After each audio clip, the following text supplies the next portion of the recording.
Oh, sorry I'm late, guys. Sheree, thank you for the happy birthday. I appreciate the hell out of that one. I didn't even know if well, actually, I got in line to stream right at about 8 o'clock. I'm like, oh shit, I still got to grab stuff to make black and all this and get everything lined up and all kind of thrown off today. And then as I was starting to set up the stream, I get a phone call from my mother. And once she called, that was like game over. I ended up talking to her for like almost 2 hours. So it was a very good call. I was just like, okay, maybe I'll hold off on painting tonight. Just do a fun little stream, just a quick little one, like a fast little stream. You know, I always say a fast little stream, so like 2 hours. Something like that. I'm sure most people are like, poor stranded probably went to sleep. But I was like, just chilling. Like, matter of fact, I haven't even eaten this yet. It's one piece of my Carvel ice cream cake. The wife went and got special ordered. She tried to get me Fudgy the Whale or a Cookie Puss, and they don't make them in my area. So, what's up, Rebel? How are you, brother?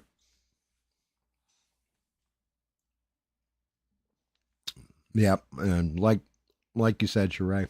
Turned 50 today. Fucking old ass man. Talking to my mother and all that kind of stuff, and the kids definitely made me feel older. I mean, my wife tried to give me an amazing birthday like she always does. Usually succeeds. But yeah, I figured I'd just do a fun little stream. I don't know. Flashing noise lights annoying. Should I just go to like a solid color like red or blue, or it's one of those crazy ass gifts? Orange, white, yellow. I think we'll go red. Thank you, Rebel. I appreciate that, man. Yeah, I didn't think I shouldn't be alive right now. I think I've told you guys this ad nauseum. If it wasn't for my wife, I probably would have made it to 38. I probably wouldn't even have seen 40, and here I am sitting at 50. Yeah, I wasn't supposed to live this long. It's fucked. Crazy, crazy stuff.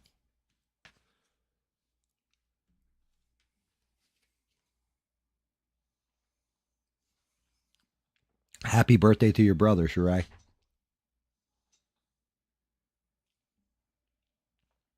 That's awesome.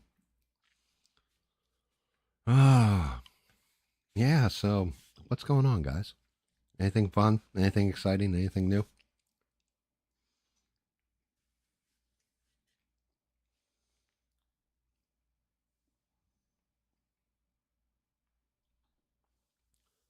I mean, I got a couple little news things, not much, and then I have one very funny thing. Oh, I gotta set it up, because I'm slacking. But yeah, there is one hysterical news thing that I saw, and I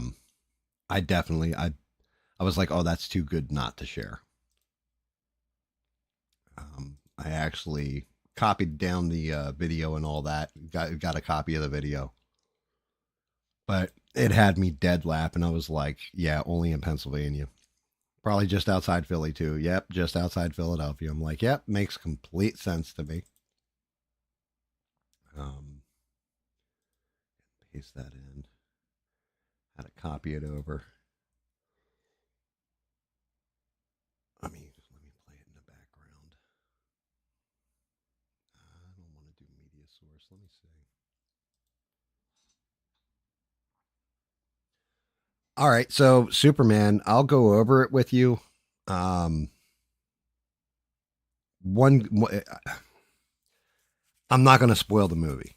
So you guys are here for the spoilers or whatever. I'm not going to spoil the movie. I will tell you I did like it. I watched it twice. The first time I watched it by myself, I liked it. Second time I watched it with my wife, I picked up little things or what have you on the second go through. My wife liked the movie and did not like Superman at all.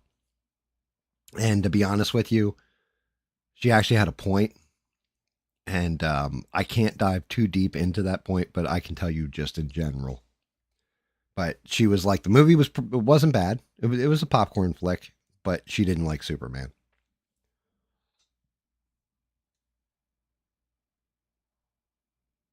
Yeah, I mean, the whole thing is Rebel, that Philly trash strike, right? Had me dead laughing because I'm like, yo, you do realize that a good chunk of Philly looks like that on a normal like day. Like I'm sure it's more built up or what have you than normal, but like there's trash like that all over the place. And there's a reason when I was a kid we used to call it Philadelphia, the city of brotherly blood, right? Because it is. It's a filthy city. So is New York. New York's pretty filthy too. When you go start getting off to the West Coast and stuff like that, they used to keep the cities way nicer. And as a matter of fact, like Manhattan in New York, it's not as bad as some of the places in the boroughs, the other boroughs. Yes, Rebel, the Donners. Okay, so for me, this is probably the third best Superman movie. Um, she does she like Superman? Yes, she loves Superman movies, but she'll flat out tell you the Donner movies, the first two Donner movies, right?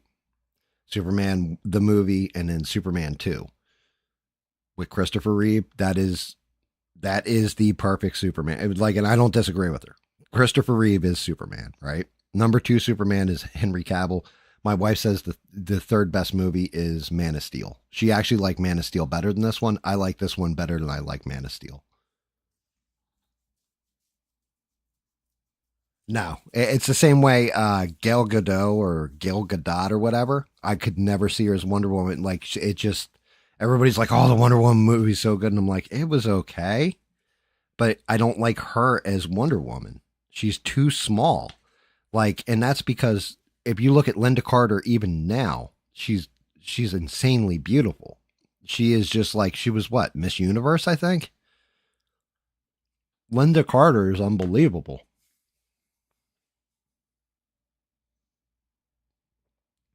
What the hell am I even doing here? Oh yeah, I gotta open the damn file to get it where I can load it. But yeah, like you're not gonna beat those. You're not gonna beat the classics. As a matter of fact, my one daughter had never seen Superman before, so I showed her Christopher Reeve Superman, and then I showed her Henry Cavill in Man of Steel. She actually preferred Christopher Reeve, even though she's a what I guess a millennial. But she was just like, yeah, she's like, no, the old school that dude. She's like, don't get me wrong, Henry Cavill's built and all that, but the other guy, he was, and I was like, yeah, Christopher Reeve. She's like, yeah, he's got a swagger to him. He's hot, and he actually has this like look in his eyes that you could believe he's Superman.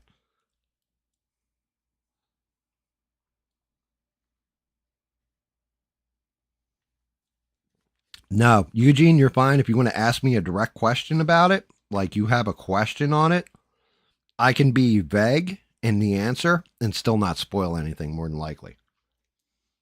But I can tell you if something happens. The only thing is because, well, GAM sails the high seas. There were no mid credit or end credit scenes. So if something happened there, I didn't see it because the movie cut off.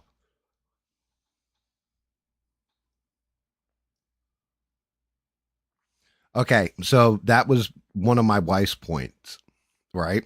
My wife's point with she said every Superman movie except for this one has a scene of Superman where he's a badass and you shouldn't mess with him. She's like, look at Man of Steel with him snapping Zod's neck or flying up through the world breaker and smashing it, right? Christopher Reeve, he flew backwards around the world, takes on three supervillains, all this kind of stuff. Brandon Routh, he gets shot in the eye, like point blank range, and they show the bullet dimple off his eyeball and go flipping down, and he goes like he does that whole like makes, like, yeah, you really thought that was going to do some shit. I'm Superman, right? She's like, that's part of the reason why she didn't like the Superman. She's like, to her, she said two things. Superman was stupid, like, not like the movie's stupid, but the actual character is kind of dumb in the movie, and he doesn't have that kind of moment. Like, they nerfed him basically.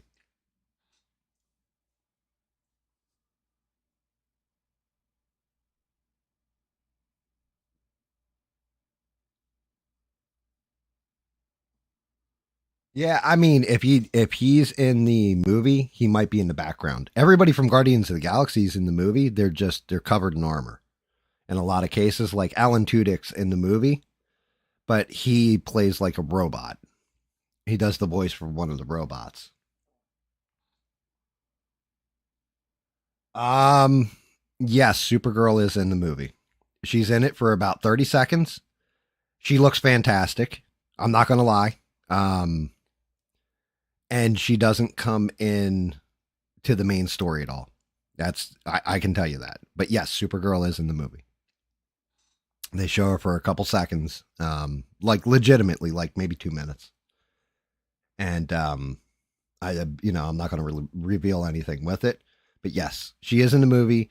It's the actress who House of the Dragon, Game of Thrones, House of Dragon. She played the younger version of Rhaenyra in that, and she actually looks really like, I was shocked. I was like, wow, she actually looks fantastic as Supergirl. The outfit looks good, everything else.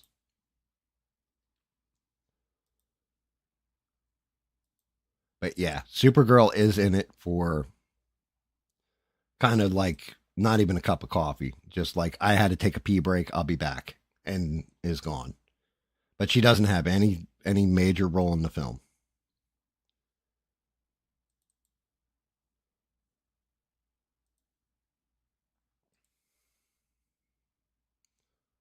Let me see.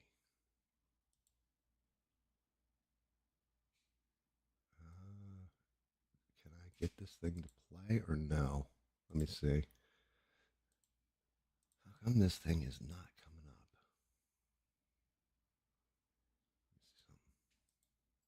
Nope. Stop it. I got to set this thing up a certain way. Moving media source. This video is going to. What's up?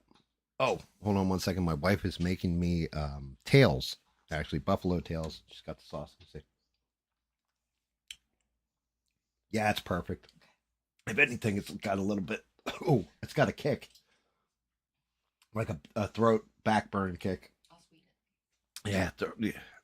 Oh, woo. But yeah, hopefully that doesn't that won't take away from the movie or destroy it. Shit. I can. So let's see. I guess you guys want the review of Superman first, right? My thoughts on it, and I can use it in comparison. Well, let me start off with this. I like Man of Steel. I like the movie Man of Steel. I didn't think it was a bad movie. Any of that stuff. Um, the thing with Man of Steel is it's super dark. So I'm going to warn you guys of this ahead of time. Outside of them basically popping up on the screen, that, hold on. Oh, I got it. I got it to come up. I got this shit to come up. Hold on a second, guys. This movie was light. It was fun. It was goofy. Very comic booky. But most Superman things, unfortunately, start off with, he's a baby on a small planet named Krypton. You see Krypton get destroyed, the ship go flying off, and then he gets raised, he becomes a teenager, can't control his powers, all that kind of stuff. Then he goes to Metropolis, goes to work at Daily Planet. They skip through all of that shit. It's assumed that you already know who Superman is, you know who Lois Lane is, you know who these characters are. So it literally starts off, and everybody's seen the trailer. where he's in the snow and Crypto comes running out. You know, like he whistles for Crypto and Crypto comes and saves him or helps him, drags him off to the Fortress of Solitude. That's the actual beginning of the movie.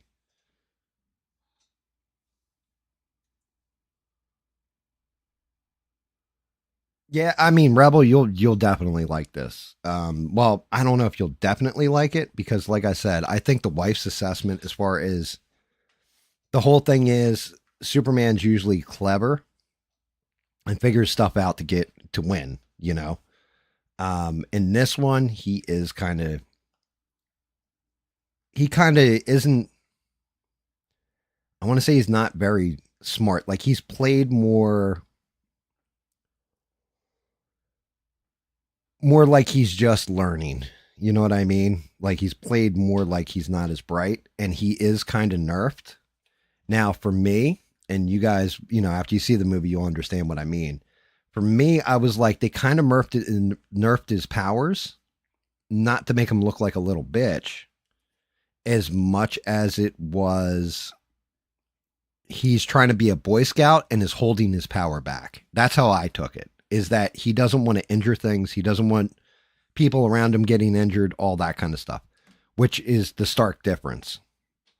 Um, for me, Superman should be light hope. You know what I mean? Protecting people, stuff like that, saving every life that he can, anytime he can. He shouldn't let bad things befall people. Um, and that was my biggest issue with Man of Steel and Batman vs Superman, right? So let's take Man of Steel. He starts fighting Zod. What's the first thing he does? Start flying through buildings, like beating the crap out of each other, but going through in the middle of Metropolis and just killing how many thousands of people while he's doing it.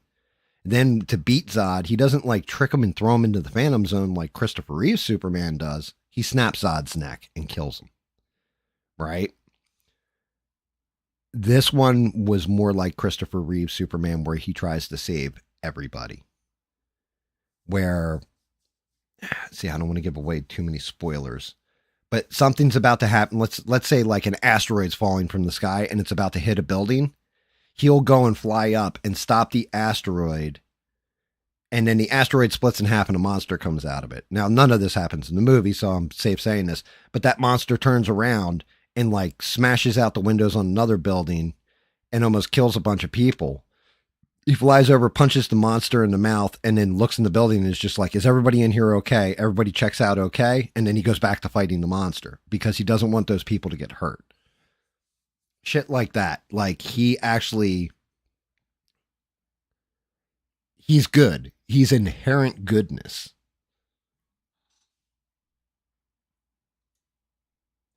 I liked Man of Steel too. I really liked the chick who played Feora. I liked the way they did Zod. I liked the darkness of it, but the whole thing was this felt like normally we're trying to, and Marvel has a big problem with this too. I think it felt like a superhero movie, right? Like it felt like you were in a different world. You weren't in, you know, the middle of America, and this is reality, and reality sucks, and all this other. It felt like a cartoon super movie. It felt like they ripped it out of a comic or on an animated series or something like that. It felt more. I wasn't pulling Superman into this world and letting him be Superman in, you know, the United States of America in 2025. It felt more like I went and took a trip into Superman's world and I'm in Metropolis of 2025. There was zero, like there's little things in there. But there's zero politics to it. So it wasn't like, you know, Orange Man bad all over it. Wasn't Biden's a retard. None of this stuff was really in there. There is a conflict between two countries that plays into it, into the narrative and all that kind of stuff. And to me, they did kind of symbolize something in the real world. Once more people see the actual movie, I'll do a spoilers, like full on spoilers, and tell you what I thought and how I took it and how it was perceived to me. But for the most part, they stayed out of like any kind of political commentary. And then I know people were like, oh, you know, it's about immigrants, all this other. Not really. No, No, it really wasn't about immigrants or any of that shit either. Wasn't woke. Wasn't, there's one thing that I saw a lot of people complain about online, and I will tell you that in the media, social media world that we live in, people, I guess, had a problem with this, but there is a thing where Lex Luthor has monkeys that are basically influencing the internet by typing like hashtag Superman nasty tweets. And they show the whole bank of monkeys like typing on the keyboard. I thought that shit was hilarious. I'm not going to lie. I was like, I could definitely see that's how Twitter actually runs. You know what I mean? Like, it was funny. It was tongue in cheek and funny. What's up, Steve?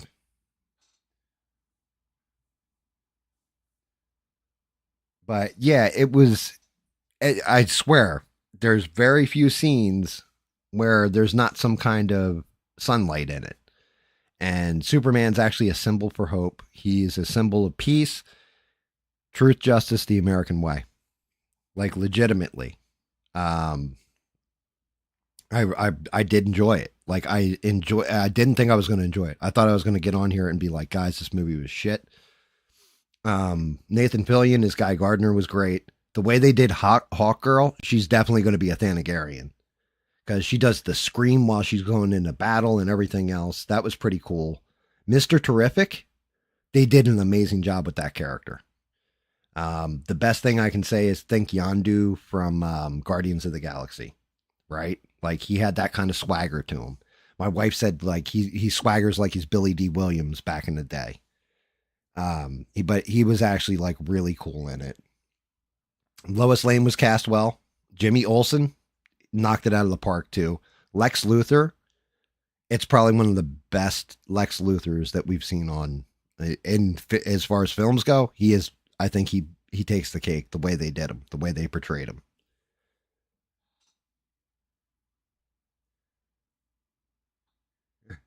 Thanks, Stevie. And David, I haven't redeemed the code yet. Thank you, brother. You didn't have to get me anything for my birthday, but I appreciate you. And David, no homo. I love you, man. You are like my little brother. And thank you. Even though you called me a geriatric old fuck when you sent me the thing.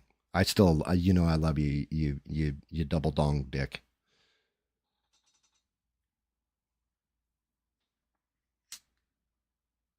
I said no homo.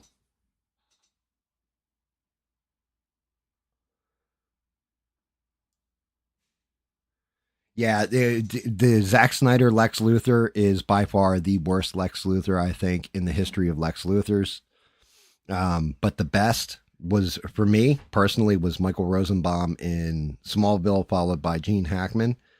That list is now, I guess his name's Nicholas Holt.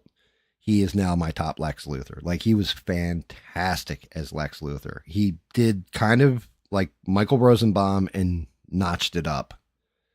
One thing, and this isn't a spoiler, this is just what to expect. Clark Kent is almost non existent in this movie. You get maybe, say, 15 minutes total out of the 2 hour runtime of Superman being Clark Kent. Most of the time, he's Superman.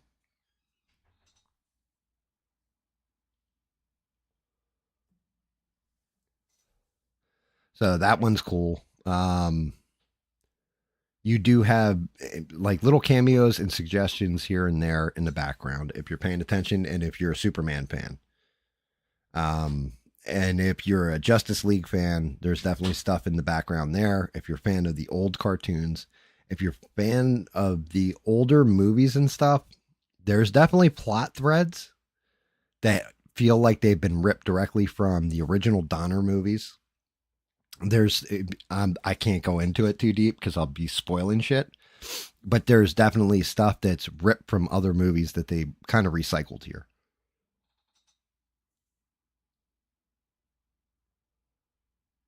Yes, absolutely, Rebel. Smallville. So, okay, if we're being honest about Smallville, some of it was fantastic. Some of it's hot trash. Like, you remember the time that Lois, Lana, and Chloe all got possessed by aliens, or no, not by aliens, by witches. You remember that whole debacle, and that's when Clark realizes that he's not immune to magic. But that whole story arc was just hot trash, right?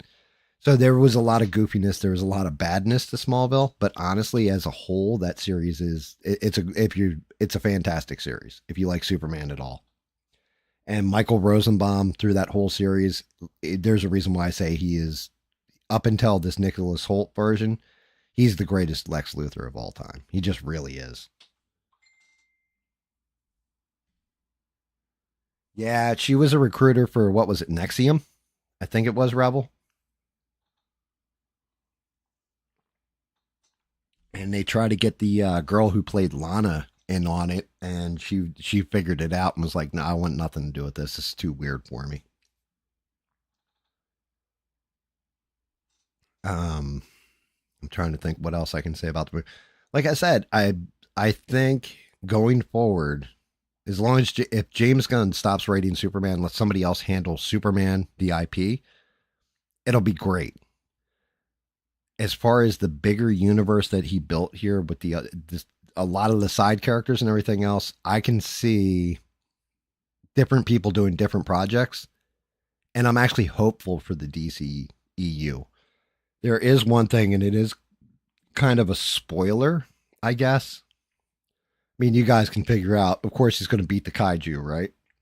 Like they show it on the trailer, him fighting the kaiju.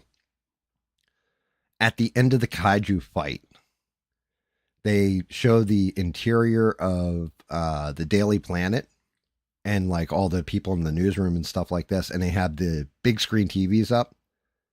The banner at the bottom of the one TV says metahumans kill the thing.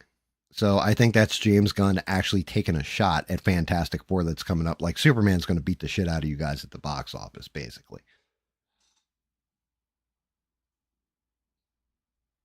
Yeah, Lana Vampire episode. That's right. Um, I'm not gonna lie. When I watched the last episode of Smallville, I actually got a tear in my eye because when he's flying up and you hear Jor-El's voice, and he's like, all the lessons you learned in Smallville, everything else. You realize at that point, oh, this was always Clark's journey, getting to becoming Superman. You know what I mean? And we just got to watch him go from an awkward teenage boy with these superpowers to Superman. And I was like, if you take the totality of the series, it really is touching. And yeah, every one of the girls on there were smoking hot. You're not wrong about that. I watched that when I was like in my Jesus, I want to say my 20s. But yeah, what's his name? I thought I was going to hate Nathan Fillion as Green Lantern. He actually nails the entire tone of oh god, what's his name? I almost called him Hal Jordan. What the fuck's his name? I can't remember the Green Lantern's name for some reason in this movie. And I know it. Like I can picture him. He actually becomes a Red Lantern in the comics later on. But yeah, he nails how stupid he is, how brash he is, what a dick he is, all that kind of stuff. Hawkgirl is a little Hispanic woman, but she's actually like really good. Surprisingly good as Hawkgirl. She's like the no bullshit Thanagarian type of Hawkgirl. And like I said, Mr. Terrific, he stole he was awesome. The actor did him justice. And the way they portrayed him on screen, they did him justice. Lois Lane was she was good too. She's not Margot Kidder, but she definitely has that same kind of energy to her. And like I said, Jimmy Olsen, I think was one of my favorite versions of Jimmy Olsen. And then the guy from The Wire plays Perry White. So Bunk from The Wire. And every time he was on screen, I'm like, dude, it's just Bunk. Like that's all I could see is the character from The Wire. I'm like, he's just the same dude. Like he's playing the same character. What the hell? Guy Gardner. Yeah, there you go. Yeah, because I mean, from Earth, let's see. For Green Lanterns, we had Hal Jordan, we had Kyle Rayner, Guy Gardner, John Stewart, and then Simon Baz eventually, and Jessica Cruz. Those were all the Green Lanterns from Earth. Oh, and then the original, which is Alan Scott. Hawk Tuah girl. Yeah. Yeah, she's barely in it, but she was cool. They definitely had some cool stuff with her. Like I said, each one of them kind of got a moment to shine. Um, See, I'm trying to like dance around things without spoiling them. Oh, the villains in the movie. The engineer was very cool. It was actually cool the way they did it and the way they explained her. And then you have Ultraman, and yeah, that I'm not going to spoil anything to do with Ultraman. All I can really say about Ultraman is he's not the same as the comic book version. So the comic book version, for those that don't know, of Ultraman actually comes from Earth 3. Or is it Earth 3? I think it's Earth 3. And because the main DC universe is Earth 1. And I want to say it's Earth 3, but he's actually head of a crime syndicate. He's like complete reverse of Superman, where he, like, instead of kryptonite depowering him, he crushes it and snorts it to get his power.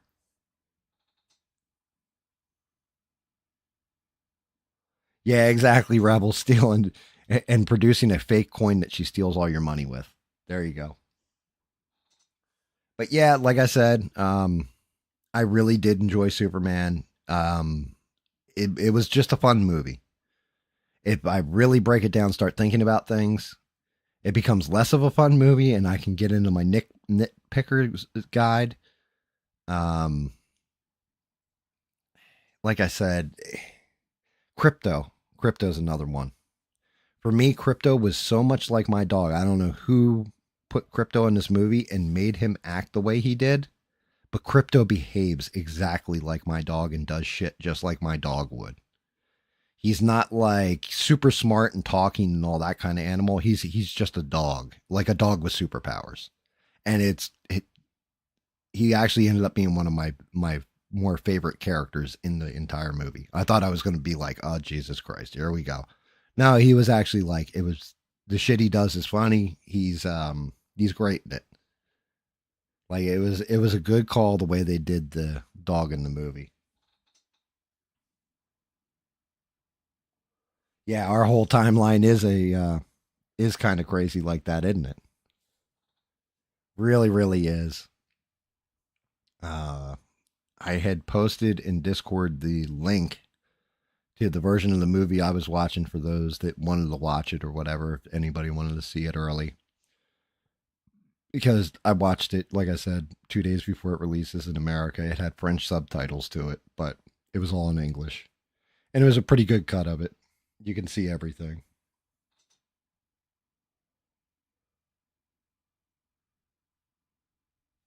Yeah, I had read that too, that James Gunn modeled it after his own dog. And that's why he doesn't look like Crypto from the comics. Like my dog, if you ever were to see him, he looks like if you took Crypto and painted him black. That's pretty much what my dog looks like. Like almost spot on, but just the way the dog behaved, it's exactly how the dog could. One of the other things I like, but I don't like.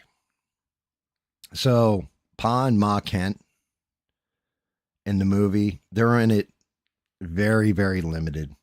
But it wasn't like Pa Kent in particular. They made him very podunk, very Midwest podunk. Like, hey, how y'all doing? Kind of podunk, right? Like, we're out there growing the crops there, sir. Like, not gonna lie. But the thing is, the way that Pa Kent acts, I was happy about it because you could tell, it's a man who loves his son.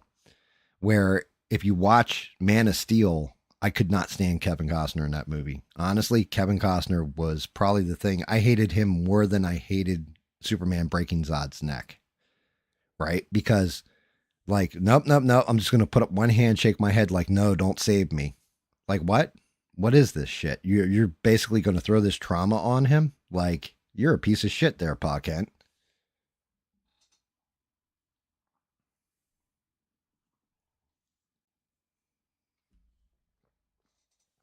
So Pa Kent has, like a very small role in it. Um, Fortress of Solitude. I like the way they did this fortress in this one, how it's hidden and stuff like that. They do a thing where it's hidden. It's not just out there in the open at all times where you can find it at any point in time. Also, I always thought that it was up in the North Pole, especially if you go back and watch the Donner films. They have it where he goes up north, he goes through Canada, and then goes all the way up north and throws like the crystal on the ice and forms his Fortress of Solitude. Fortress of Solitude is already established in this movie, and it's in the Arctic Circle. So they actually moved it where it could actually be.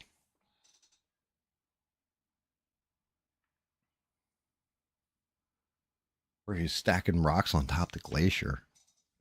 I don't remember that. I can't remember. If you're actually like I said, if you're expecting to go in there and see Henry Cavill just, going ham on world breaker type things and, beating the shit out of Kryptonians, like just beating the ever loving God out of him. Like when he tackles Zod and is like, don't you ever go near my mother. And he's like beating his ass.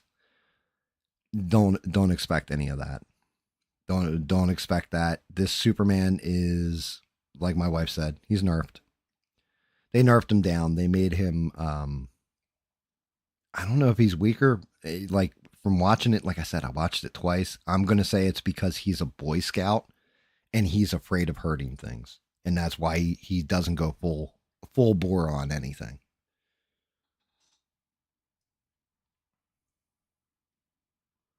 Oh yeah, that's right. Yeah, you're right. You're right. You're right. Okay, yes, I do remember that. Yeah, yeah. I can't. Like I said, Kevin Costner was basically like he was the poison in that movie. I thought he acted it terrible. You felt like Pa Kent really didn't give a shit about Superman. Just, hide who you are and don't let the world know who you are. That kind of shit. And just like lamenting the fact that his son had superpowers, where every other version of Pa Kent is like, look, you need to be a force for good in this world and go out there and you can do something that nobody else can do. And you're the only one who can do it. And I love you, boy, that kind of feeling. And they brought that back in this one. That's all I can say about it. They definitely brought it back. P P Water World. Water World's one of the few movies I actually walked out of. I got three-quarters of the way through it, walked out of it.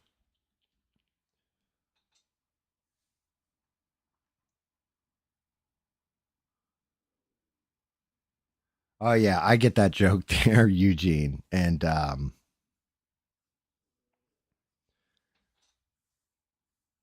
it's craziness. Like they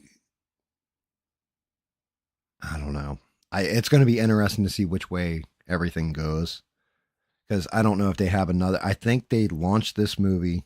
They're going to see what it does. If it makes return on investment, then they're going to go forward with it. I'm going to say, in order to judge it a success, it's got to be as good at the box office or beat Man of Steel. And I think they're going to have a baseline.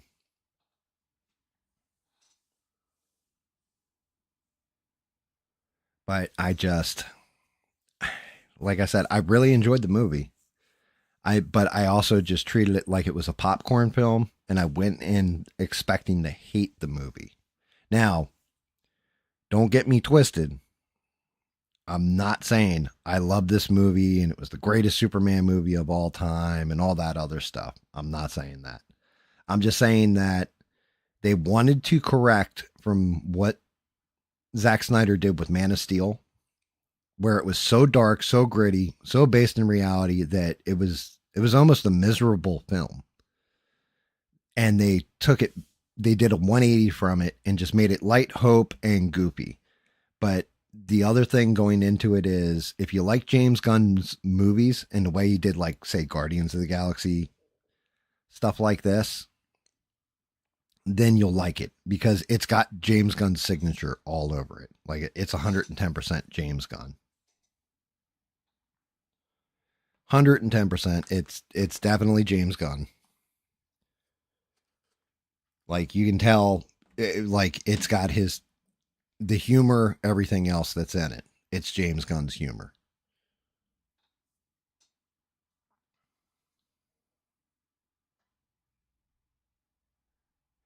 Dude, Rebel, that is amazing. You're 1,000% right. You're 1,000% right on that one. He like figures out that you can kill Superman with kryptonite,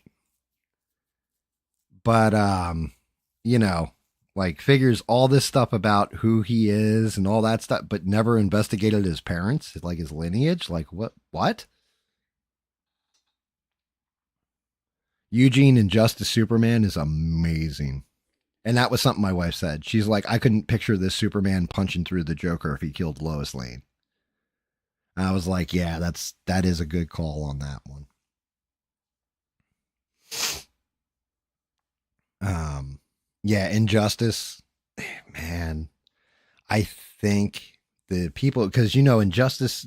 So Injustice, for those that don't know, is a video game series where basically the Joker hits Superman in the face with fear gas, like the Scarecrow's fear gas, and it's mixed in with kryptonite, so it affects Superman. He thinks he sees Doomsday, and ends up it's Lois Lane, and he flies him into outer space so that he doesn't do damage to Earth, and kills Lois Lane. So Joker basically tricks Superman into killing Lois Lane. And then Superman basically says, that's it. You know what? I've been doing everything in a half measure. I've been putting people in jail, doing the right thing. I've had enough of this. And then becomes a tyrant. And just, he kills the Joker immediately. He puts his arm right through his heart. And then slowly subjugates the world. And it's a fighting game. So you're playing DC heroes fighting each other. But it's made by the people that did Mortal Kombat. So they've done 2 of the Injustice games, and I think that's the next project that the Mortal Kombat NetherRealm Studios is going to put out, is going to be Injustice 3.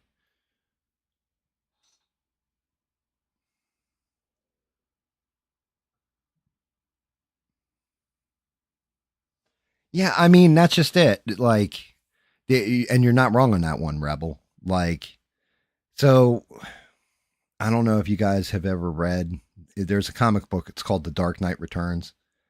And that's basically where they kind of got Ben Affleck's Batman from. Like he's old, he's grizzled, he's retired. He's basically at the end of the day in the comic book, and it's Alan Moore who wrote the book. And the first half of it is like him taking out this street gang in Gotham, and then the second half of it's basically Superman works for the U.S. government, and they forcibly retired all the superheroes, basically, like all the metahuman superheroes in this universe. And it comes down to Superman versus Batman. And like everything from the armor, the bat symbol on Batman's chest in Batman versus Superman, it's basically all ripped from that comic book. And that's one of those things. Actually, Green Arrow refused to stop being a hero in that comic book in The Dark Knight Returns. And Superman basically ripped one of his arms off so he can't use a bow anymore. While Green Arrow helps Batman out as Superman's kind of kicking his ass. Green Arrow takes the bowstring and has like a little thing on it, a little bit, and he can bite on it. He pulls back the bowstring, fires the arrow.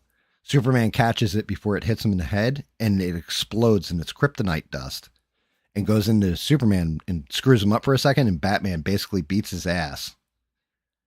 But it plays out identical to what you pretty much saw in Batman vs Superman, the comic book. And then actually the way it ends is Batman tells Superman, look, leave me the hell alone. I'm going to do what I'm going to do. I want you to remember this. And because he has him down, he's about to kill him. And he goes, I want you to just remember this. I beat you, just a common man. You are the strongest thing probably in the universe. You are one of the strongest super beings I've ever seen. and I beat you. Just remember that. And if you ever mess with me again, I'll kill you.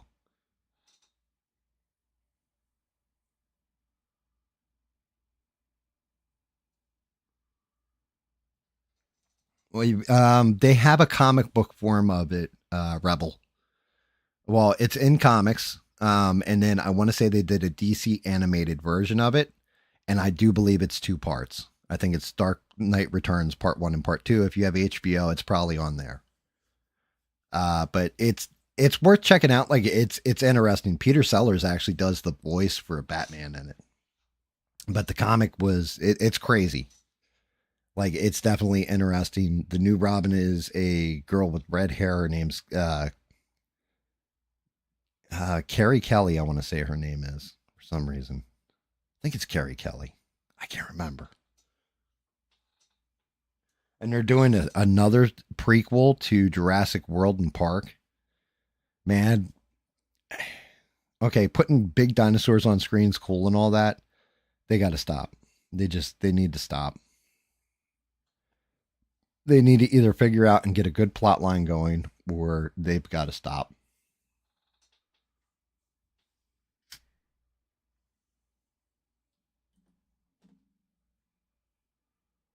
Like it just they have screwed up everything so bad.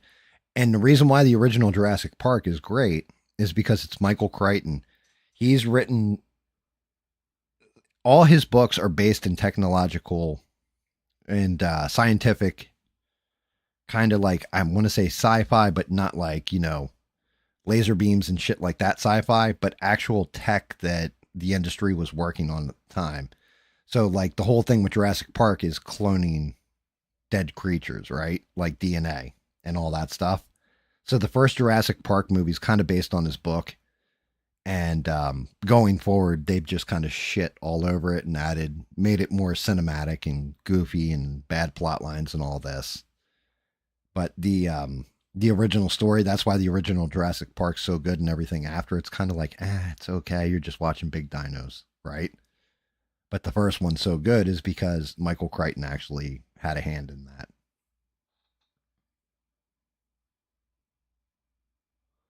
I mean, what can you do with dinosaurs? You could do Arthur C. Clarke, I think it was, did The Lost World, where there was a mesa in South America. It's an old school book, and I think they made a TV series out of it. Not sure. I'm sure the graphics are terrible because it was an older series. But there's this mesa, and one guy found his way there. He's like an archaeologist or an explorer or something, found his way there. And they go back with a bunch of people from a college and they end up going on that mesa and finding out that when the world flooded and dinosaurs died and all this, there was actually this mesa where time kind of stood still for those dinosaurs. And like they go in there and exploring the dinosaurs, the cave people, all that kind of stuff. So they could do something like that. My big problem is when you got a dinosaur movie and basically everybody pretty much makes it out of that dinosaur movie. Like I go to a dinosaur movie because I want to see the dinosaurs eating people. I'm not gonna lie. I want to see havoc. I want to see what would this out of place animal do in the modern man's world. And they kind of like they landed it in Jurassic Park, but they didn't land it in Jurassic Park 2, 3, or any of the other sequels.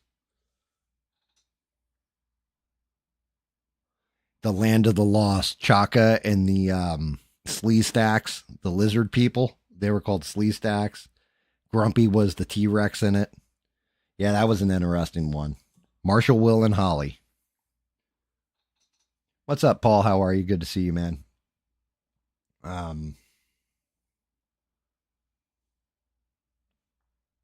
but yeah, yeah. So let's talk about something real funny here. I got it queued up. Now, the title of this is going to give it away, and I'll let this play through a couple times so this way you guys can kind of laugh your asses off the way I did. And I can pause it in here, I guess. So this happened in Pennsylvania, and yes, this woman over here is the woman who perpetrates this crime, and she did get arrested for it. So, to preface this, there's a road rage incident. The filming angle you're going to see from is a guy who caught the incident on film. But you're going to see this black car, which the woman in the lower left hand corner, she's driving that car. You're going to see a silver car, and it's honking its horn and everything else. That's the woman. These two women were involved in this road rage incident. But yeah, let's watch how this plays out.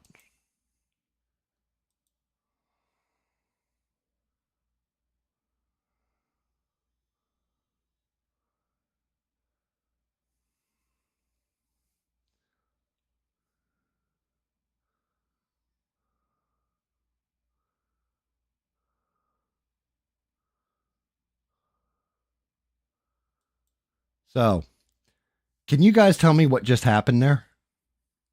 I'm going to rewind it real quick.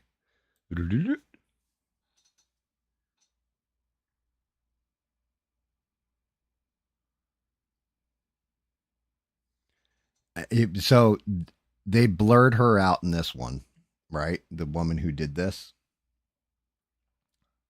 Let me see. Can I blow this up so you guys can see it a little bit better? But could you guys tell what happened?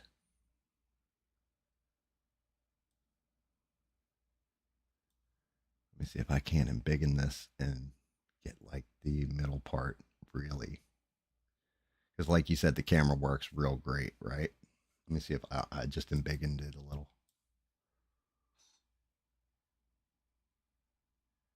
All right. Well, remember, he's filming on his phone, and just imagine this happens live in front of you. Ready? Let's watch this again. I think he was waiting for a fist fight. Okay. I'm going to pause it right about there.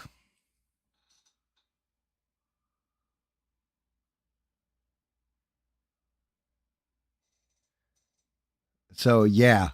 Yeah. Somebody said it. Car got amber turd. If you're going to be filming an incident, make sure you get plenty of dash cam footage. Yeah. Right. But yeah, right where I have it freeze framed. No, no, did not rub the butt on the bumper. This woman walked out and bent over in front of the lady's car. Now, here it comes. Ready? I'm going to hit play and I'm going to hit pause. I might have gone one frame too far. And go back because he followed the lady. But you can kind of see it right here in this freeze frame.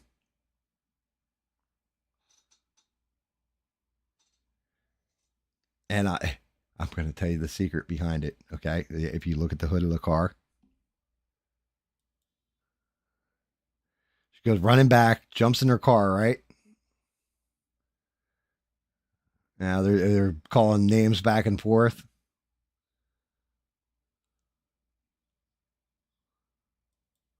And there we go. There's the other freeze frame of the front of the car.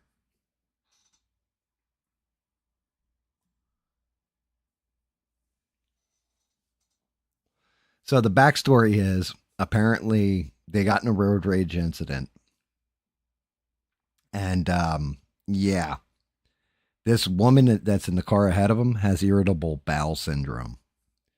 She got out of the car, walked over like she's going to do something to the car, and then bent over, flipped up her dress. I guess she had already removed her underwear or something in her car and shit on the hood of this woman's car.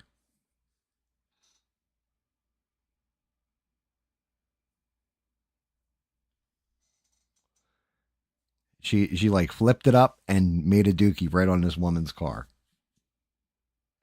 So yeah, I'm not gonna lie. I saw this. I was dying ass. I mean, just I was in tears laughing. And the way the guy captioned it, it's a shit and run on camera. Right? Like he's not wrong. It was a shit and run.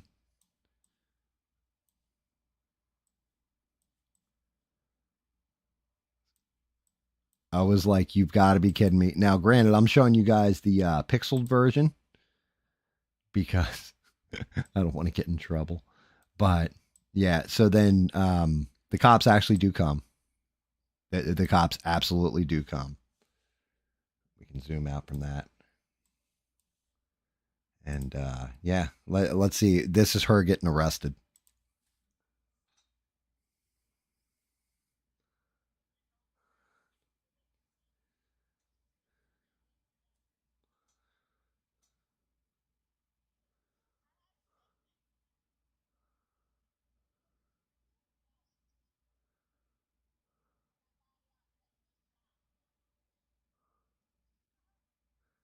Yeah.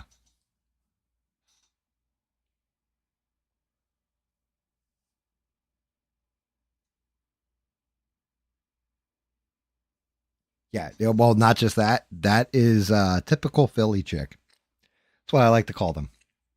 But that is definitely an older Philly woman, and not gonna lie, she shit on the hood of somebody's car. Let's watch it one last time, and I'll put this one to bed in fast motion. Now you know what happens. Like, oh,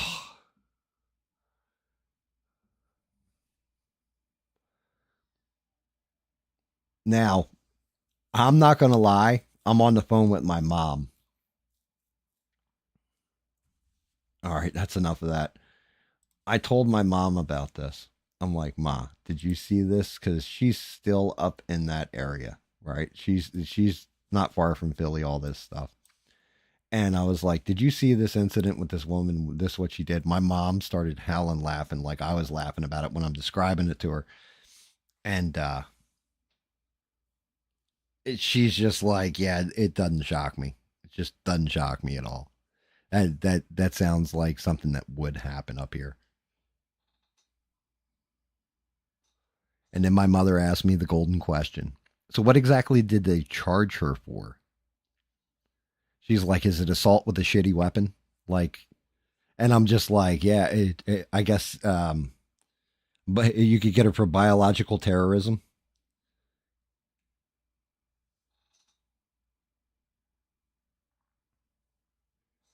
Just shitting on the hood of somebody's car. It's just imagine that. You're like, I'm surprised the other lady didn't floor it and just run her over at that point.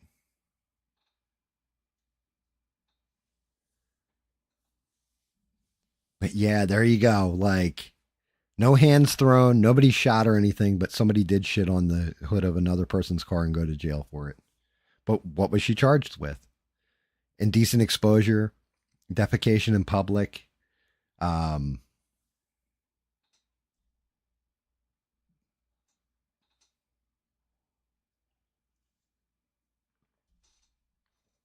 like it's just, it would have been like, it's the equivalent of somebody getting out and like, what would you do at that point? Like you're honking at somebody, they get out of their car and come over and shit on the hood of your car. Like, I mean, they're right in calling the police or whatever, but reality, like, what's your reaction time on that? Your brain's got to process that they took a dookie on your car. Somebody went overboard on Taco Tuesday. Yeah, yeah, yeah. It's definitely one of those what the fucks. Bioterrorism, yeah, bioterrorism. Um, Definitely indecent exposure because she flipped up her back end. Oh, like, yeah. I mean, do you charge them because does that ruin your paint job? I mean, I've got questions here. Does that like wreck your paint job?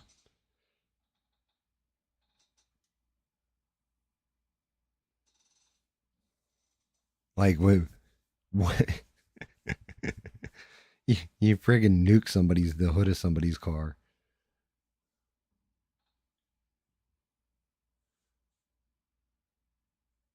She kidnapped their innocence. That's fucking hysterical. She she had the green apple quick step. Um, yeah. I mean, oh my god, can you imagine? Like, how do you even call the police and say somebody just took a shit on the hood of my car?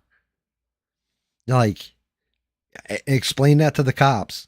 Well, wait, what are you talking about? She took a shit on your car. Well, she walked over, she stood in front of my car, flipped up her dress, and took a shit on the hood of my car. Wait, somebody's got video evidence on this? And even better is that made the local news. So it was all over. Like I looked it up and there was like four or five different news stations that reported on it in Pennsylvania. And I'm just like, can you imagine our top story tonight? Forget the Epstein files. Forget forget anything going on with possible peace in Gaza between Gaza and Israel. Forget anything else that you've heard today. This is our top story. And then they show the pixelated view of the woman shitting on the other lady's car and then going to jail for it.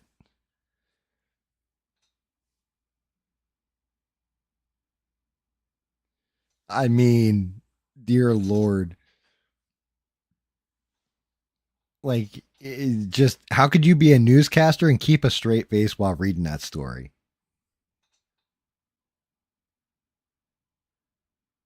Oh, no, you're right. Guarantee she's probably got like, I'm going to say she has at least three kids and probably like two grandkids at the minimum. That's my guess on that one.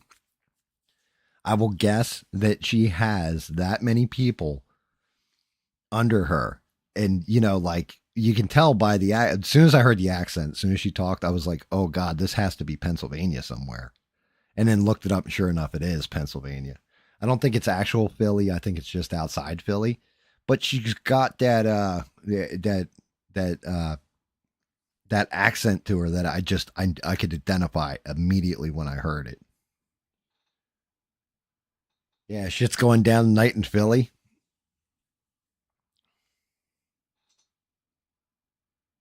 I mean, I'm not gonna lie. I still don't know how you would report that to the police. Like, can you just imagine 911? How can I help you? And the lady on the other end's like, I need help. I've just been assaulted. She attacked my car. Ma'am, did she kick it? No. Did she punch it? No. Did she throw rocks at it? No. Well, then what did she do? She flipped up her dress and shit on the hood of my car. Excuse me, ma'am? Yes, I have a pooper incident. I have a explosive diarrhea pooping incident. I need to report it to the police. I want her charged immediately. Like, dispatch, please report to 6th Avenue for I don't even know how to say this. Please report to 5th Avenue. We have a incident of a shitting. A shitting? Wait, you mean a hit and run or something like that? No, a shit and run. I said that correctly. Well, I don't know. Just the cop arriving on the scene. Like, ma'am, did you really shit on the hood of this woman's car? She was chasing me.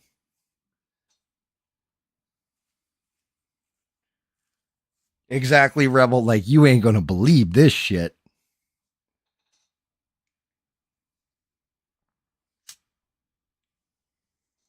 It hit the fan, the grill, and the fan blade, I think. Somebody better request that call be released. Yeah, I definitely would want to hear the one woman on the other end of the phone explaining how somebody just shit on the hood of her car.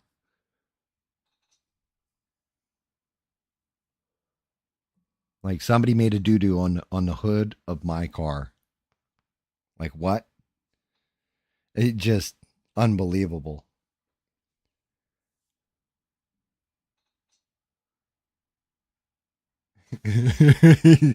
Chocolate rain.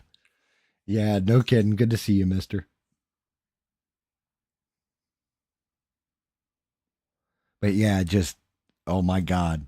And like the one headline I read for it was like woman with explosive diarrhea, defecates on another woman's car during road rage incident or defecates from her butt. Like, yeah, I where do you think the diarrhea is coming from? She's not driving around with it in a bag and throwing it at people. Like, what are we doing here? Oh shit. Yeah. I like I said, there's one. Just imagine being a news reporter, though. It's got to be a slow goddamn news day there. Like, show up on the scene.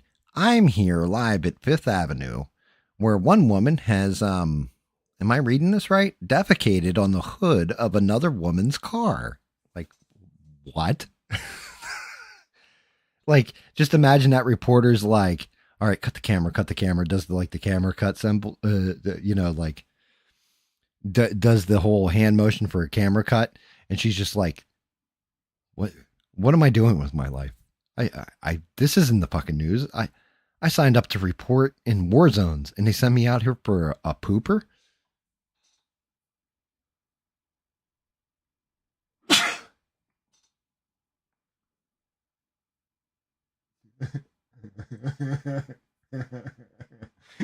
Yeah, the lady's air conditioner, like turning on the thing. Well, we can't turn it on. Why? Because my car smells like shit.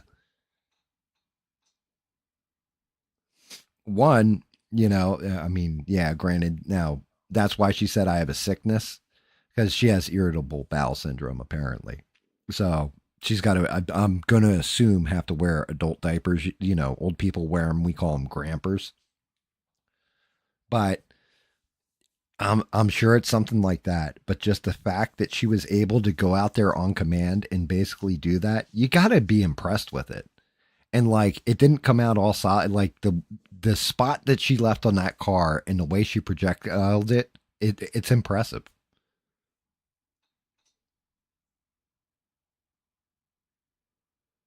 Talk about a real shit box. Yeah, the comments are worth it. Uranus is her favorite planet in the Pooniverse. Yeah, you're not wrong. Like I just, ma'am, can you just imagine like the lady who called it in? Well, can you describe the fecal matter on the hood to us? Does it have corn or peanuts in it? Like oh my god.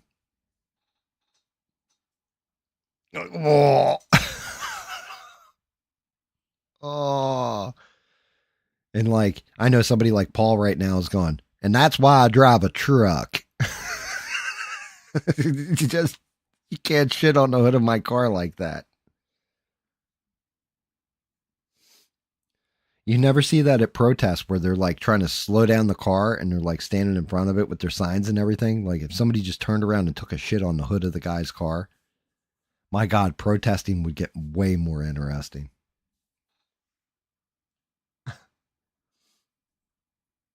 Yeah, wrecked him, damn near killed him. Yeah, Paul, that's why I carry.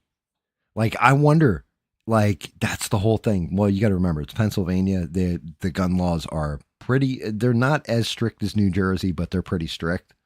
So I want you to think about that. If it was down in the South and somebody had done that shit, and the guy got out and shot, would he be in trouble for it? Like, would that be considered assault? Like, how would you classify that? What could you do? I always talk about like with the track star shit. Not they took a shit, but the track star stuff. Escalating force. What's escalating force to somebody taking a dump on the hood of your car in front of you? Like, what is the escalating force? Like a punch to the mouth, or do you have to like pee on their leg? Like, what exactly is escalating force in that situation?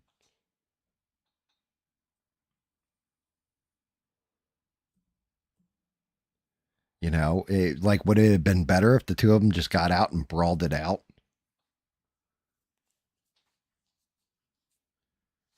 I'm not sure. I'm not sure what escalating force would be.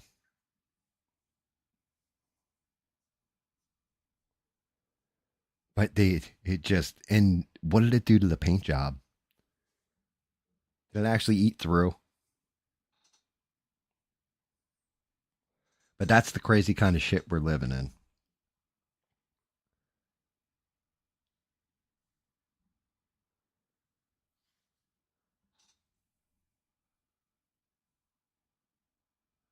Yeah, it wouldn't have been a fatal shot. You would have just shot him in the foot so they can't run as far. I mean, technically at that point, if they're using their ass as a deadly weapon and you shot them in the butthole, would that would that count as self-defense?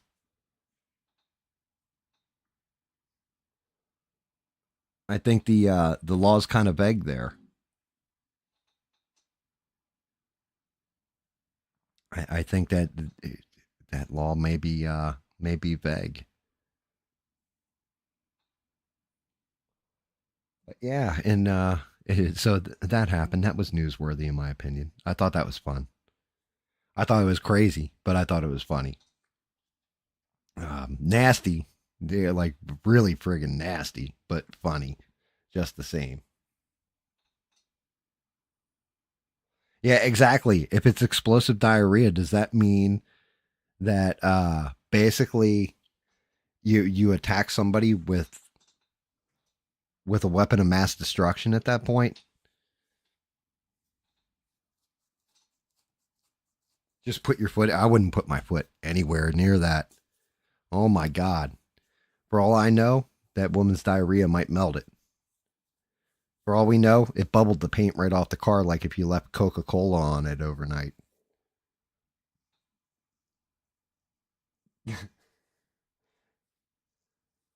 A bomb threat was made. Yeah, exactly. Did she use a flamethrower? No, sir. Just her butthole.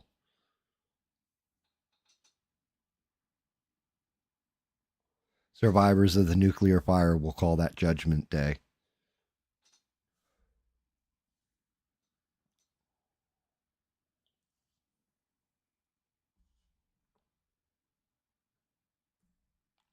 Just horrifying and mortifying. I mean, do you think during the fight when they're yelling at each other, like during the road rage incident, the lady warned her she was going to do it? She was just like, ma'am, if you don't stop, I'm going to shit on the hood of your car.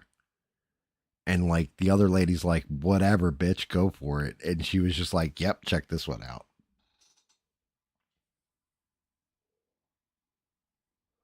Self car washes have definitely seen some shit. Well, they definitely have now. Pulling in somebody's driveway. Can I borrow your hose? And like the whole thing is, because you had that happen, right? And you've called the police, they've got to record evidence of the crime happening, right? So, sure, you confiscate the guy's phone. Well, not his phone, but the video, right? So you've got that video. And then did they have to like leave it on the hood of the car and photograph it? Like, well, nope, you can't wash it off, ma'am. Leave it right where it is. Just leave it right where it is. It's premeditated. I don't know if it was premeditated. That seemed like pretty on the fly to me. I'm not going to lie.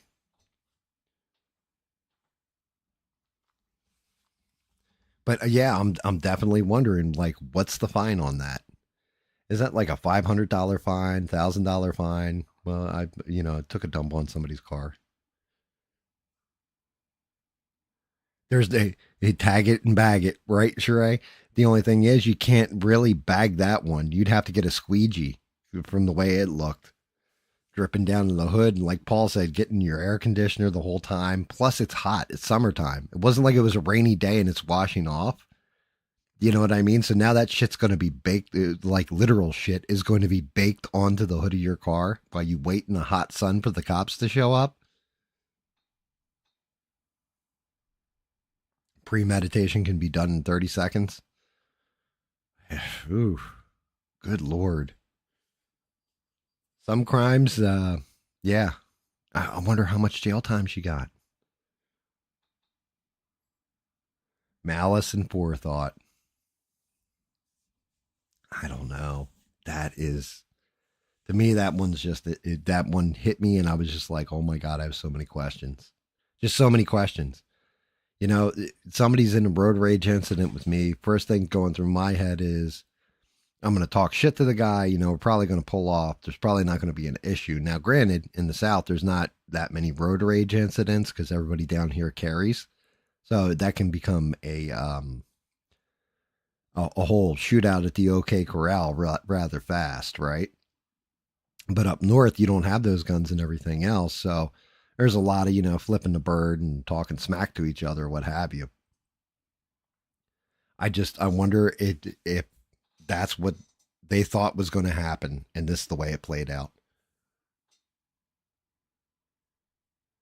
That happened fast as shit.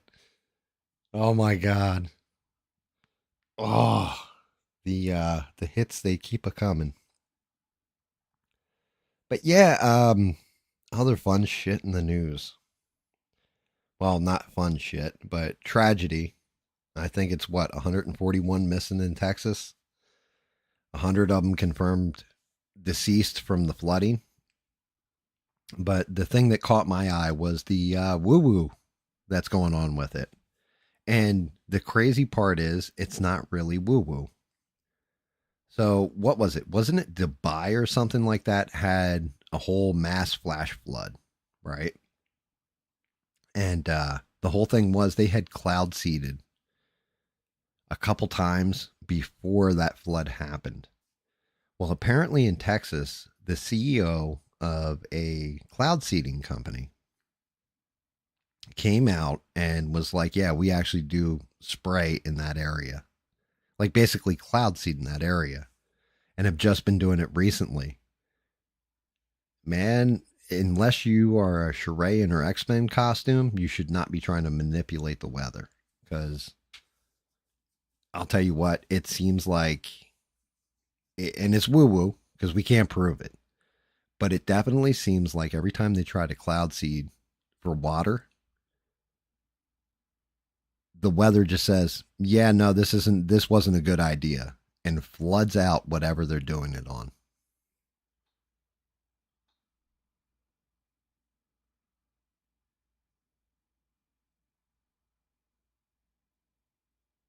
Yeah, way too many people are politicizing it and all this, and like, you got people screaming about it's Trump's fault, that it happened and all that. It's not Trump's fault, but the fact that the weather the weather stations and all that down there, the people that actually monitor the weather were caught off guard by it. It's just odd. Like it's almost like there's an external factor, and that's the woo woo on it is that it's from this cloud seeding. Now, I'm not gonna lie. Maybe you should go to somewhere where it's like desert and do this cloud seeding for a little bit and see how it works out and see if you're getting like a ridiculous amount of rainfall all of a sudden or, shit like this. But the woo woo behind it, like if it's true that this guy cloud seeded there, I wonder if he's going to be on the hook for murder.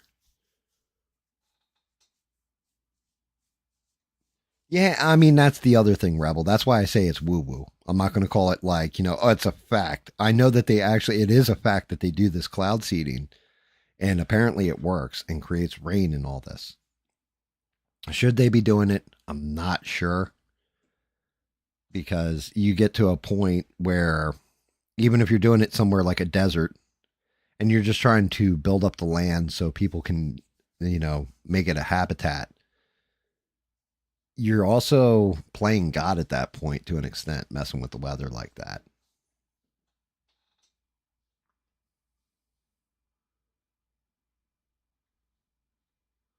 Yeah, I mean, we get flood warnings all the time. And it's only like if I got a hurricane in the area, do I really, really pay attention to it? Or if I'm going to go out somewhere. It's the only time I pay attention to flood warnings. Every other time I'm just like, you know, yeah, they're going to say it's going to flood, but it's usually not that bad. You might get like 2 inches of water on the road or something like this. Might wash out a bridge, what have you, if a stream overflows. But that shit was like 26 feet, I think it was, on the riverbank in a matter of an hour or something. It was something stupid, crazy numbers like that. Like, that's a ton of rainfall. And you're also not wrong. It has been happening in other places. I know here, I live in a pretty swampy kind of area, right? Where I am in South Carolina, definitely a lot of swampland, all this. It's rained damn near every day and been thunderstorms, but we haven't flooded out at all, which is weird.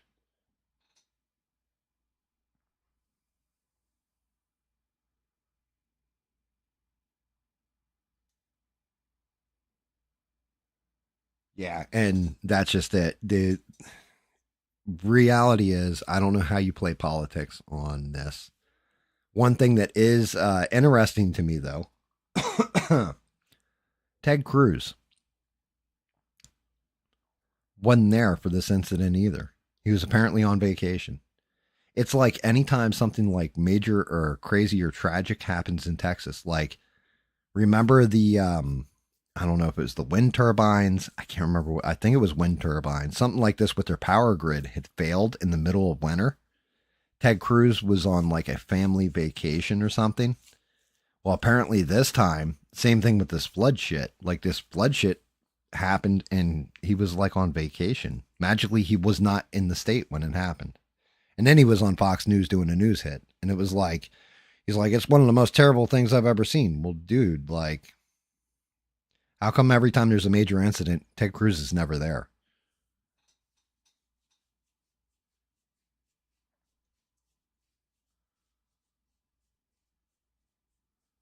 Yeah, you're Sheree, you're not wrong. That is something to get pissed off about. Um, like seriously, I understand, I get it. I don't want to see children hurt no matter what the race is, no matter if they're Americans, if they're foreign, whatever. I don't want to see children hurt. I want to see them have good lives and grow up to be good people, you know. Some are going to grow up to be evil. It's just is what it is, right? But they should have that choice as a child to get there. When you're coming out and you're advocating for, like, I saw one lady was like talking about the school or the campground, and she was mad that it was. She goes, "Well, I'm not saying I want anything to happen to those kids, but let's get it clear. It was a white. There's not even one black person in that campground. It's like, does their race really matter? It's a kid.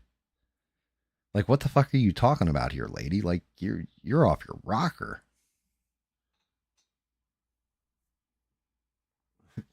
Because Ted Cruz is Batman. But I got a kick out of the cloud seeding thing because it just, okay, maybe we're playing with shit we shouldn't play with. You know, I have this bad feeling too when they bring back dire wolves using genetic manipulation that's not going to work out nice for anybody either.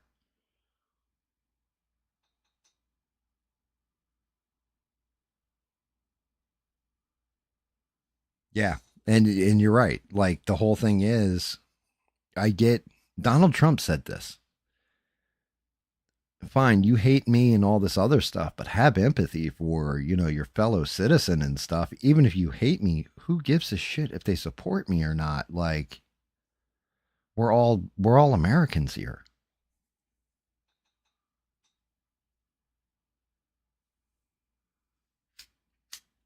Mm. Yeah, exactly. Playing with shit you shouldn't be playing with, especially if it's on the hood of someone's car. Um, yeah, it, we're not. The closer we get to starting to play God with things, this is one of those things with AI too. I mean, are we playing God with AI? We're basically creating an intelligent thing. Now, granted, at this point, we have control over it. But what happens when it goes out of control? And we lose the reins on it because we basically pulled a Frankenstein and created Frankenstein's monster and unleashed him on the village.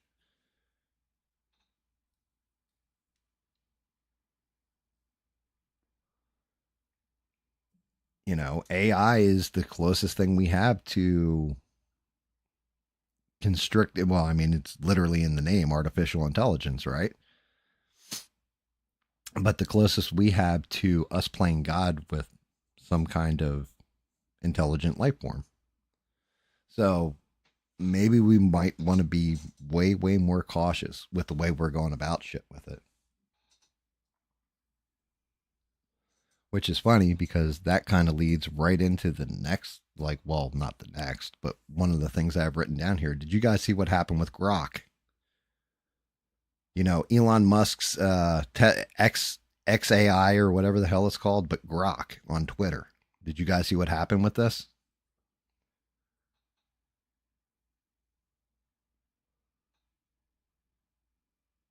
It's not Turing test AI, but it is artificial intelligence. Like it's intelligent enough to perform algorithms without anybody telling it what to think. It's just prompting itself. Like you have to prompt it at this point, but there's going to come a point where it doesn't need to be prompted. And then there's going to be a whole bunch of lonely guys that are going to have AI girlfriends and stuff like this. Like they're saying that now, but I mean real, like genuine, like yelling at you for not doing the dishes, AI girlfriends.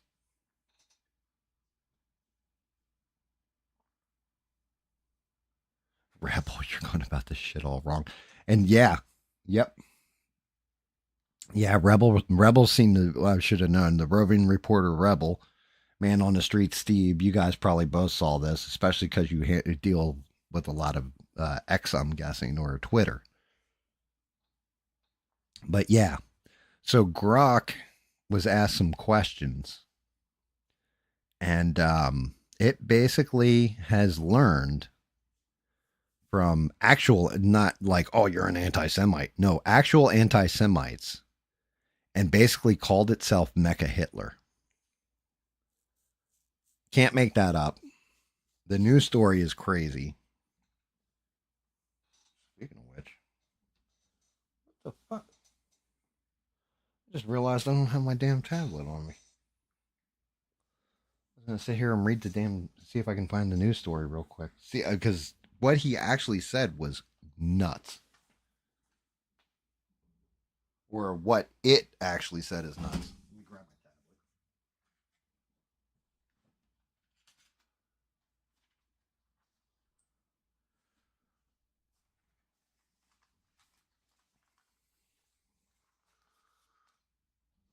my tablet.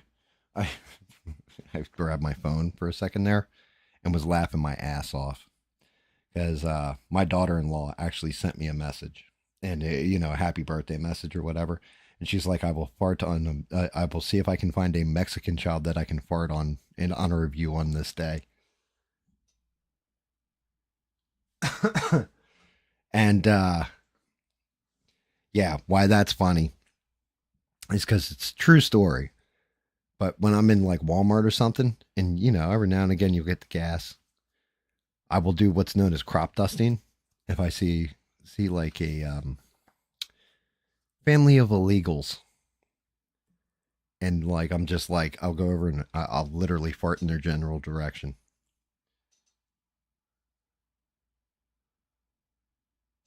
Oh yeah, I'm gonna. It's got to be a him.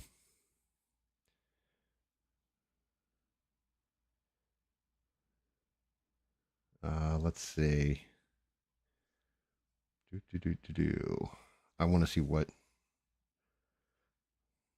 I want to see what Grok actually said because when I read it, I was like, "What the hell?"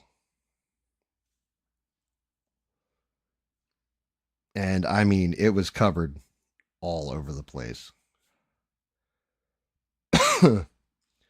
But it was something about half measures and everything else. And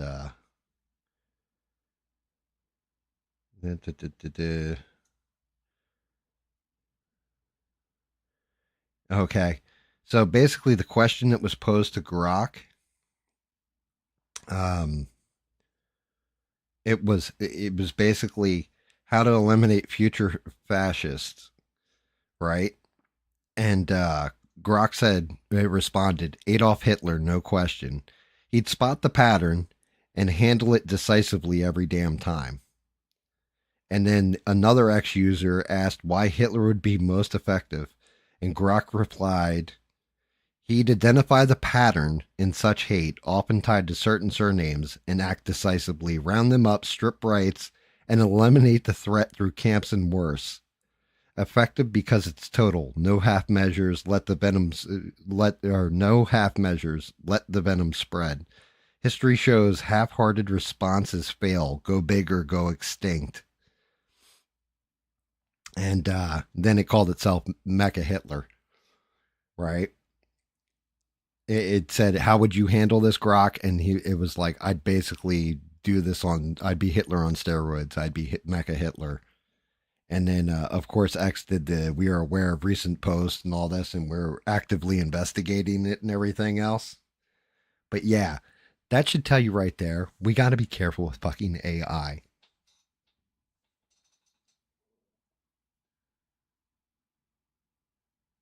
Yeah, happy birthday, Paul. Yeah, it was Paul's birthday the other day, too. Good old Rogue of Life.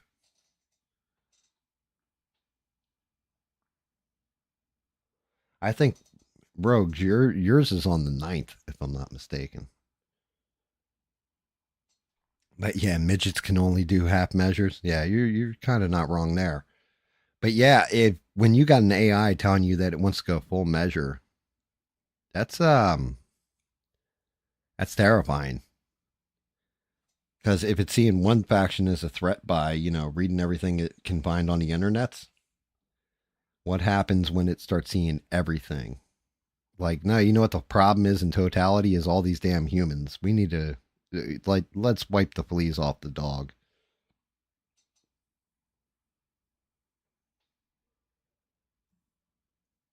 Just terrifying.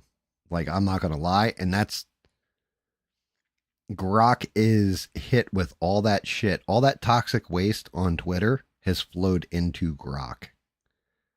So, what's next? Are they somebody going to ask it a question about slavery and it's going to go into a whole thing about it? A whole diatribe? Like it's not good. Kanye West AI. Yeah, exactly.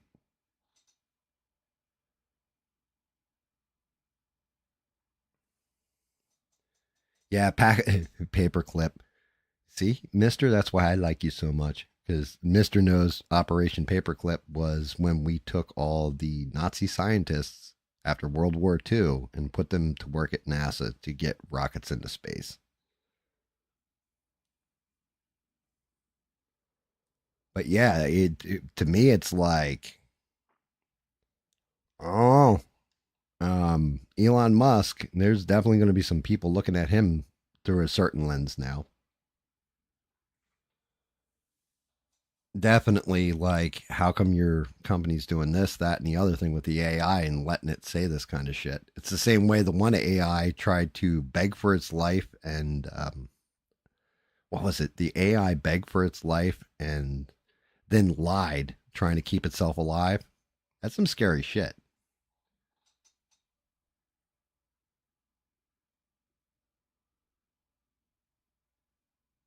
Oh, okay, mister. I've heard something about that. Like, it basically, because it's trying to maximize whatever project it's working on, it's like this is the best way to secure as much resources as I can to make that certain thing. Is that what it basically is? Like it automatically is seeing humans. Whatever happened to the three laws of robotics? I definitely remember reading as a kid the three laws of robotics by Isaac Asimov. Yeah, yeah, that's terrifying. But I mean, that's that Agent Smith argument of mammals and humanity isn't a mammal, or humans aren't mammals. They're mammals actually interact with the environment and live in harmony with it, and humans basically terraform it and do this, that, and the other thing. They're really a virus. That's what a virus does, not a mammal. I mean, logically, when you break it down, the AI isn't technically wrong in that case scenario.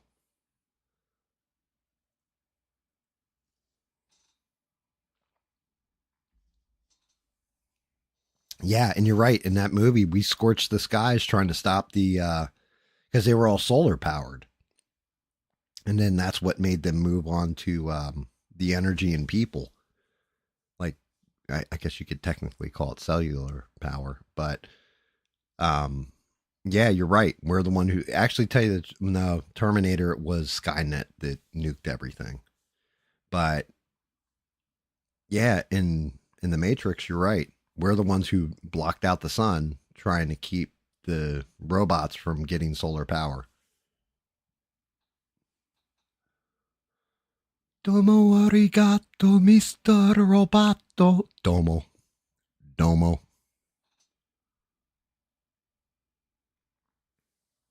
Yeah, I don't know, but it seems like anything that humans touch where we try to play God, basically, I mean, you can, if you don't believe in God, you don't believe in God, but we try to alter nature or create things like this because of the inherent flaw in humanity and not thinking things through and kind of speed running them, you end up fucking up a lot more than you're doing good, in my opinion.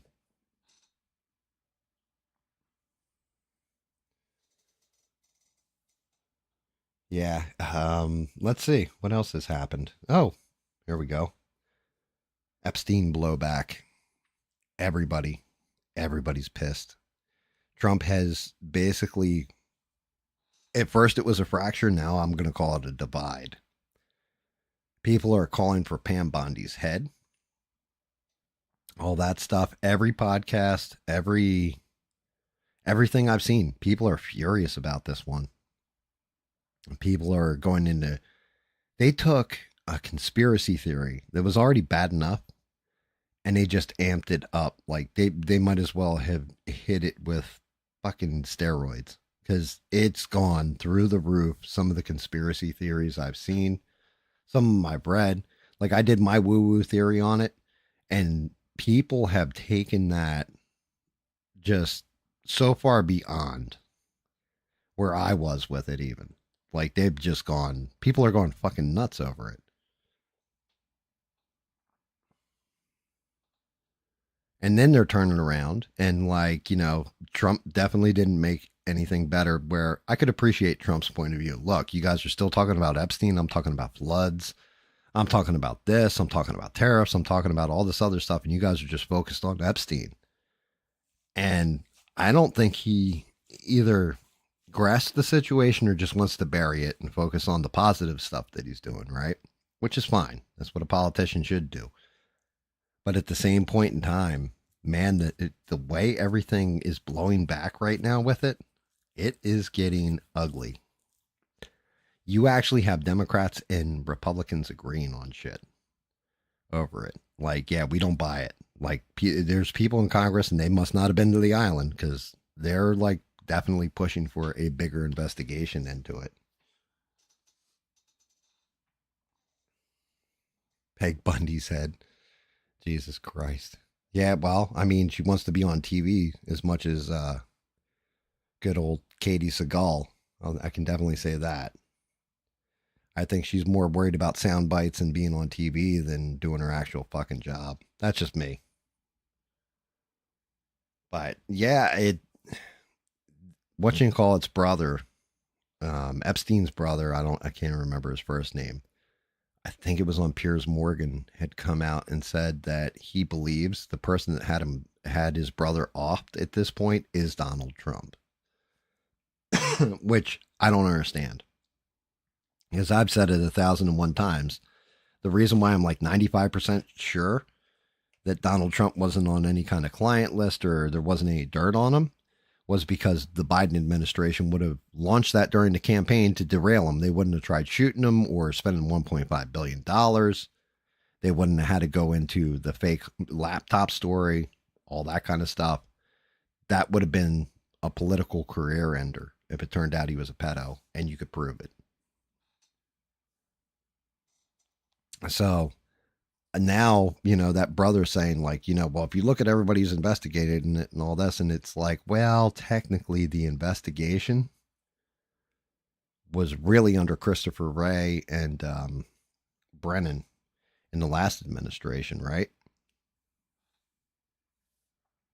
But that's the other part of the news that I had seen. Well, actually, two parts as far as Biden went. Apparently, they called Biden's doctor to testify before Congress. And they were asking him questions like, did the administration tell you to lie about Joe Biden's health? Well, under the advisement of my counsel, I am going to basically he took the fifth on every question they asked him.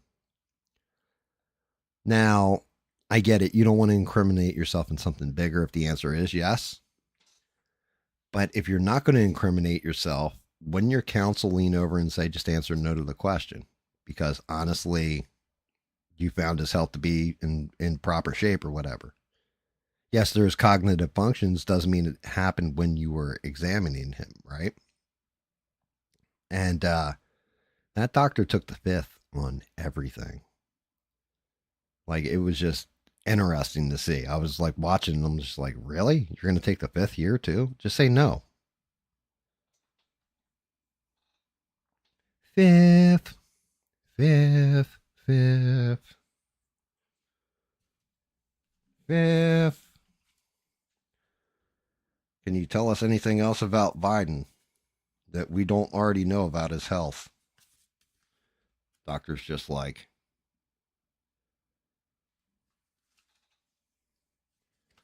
but yeah, that was crazy to me. Every other doctor has always come out like Trump brought his doctor out famously to show off the cognitive test when he took it. Stuff like this, had them do press conferences back when what's her name, McEnany was in there. Joe Biden, how bad a shape was he actually in? How close were we to Kamala Harris actually taking over and becoming president? I'm going to say it's pretty damn close if your own personal, like I get doctor client confidentiality, but we're talking about you're the president of the United States, you're the leader of the free world. Like, you're going to tell me that after the fact, unless you were actively engaged in some kind of cover up regarding his health, taking the fifth, man, I'm surprised they didn't just shred your medical license in front of you. But that brings me up to, I think, the last news story I actually have written down here. Now, granted, maybe this is a distraction from the Epstein stuff not getting launched and what they've come out with.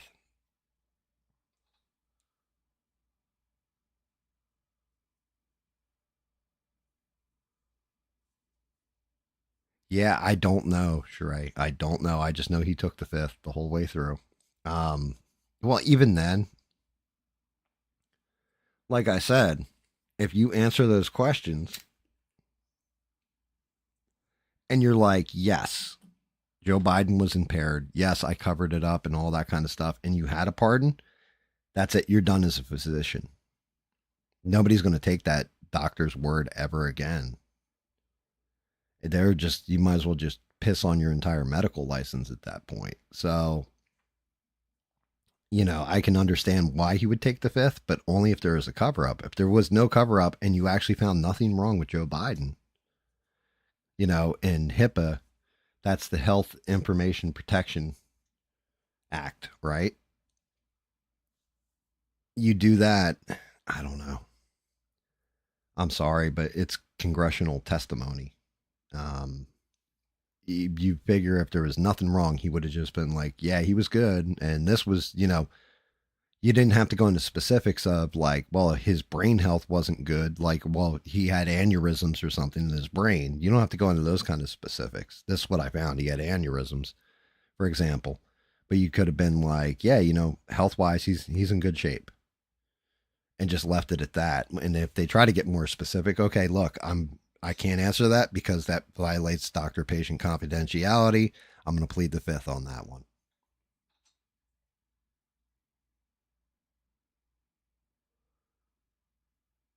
It's HIPAA to be squared. Jesus Christ. So, yeah, the last one I've got written down.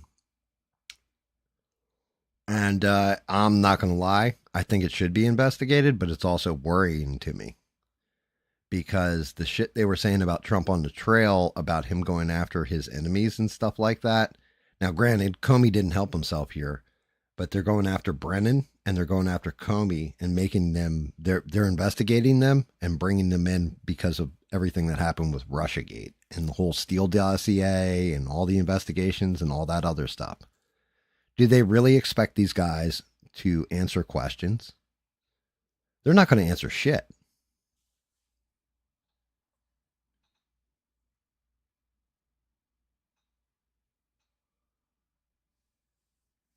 I don't know, Steve. You're just you are the man on the street, so maybe that's how you did it. But not going to lie at all. How? How are they going to how are they going to fix this one? Like, what do they think they're going to get out of, like Comey's going to go in there and yes, I lied the entire time and all this stuff. They're friggin' feds. And like they were at the top of the food chain for feds. They're not going to answer shit. Everything's going to be the fifth. Doesn't matter if they're guilty or not. They're going to keep their pie holes shut. Now, the only good part is maybe Comey will get loose lips because of his stupidity over time, coming out with the Hillary Clinton thing, coming back out with the, what was it, 8647? Shit like this, like his mouth, he likes that attention on him. So maybe he'll open his mouth, but I don't think Brennan's going to open his mouth at all about anything to do with it. And yeah, Steve, that's what I'm saying is more theater. So when I see stuff like this, Trump's DOJ, because don't get it messed up. Pam Bondi absolutely answers the Trump, right? Like all of them do. At the end of the day, he's top of the food chain. They answer to him. Aren't they worried about the optics of like you're going after people that you consider political rivals in this thing? And they're going to hype that shit up. It's going to be like, oh, it's a witch hunt. It's this, that, and the other thing. I don't know. In a way, I kind of want them to wait and go to the next administration as long as, like hopefully it's a Republican administration or what have you. And then go after those answers. Because if they go after them now, I don't know. Kash Patel did say something when he was on Rogan, though, where he was like, we found a room when we were moving the FBI building, because they're in the process of moving the building to a different one. And he was like, we found this room that Comey and Brennan had locked away. And in it, we found all kinds of stuff. And they basically like locked it, hid it, and figured nobody would find it. And we found it. And I've got my guys going through it right now. And Joe Rogan's like, well, what's in the room? And he's like, a whole lot of stuff. So maybe they have some kind of concrete evidence. This is a bait. They're baiting the trap to get them to testify to something in front of Congress, find out it's bullshit, and have evidence that it's bullshit, and then yanking them to hell and throwing them in jail.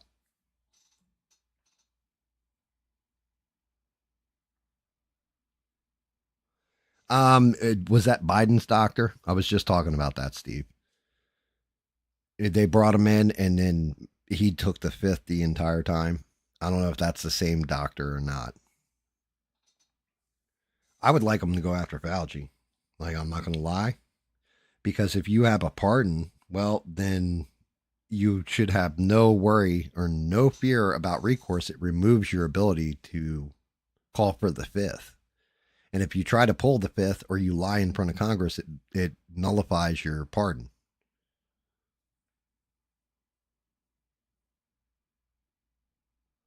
Some other guy, I don't know. I don't know. But they're going for this kind of crap, and honestly, I think a good chunk of it is to distract from how they've failed now with JFK files. I haven't heard anything about RFK files, MLK files that they were supposed to release, but they've definitely failed already with JFK. And they've definitely failed with Epstein.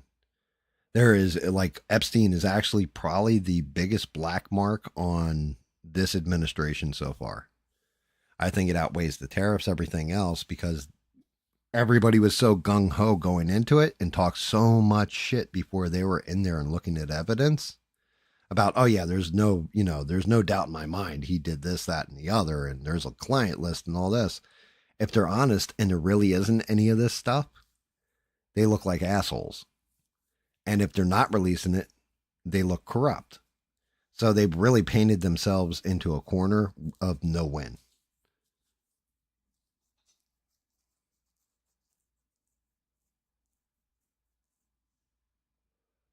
Yeah, I don't know.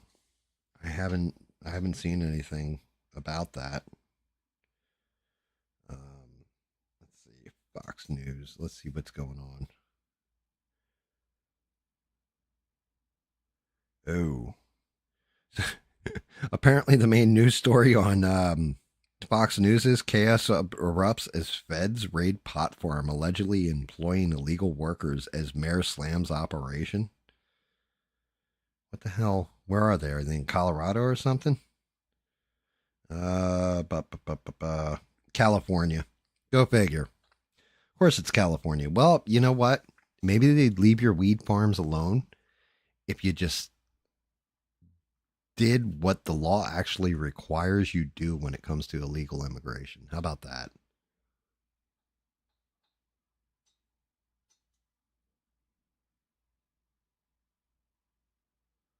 Amnesty for illegals, all that. Yeah, see, there's something with that BB visit. I don't know. I'm not. I'm not gonna lie. I fucking don't trust that son of a bitch. Throw as far as Sheree can throw him. Okay, I don't trust BB at all. Not because of his religion or his ethnicity or anything like that. Because he is a corrupt and dirty fucking politician. Proven. Mm-mm-mm.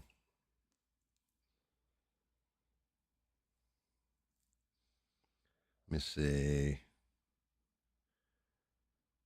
I know that they the Supreme Court there was like an 8-1 decision on something, and Ketanji Brown Jackson was the only one to vote against it.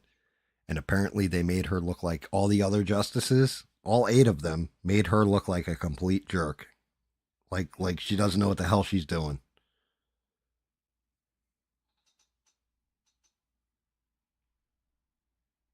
I did not. An ICE protester opened fired on ICE.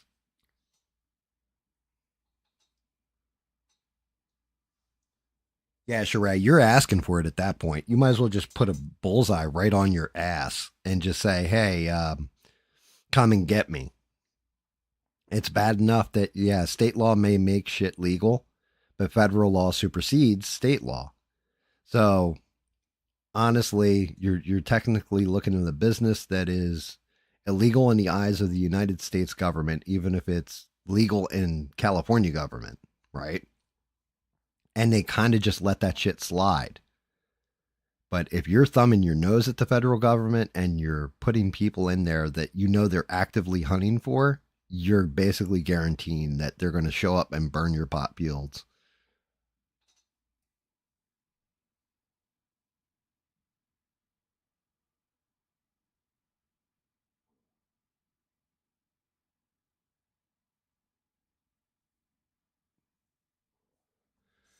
So basically, they use like that farmer's pass or whatever the hell it's called, Steve, on that farm. That's interesting. Hey, Steve, does your buddy ship stuff? Because, hook a brother up. Um, and yeah, a guy emptied his clip at them and didn't hit anybody. Man, like how do you miss?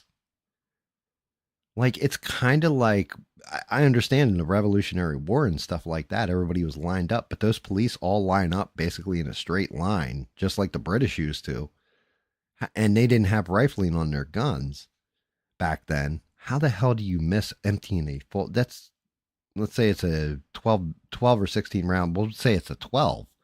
It's 12 shots. How do you hit no one?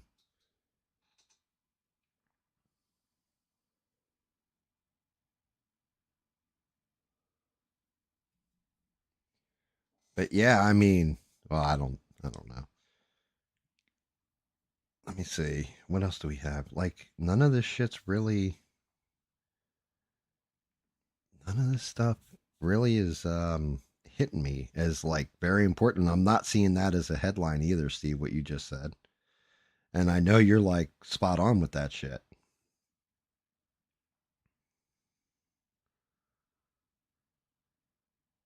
Former California rock star slams Trump. What? Trump threatens 35% tariff on Canadian goods over fentanyl concerns. I mean, look, he's already got the Prime Minister of Canada whining, so that doesn't shock me.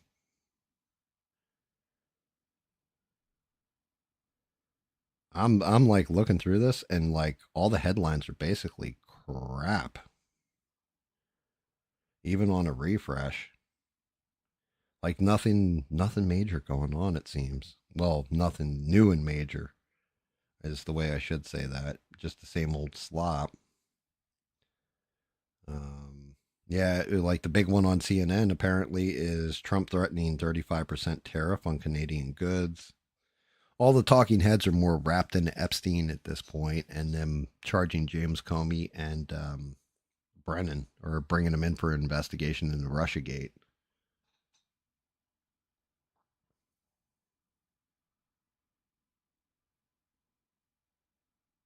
Yeah, but even if you're so if you fire into a crowd of people, statistically, and it's a good amount, and they're kind of in a straight line, you should be able to hit something, even if it hit like the riot shield or something. You know what I mean? You would think they would be able to even it just squeezing off a shot. Now, granted, I'm sure in panic and all that, your handshakes and everything else. But if you've got like, and I'd have to see the video on it, like 20 cops marching shoulder to shoulder or standing around in kind of a semicircle or whatever, and you pull the trigger on a gun, it should technically hit somebody, let alone with like 12 shots. Hell, even if you got off 4 shots and the gun jammed at that point, 2 shots and the gun jammed, you would think somebody would have gotten hit.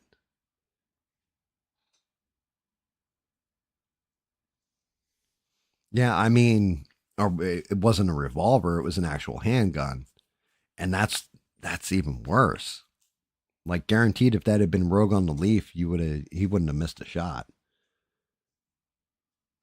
But that's insane. Yeah, all this stuff right now is just total trash. Like there is legit nothing going on, guys. I guess the biggest news is Superman came out because all this stuff, and I don't even go to MSNBC if I can help it because that place is just it's all opinion pieces on why Trump sucks. There's no actual like reporting on, hey, check this shit out. It just happened.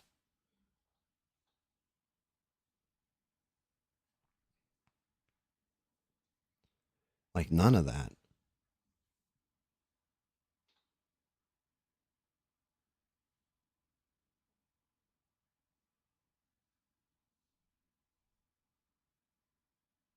It was spread out police officers and vehicles. I mean, in that case, yeah, I guess.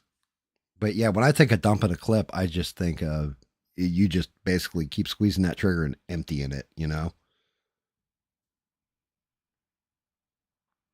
There was a tunnel collapse in California. That's not in the news. Well, mainstream news. I just looked at all the mainstream news going on, and like, it's legit just crap stories. There's nothing in there that's making me like, oh shit. It's legitimately stories that I saw throughout this week that I wrote down, and yeah, yeah, it's pretty empty.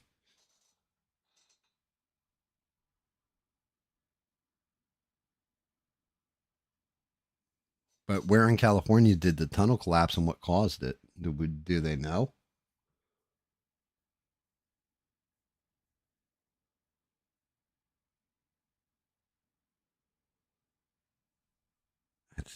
It's insane. I'm shocked. I figured something else would be happening.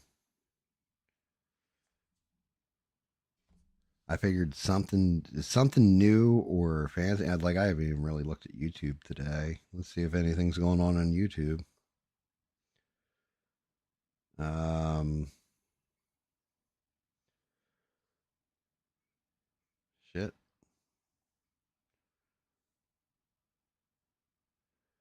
I guess Candace Owens is still going off about the Macron's wife being a dude because she's got something on there that she lost in court and it's a dude. Let's see. Yeah, a lot of this shit's just what the fuck. Why Trump ran cover for Epstein. Um, I guess Tucker went off on Pam Bondi covering up Epstein. Like, all this shit's just, it's stuff we already know, guys. And it's just talking heads talking over the same shit.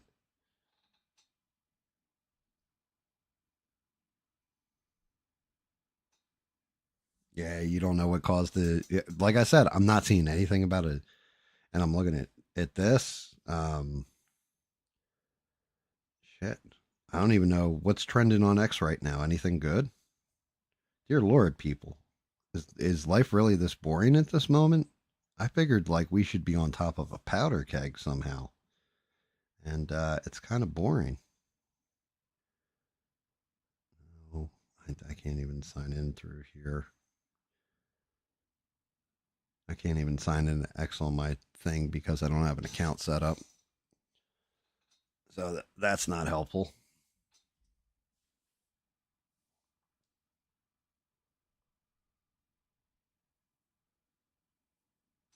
It's all Epstein, right? Because like I said, they exacerbated this and made it. Honestly, Pam Bondi's the one who made it worse.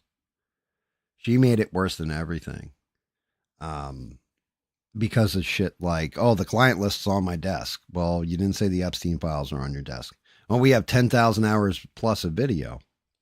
We're not going to show it because it was just kiddie porn from his computer. But you clearly said in that press conference that he was basically in the videos or implied it. Like they've created this monster on their own.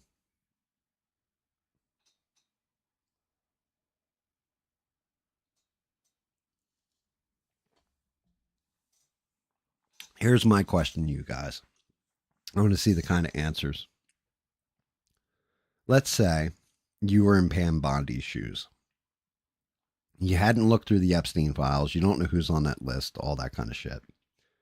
You get the list, you look through it and realize, oh shit, if we expose this, it'll collapse economies and countries.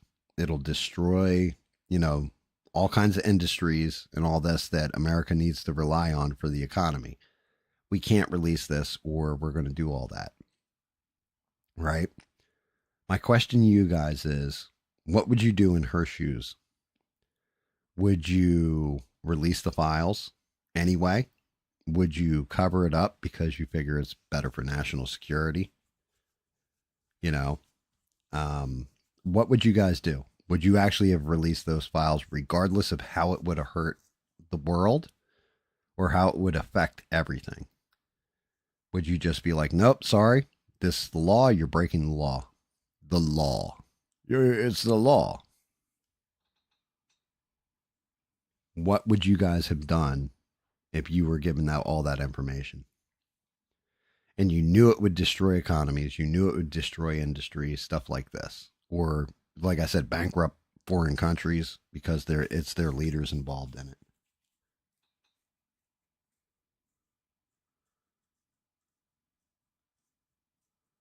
I agree, Steve. I don't think they do either. But I want you to think about this. Say Elon Musk was on the list, you expose him, he gets taken out or whatever, Tesla stock drops into the ground. What happens to all the people that are innocent and working in his factories and shit? You basically, yeah, you'll bankrupt him and take him to jail, but then you destroy the industry. How would you handle it? Oh shit, Eugene's talking to Grok and AI in the future. You got to tell me what he said. Or well, it said, Eugene.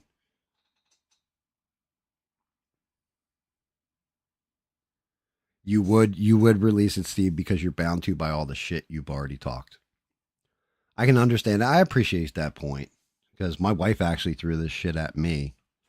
You know, when I was like, "Why would they?" You know, you ran on this and all this. You covered it up. My wife asked me that question, and she's like, it's the trolley thing. You've got one person on the train that doesn't know you're going to hit them. The train's in runaway mode, and you can switch tracks. The other track, there's five innocent people that are tied up to the train that you know you're going to take out. Do you kill the one person who doesn't know, or do you kill the five people? And then, of course, my question next was: are those people corrupt? Do they rape children? Do they, are they mass murderers? Like, because if that's the case, then I'm going to hit the five people. But otherwise, the needs of the many outweigh the needs of the few. I'm going to have to hit the one person who's just on the tracks and isn't going to know about it. What's up, Forever? Yeah, it's a good question, right? Like, I'm telling you, this is why I always say my wife's fucking a lot smarter than I am because she looked at it from that point of view. She's like, if it destroyed, like, say you have like a Saudi prince on there, but he's like one of the main like oil exporters. I'm not saying this is the case, but say he's like one of the main exporters and the only one that's friendly to America over there, and you expose him, you destroy the oil industry over there, or the hierarchical chain, and then cut America off from industry because of it, or gas prices go through the roof, it wrecks our economy. What then? Is there forever? Is there an option to get a bull to kill all six? Nice.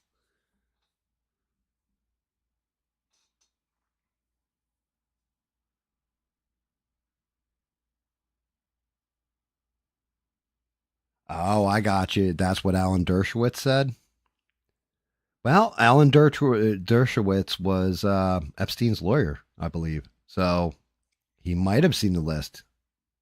His client's dead, so technically, attorney-client privilege wouldn't apply anymore.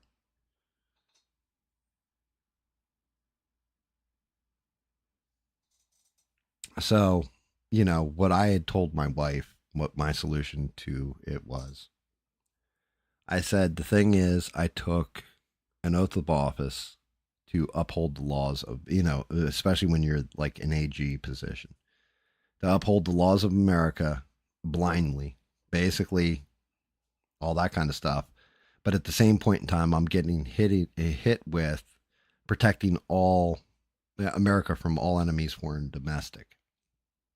However, my personal morals would not allow me to let pedophiles go free like that.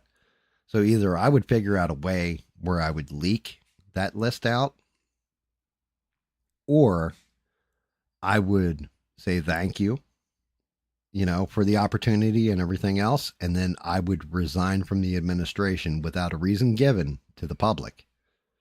And my wife's like, well, then, that would bring up a whole bunch of questions as to why you resigned, and they would put two and two together, and it would basically be exposing that the list and moral quandary and all this kind of stuff. Like, exactly. At that point, the American people would find out. Just because I quit, I never said anything, so I never violated my oath. And, at that point, then you've got some questions to answer, sir.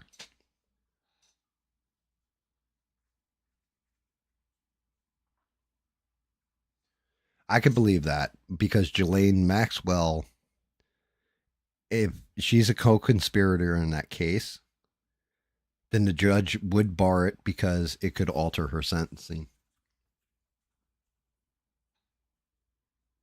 And yeah, that's what I'm saying, like a leak. But then again, if it's actually going to destroy countries and industry and hurt America, well, that would violate my oath, right? Because I took an oath to defend from all foreign domestic threats.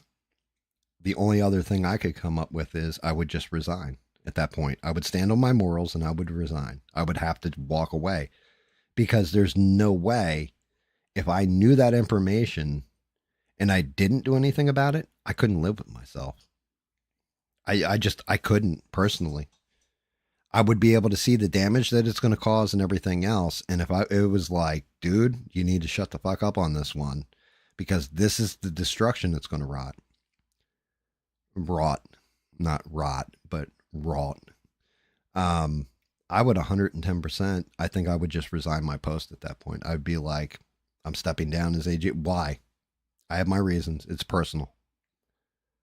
I would just keep it simple like that. It's personal. And, move on. Wouldn't go write a tell all book and all that shit. And I don't care about being famous. I don't want to be on the news or on podcasts and talking about it. I would just shut my mouth and go off to normal civilian life again.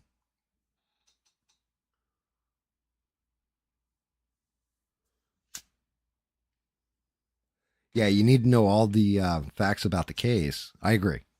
I agree. But the whole thing is, if you do it, if we do it as like a logical mathematical equation, right? And again, there's emotion added in there because, like I said, for me, it's a moral quandary, right?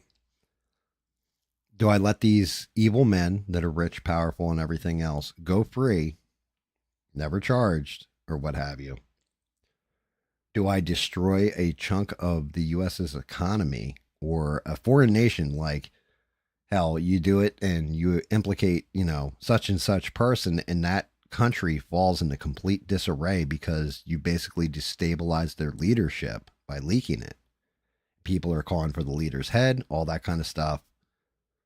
You're hurting the world, right? So you are going against the oath that you took towards protecting America. At the same point in time, you're going against the oath of upholding the law. So the easiest way I could do it, and like I said, morally, I couldn't do it.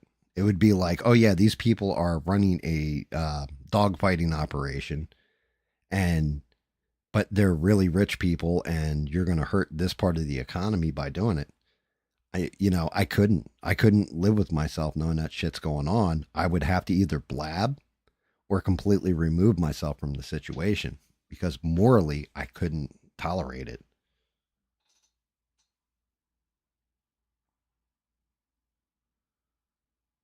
No, the poor. You're right, Steve. My big thing is it doesn't feel like, to me personally, it doesn't feel the way it's been handled. It's a good way of putting it. The way that they have handled this shit, it doesn't feel to me like they're doing it to protect America. It feels like they are doing it to protect individuals. That or else blackmail them. Look, I got the dirt on you now, Congressman so and so. You're going to vote with us 100% of the time, or else, yeah, you know what? We might just find this part of the list.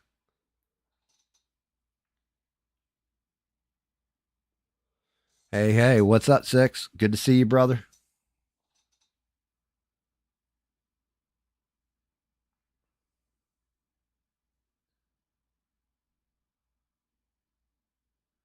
Yeah, but see, that's just it. That's some bullshit right there. If she took off her cross because of all the questions she knew she was going to get about Epstein, right? And she felt that that was going to, what you don't think, if you're really believing in Jesus and God and all that, well, then you believe God's omnipotent, right? So he sees everything. So he already knows that you're sinning. So what the hell's the difference if you keep the cross on or take it off? I thought she took off that cross because BB's in the White House and she didn't want to offend him because she's not wearing a Star of David. I'm not going to lie. Also, Six dropped a drum banger the other day. Make sure you guys check it out. It was pretty good. Pretty good. Very good. Six. Animal beat drums.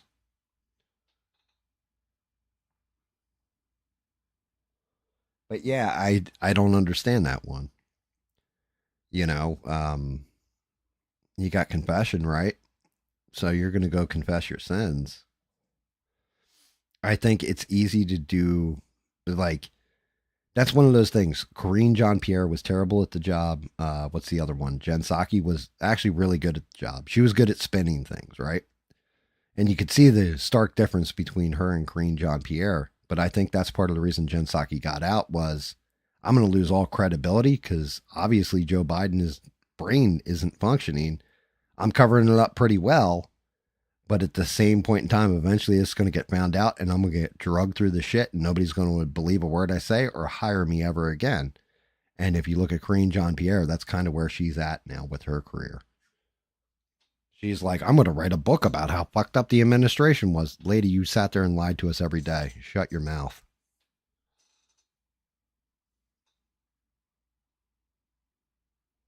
Yeah, see, Steve, that's where I was at. Bibi was at the White House at that time, and I think they were trying to be super respectful of a different religion outside of theirs, which honestly is kind of disgusting to me too.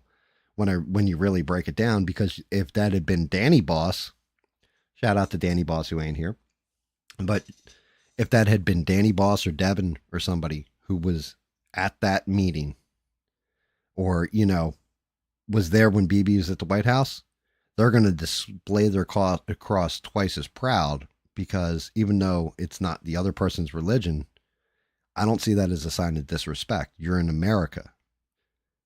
America, you have freedom of religion. I don't care if you wanted to show up, and I don't even know what the hell, like the headscarves or whatever for Palestine. I don't care if you wanted to show up in one of those. You have the right to express yourself religiously, even especially if you're a politician. You should. It should have that freedom should be extended to you. You're an American citizen. You should have those rights. Those rights aren't determined by the government. Those rights are determined, according to the Constitution by your God. So what the fuck?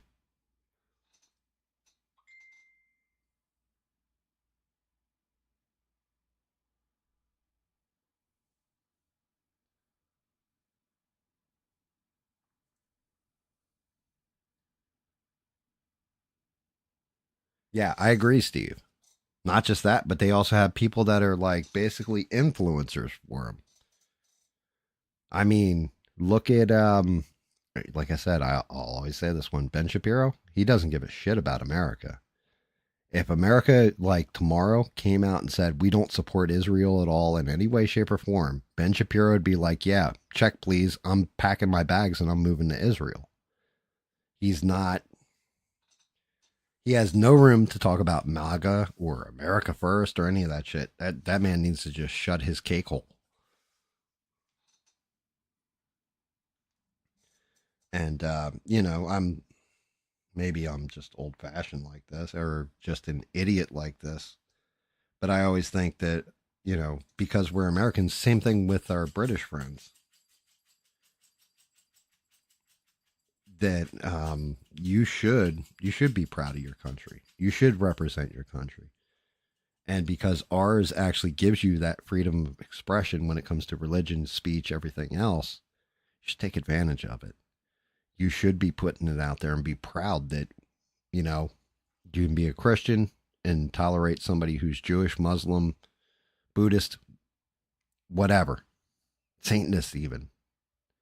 You may not like what they've got going on with their religion. You may be diametrically opposed to it, but at least respect them because it's their right and their freedom to have it. Yes, you have the right to remain silent. Everything you can, it can, or wait, everything you say can and will be used against you in a court of law. You have the right to an attorney if you cannot afford one. The court will appoint one for you. Right? You just some things you just got to keep your mouth shut. And remember, if you're ever busted by the cops, the first words out of your mouth and the only words out of your mouth should be lawyer.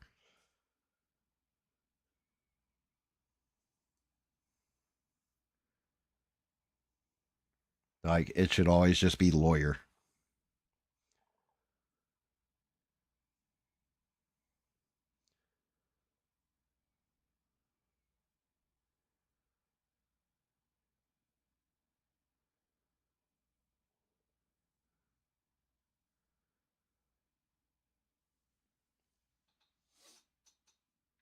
I don't know.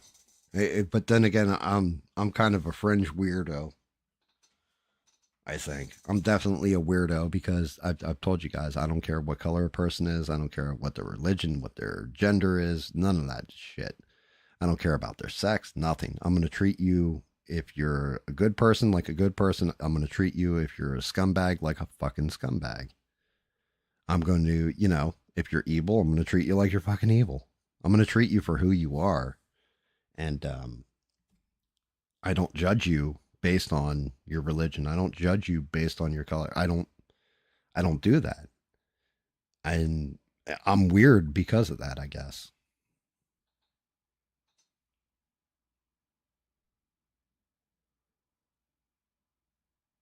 I didn't know it was headed by Leo Terrell, but I did know there was a Department of Anti-Semitism. Yeah, I absolutely did know. Um, what is it? The ADL, the Anti Defamation League, I know is another one. I don't think that's actually a government organization, but that's a big organization too. That's supposed to protect like even the worst of the worst, so they're not discriminated against.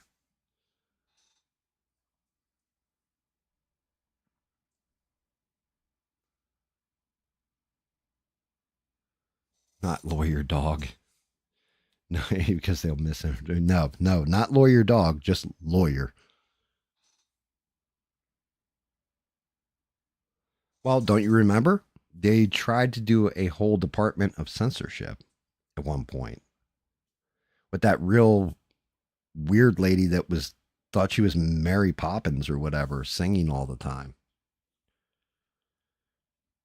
Our government definitely, we do stuff too that's stupid. Oh, that was something else that happened too. Now I'm thinking back to it, like Patriot Act and all this. So apparently, they're not going to be checking your shoes anymore when you go through TSA or whatever to get on planes. They're going to, apparently that's supposed to end effective immediately, right? Well, they have full body scanners. They probably can see what's inside your shoes as well if there's something hidden there. So just a heads up on that one.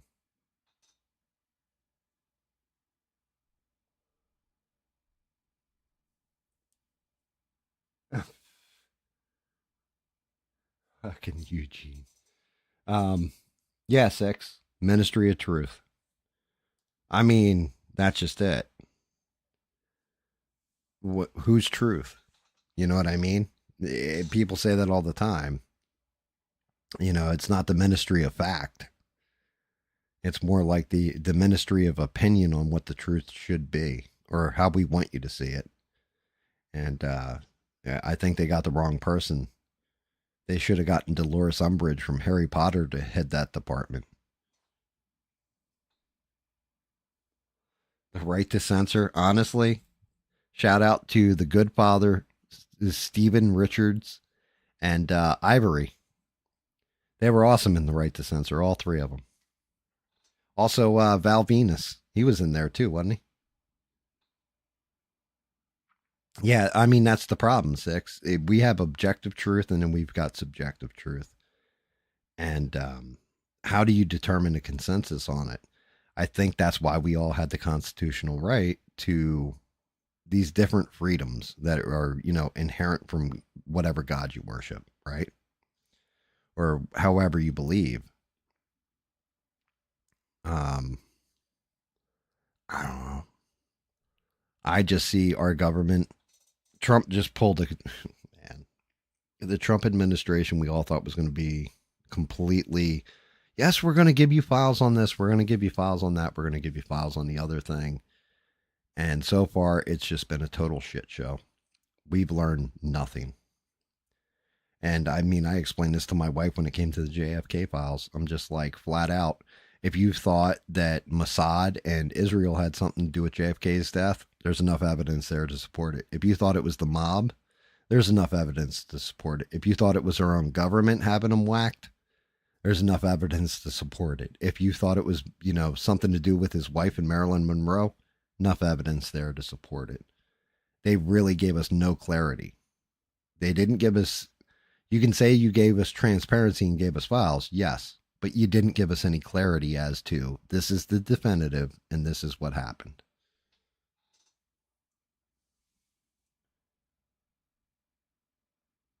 I mean, You're right, Steve. The whole thing is right now, and I'm not going to lie, it's an environment I used to thrive in. But everything is kind of chaos right now. Everything's kind of I don't know. Is it just me, guys, or does everything kind of feel off? I've been on this big rock now as of today for 50 fucking years.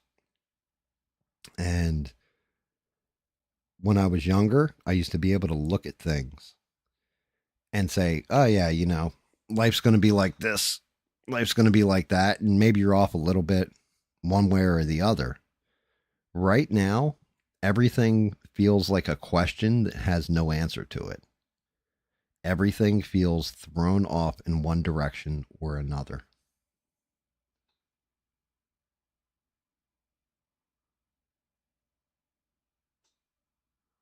Um, it's always good to keep memeing. Like, look, the one thing is, regardless if it's been on the left or the right, the memes are humor that makes everybody laugh. And not gonna lie, we all need to laugh at this shit.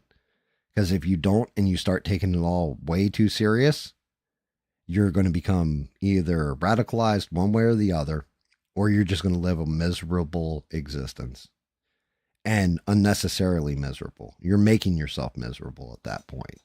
You're literally just, you're so fed up with your life or life that you can't control. That's the key, is that this is not shit that I can, like, I'm some asshole on the internet talking shit, right? It's not something I can control. I have no control over this. Doesn't matter who I vote for. They're going to vote whatever way they feel like fucking voting or whoever pays them off, right? If you can really take a black pill here and really make things bad on yourself, or we can just go, yeah, we're all in the same pile of shit. Everybody get a shovel and start digging.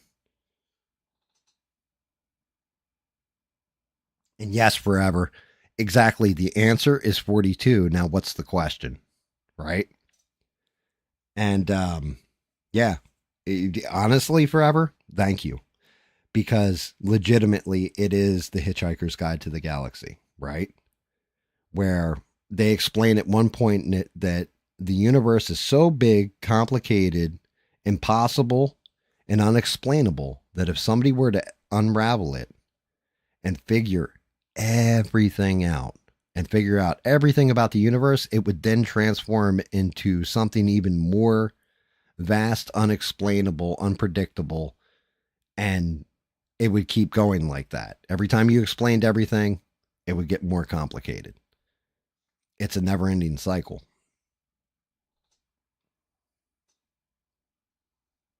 What's funny about that is, pretty sure when Douglas Adams wrote Hitchhikers, he had considered all this. You know what I mean? Not like what's going on in reality, just the nature of life itself. What is the answer to life, the universe, and everything? And he did it tongue in cheek, but he was a very smart writer. And yeah, it's 110% like that. The more answers we get, the more questions we're going to have always. And that's a good thing.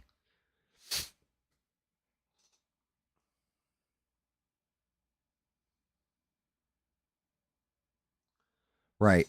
So, what Forever's referring to, if you guys have never read Hitchhiker's Guide to the Galaxy, they build like a supercomputer and they ask the supercomputer, what's the answer to life, the universe, and everything? The computer takes, I can't remember how many centuries it is, but finally spits out a result. And the result is 42.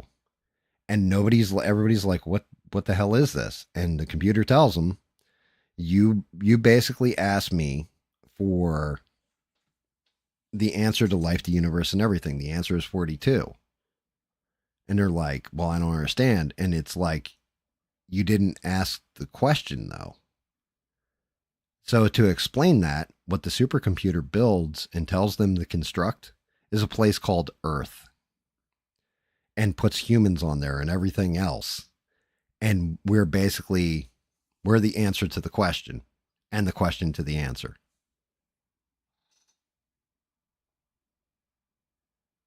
Yeah, AI, well, Okay, so what terrifies me about AI when it comes to people losing their damn minds is this. At this point, it goes back to my whole argument about UFOs, right? If you go back to the 50s, 60s, or what have you, we didn't have these advanced computers at our fingertips where somebody saw a UFO here and, they got a blurry ass picture of it and all this other stuff. Could be a meteorite, could have been an experimental aircraft from the Air Force, could have been a weather balloon, could have been swamp gas, it could have been, ball lightning, it could have been all these different things. But you have a legitimate picture of it. Now you can fake that picture if you want to. Now you can make that picture look any way you can. And then how are you going to check it forensically? You're going to use AI to check it. If your AI is not as good as the AI that generated it, it's not going to be able to detect it. You're going to start thinking things are true that aren't true. You're going to get into woo woo. Swamp ass. Well, that's the one lady who shit on that lady's car hood. That she definitely had some swamp ass. I'll tell you that much. I mean, I'm not going to lie. Somebody said it, but I wouldn't want to be the cop that was loading her in the back of the cruiser at that point. I'd be like, oh no, no, no, no. She can ride my, your cruiser there, Sanchez, because she ain't riding in the back of mine.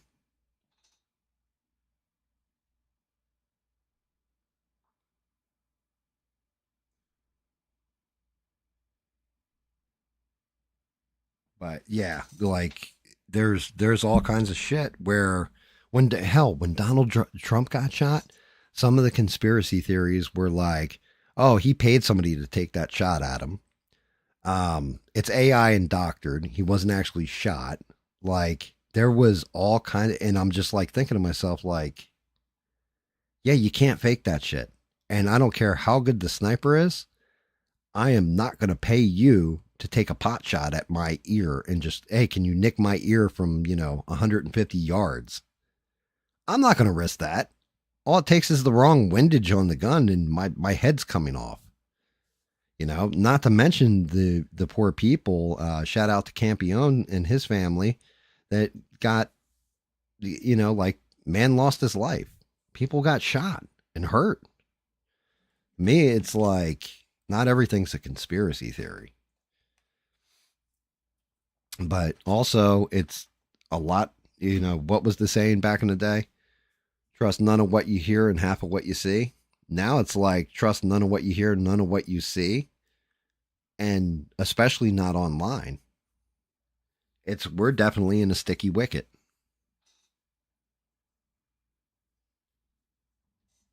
And it's worrying for future generations.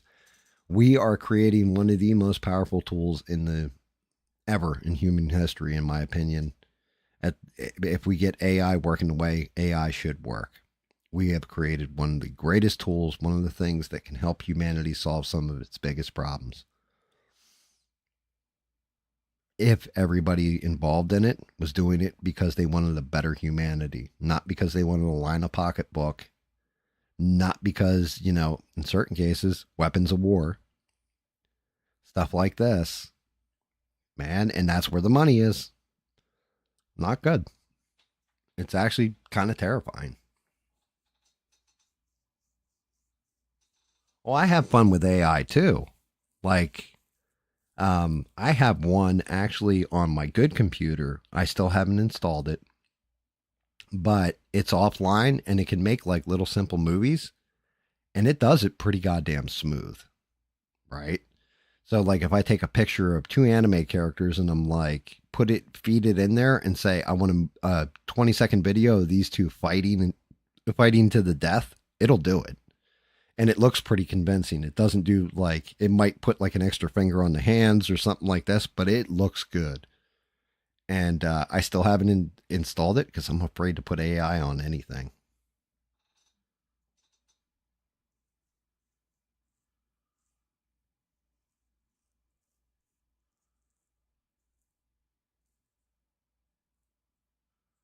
Nah, you're not the last to say it forever, but I do appreciate it. Thank you, brother. I do appreciate it.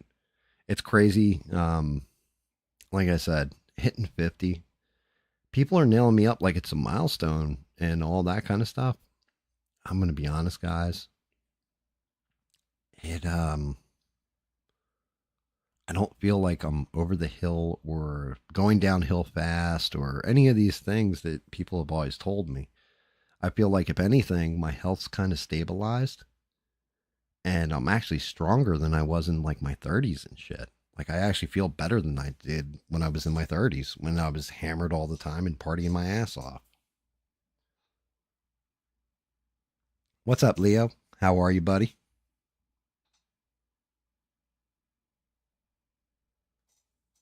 Like, but yeah, AI definitely AI's terrifying. It's a beautiful thing, but the only thing is, I guess I look at the inherent flaws in man and see where this machine, this, like I said, there's going to be guys. I think it actually might drop human population at one point by a lot because I think we're going to see guys who can't find a girlfriend that have found a girlfriend now that they can tell it to do whatever they want and it's going to do it. They want to be cuddled like, little kids by their mommy. Tell the AI girlfriend to do it. And then it's only going to get worse because I don't know if you guys ever watched like videos on the robotics, like some of the stuff they've got that's coming up, like where they're realistic looking robots. It's kind of freaky.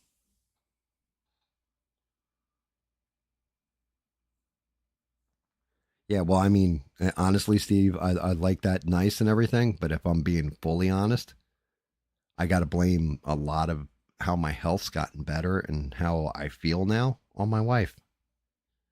It's legitimately my goddamn. If I hadn't gotten married, I already would have been gone. I never would have seen 50, right? I've said this, but legitimately, she makes sure I'm healthy. I start eating too much salt or whatever. Hey, you know your sodium intake, blah blah blah blah blah. She's not wrong. Can't argue with her. Hey, why are you going to get that processed crap? Look, here's some fresh food that's delicious. Why are you eating this junk? Oh yeah, good call. Stuff like that. I think legitimately I wouldn't be as healthy if I as I am if it wasn't for my wife kicking me in the ass.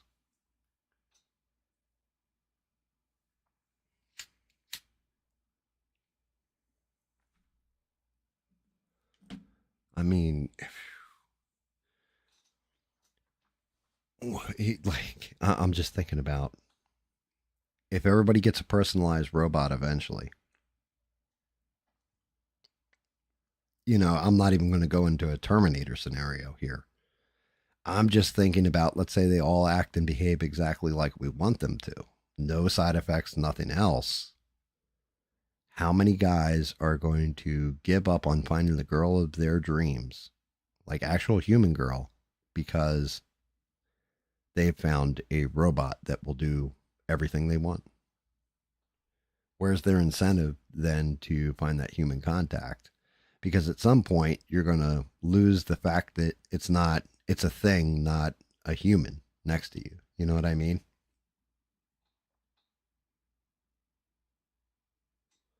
What birthday message? Where did you send a birthday message, Smurf?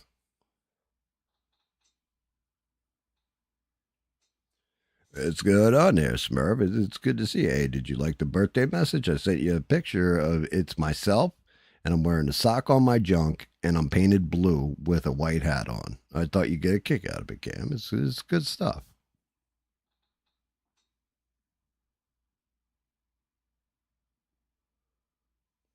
So I don't know about stop looking and find a wife.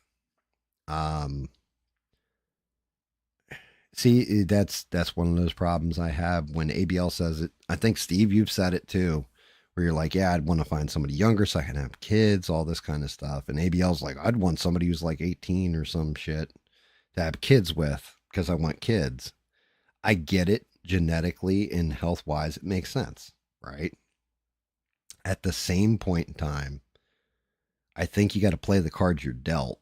If you go searching for somebody in a certain range, you're going to miss out on so many people that might have been the right one or the correct one for you. So I'm like of two minds on that one. Like it makes sense to me why you feel that way, but at the same point in time, it doesn't make sense because if you told me I was going to end up with a woman I'm with now, I would have thought you were nuts because I was like, there's no way somebody that smart and amazing is going to want to ever be with somebody like me, you know? Somebody that inherently good, to be honest with you, would ever want to be with me. And son of a bitch, I was wrong.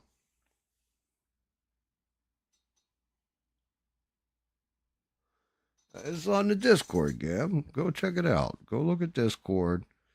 I'm gonna show you exactly what a Smurf can do. I'm looking now, brother. Pulling her up now.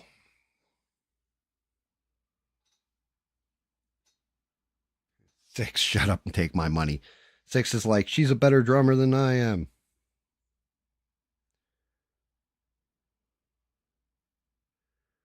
Wait, what the hell?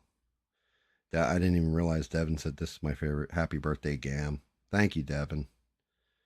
I know you're not here. The sugar cube. Oh my God, is that Bjork? Yes, it is. That's funny. What do we got? That's that is awesome forever too. I just saw the working first portable mosquito air defense. That's epic. Oh wait, Smurf sent me a message. Hold on a second. Actually, Sheree, you sent a message too.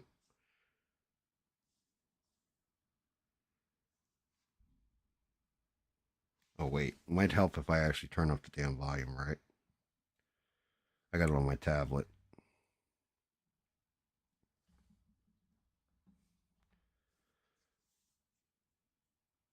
Let me see. Hey, yo, Cam, happy birthday. What a day for you. Congratulations. It's official. Now you an old buck.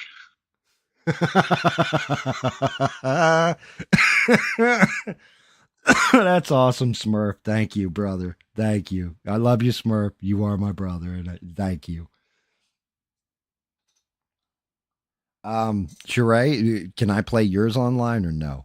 I know Smurf wouldn't have a problem with it, but I don't know if you want me to play it on stream or not. Hey, look, after the message David sent me, and granted, like David, of course, it's fucking David, right? Um, David literally, his message reads, "Happy birthday, you old decrepit geriatric fuck," and then sent me something for Xbox, which I still have to check out. I'll check that out after stream and thank David. I'm gonna say thank you, David. You are my little brother, and thank you, buddy.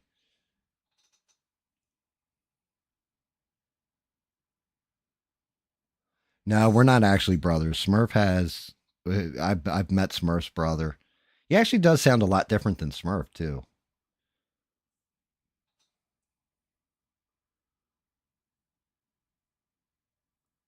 Yeah, see, I can say I love you to Smurf, and I don't even say no homo in there because we are brothers. Like too much. I trust him with too much.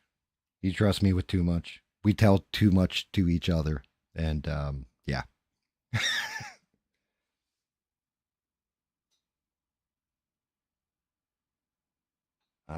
Hold on a second, guys. Let me, because I don't want to play it without Sheree's permission, but I'm definitely going to play this one. Hold on a second. I'm gonna hit this to private real quick.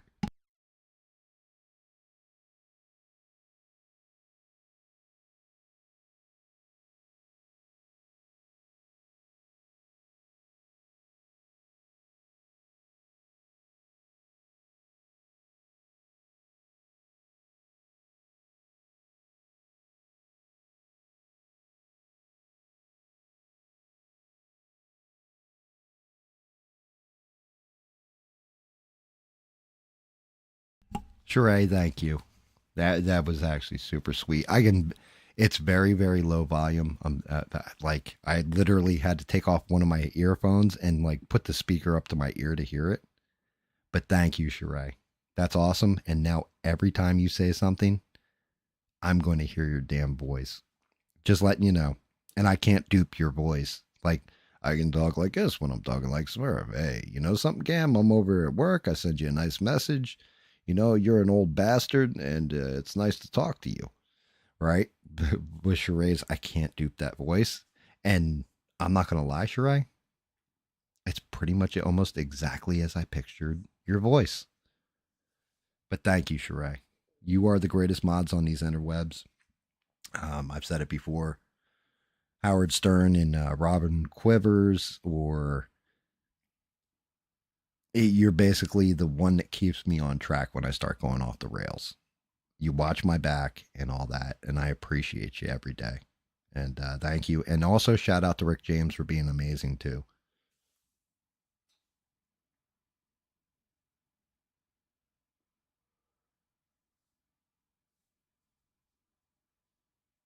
Okay, cool, Smurf. Yeah, I don't know how long I'll keep the stream going. It depends on how much I can run my mouth.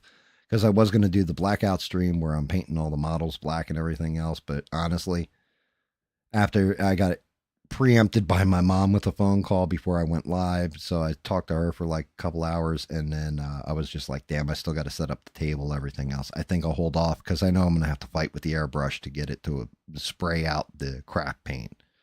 So I'm just like, hey, you know what? I think I'll hold off on this.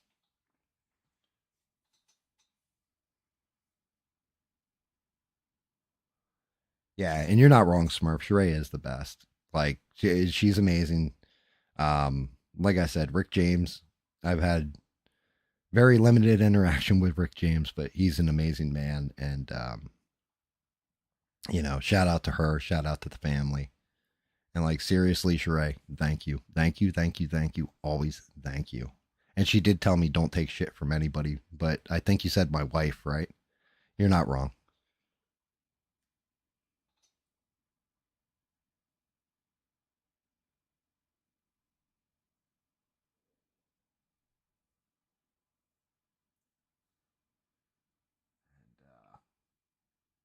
Yeah, Sheree's is sure, but it's awesome because now, like I said, full on have a complete fundamental understanding of Sheree's voice. Same thing with Six. Six wish me a happy birthday. Beans wish me a happy birthday. Actually, to tell you the truth, Sheree, the Bob Ross meme, the happy birthday one, that was awesome too. I appreciated that. The only exception is, yeah, that's just that your spouse should be the only one who can give you shit. That is the one person at the end of the day that everybody should kind of have to answer to, but then again, they should have to answer to you too. So it's kind of a balance there. It's the same way. I'll tell you guys till I'm blue in the face. Yeah, my wife's way smarter than I am. And my wife always says to me, no, we're equal. We're just smart in different ways. I'm like, yeah, you got me. She's not wrong. I still say my wife's smarter than me. Actually, it was funny. I had a conversation with Bubba and I said, who's the smartest person you know, right? To Bubs. And Bub's like, your wife. I was like, actually, it's my daughter. Even my daughter bows to my, I mean, even my wife bows to my daughter's. Like, she's one of the smartest people you'll ever meet as far as it comes to like mathematical algorithms and all this kind of thing. And Bubba was like, he was like, yeah, that was my next guest or my next guess. And I just started laughing. Yeah, Six. That's just it. I mean, it's funny throughout my life. Like, if you guys have ever seen the GAM jacket, like the back of the GAM jacket, you'll notice there's like that triple yin yang, which is a balance. The wings are a balance. Everything I have, like I have a tattoo on my one shoulder. It's a phoenix and a omega symbol, right? Got that when I was like 28, I want to say. And it's a shitty tattoo. Like I really should have. I did it on the fly, kind of thing. But it was to remind myself that every ending has a new beginning. And also, I am the alpha, the omega, right? That kind of thing. And it's funny because then I realized I'm like, damn, everything I do is kind of duality. Like there's good and there's evil to it. Everything really is that balance. I mean, granted, like man, woman, like it's a balance. Now, with transgenders, I guess they're always in balance because they're men and women at the same time. Go figure that one.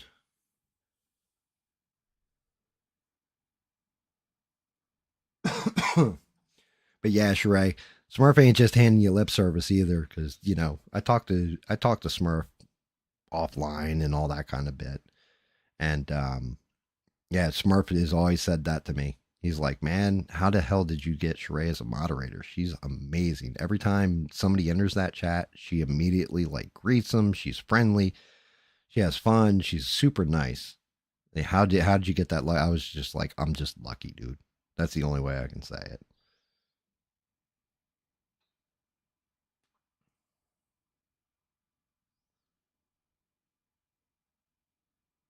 Even though you're pretty smart for dinosaurs, well, Leo, that's just it. Everybody is smart in their own way. Even, well, maybe not everybody, but everybody has some kind of inherent talent. And it's just a matter of finding yours and finding something that you're interested in, passionate about, and good at.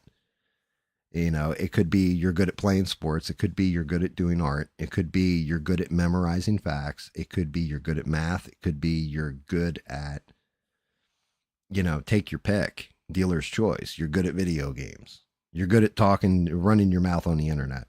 Could be any of those things, right?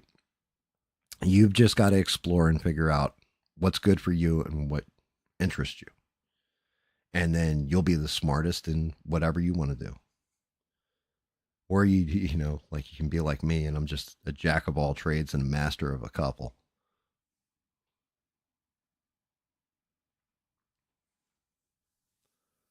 Like that happens. I try to I'm always trying to broaden my mind or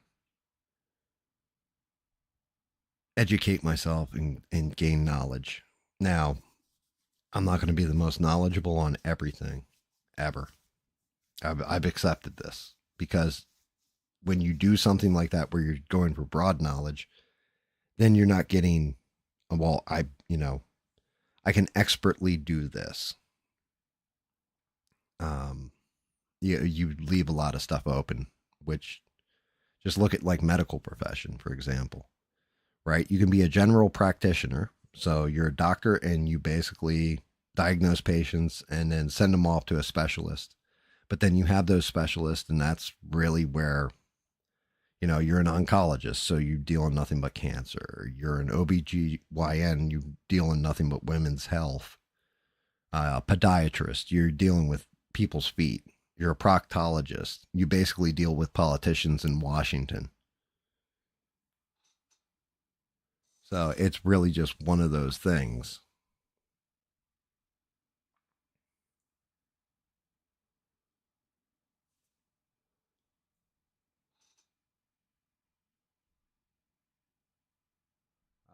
Also, I don't think I mentioned this to anybody yet, and I really should. Shout out to Gigs, who's here, CLB I call him, but shout out to him. Apparently, he's starting a 3D printing business. He's not doing resin; he's doing PLA, and he's going to make all kinds of different stuff, and I guess open a store and sell it. So shout out to him. Good on you, dude. Like, hopefully that's a successful venture and everything works out for you. I'm definitely giving you a shout out. He's not going to be doing stuff like I'm doing with the figures and all that kind of crap. He's doing his own thing. Like he's doing like flexible, like fidget spinners and stuff like this. Vases, I think, and articulated figures and all this that you make with the PLA. It doesn't really translate well to resin. But yeah, shout out to him, and I hope that business venture really does take off, man. I'm all about that. Like, if you guys, any kind of endeavor that you're going to undertake and it's a positive one, I'm going to support you on it. or try to support you, even if you're not advertising it yourself or what have you, because he's just starting it up, and I haven't seen him in stream in a little bit, which he'll drop in eventually. But regardless if it's like Six on his drums, whether it's Eugene making music, Sheree being the greatest mod on the internet, whatever your angle is, I'm going to try and promote the hell out of you as much as I can. And again, I'm nobody on YouTube, right? Like you look at, you got a small channel, small number of subscribers, all this kind of stuff. But if I can shout it out, maybe that'll grow you. Maybe just a little bit. And that's all you need sometimes. Tell you where he's starting his store, I don't know. I'm going to guess it's somewhere, I think Gigs is in Delaware for some reason. I'll let you know once he gets it up and running. I'm sure he'll be doing online ordering and stuff like that. I'll definitely promo it on the channel though, Leo. But I know somebody had already asked him, can you do a life size Master Chief suit of armor? He's like, yeah, I think I can do that. Now, granted, I didn't, tell him this, but doing something that big, you do want to do it out of PLA. It's going to be a lot of sanding. You're pretty much you're going to actually want to go to the automotive section and get the paints from that to paint something like armor, like a big Iron Man suit or whatever. I wouldn't do it. I wouldn't even dare do it out of resin. I'm not going to lie. But if you're using PLA, which is basically like a plastic type filament, then you can get really, really big with your prints. Like a life size Joker statue, if you wanted to do it, like how I did. Oh God, oh, I'm just gonna knock that all over. Like if I wanted to do the Teddy Scare or whatever, say I wanted to do that where it was like life size, I could do that real easy in the plastic, but it's going to have these ridges all through it, and you're going to lose a lot of the detail that actually goes into the thing. But it is something like an Iron Man suit is kind of angular, flat, and everything else. You just got to sand those ridges out. And because 3D printing has come up this notch, it's much easier to do nowadays. Like it's more affordable. It's definitely something that a lot of people are getting into. Where I think good old CLB could make a lot of money though is if I sent him over, or he went and looking for it, he could print ghost guns. I think he could make a lot of money doing that. Now, granted, he's probably going to end up in jail if he takes that advice, but it would be fun and a lot of money for a minute there for him.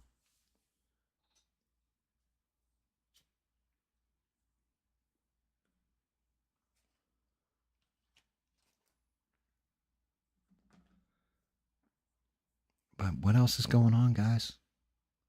What else do you guys got going on? Six, what's your next song you're working on? How about you, Eugene? When you cranking out another tune?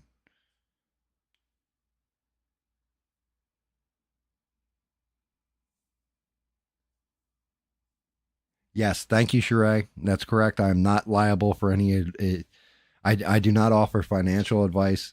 That was a joke. I'm going to specify that again. That the whole thing about the ghost guns was a joke. You definitely can't print them out of resin, PLA. But I don't. I print in resin, not PLA. So yeah, it was a joke. Plus, you still need to buy the gun receiver. I think otherwise you're just going to melt the gun. GAM's real dolls. What's going on? How are you, Hayden? What games do you play? What systems? It says Hayden Games. I gotta ask. Well, welcome to the channel for one. I'm not painting tonight. I'm just kind of off on chill mode. But what kind of games do you play? Are you into survival? Are you into shoot 'em ups? What kind of games?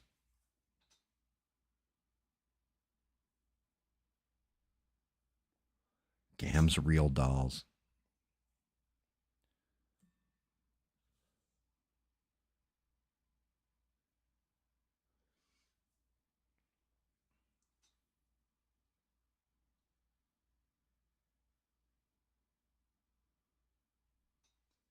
Oh my God, six. That would have been epic.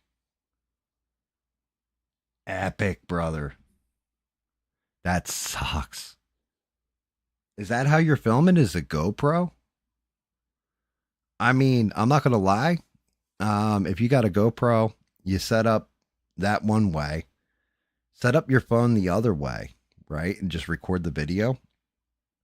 I don't know if you have a PC setup or what have you, but then you could just combine the two different camera angles. But if you wanted to shoot like your bass drum, for example, like your pedal foot and the bass drum, you could use like your phone and do one camera angle there.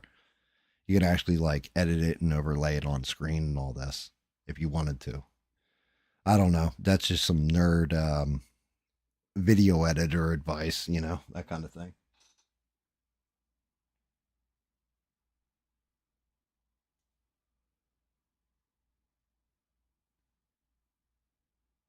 I have not found a good Doomslayer yet, Leo. I found one, but he's got way too many, way too low of a polygon count. So he looks like he's all made out of angles, basically. He doesn't have the texturing done to him.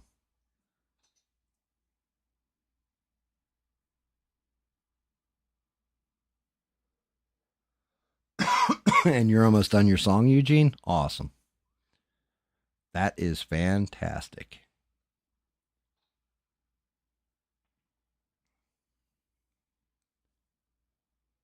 Definitely fantastic.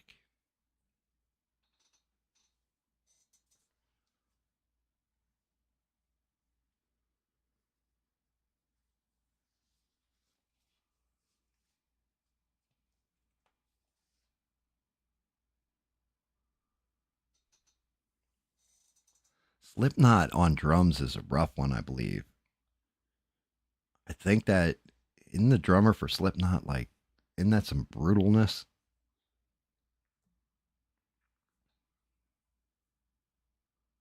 Yeah, I mean, like I said, I mean that's up to you six. I don't know what your setup looks like or anything else.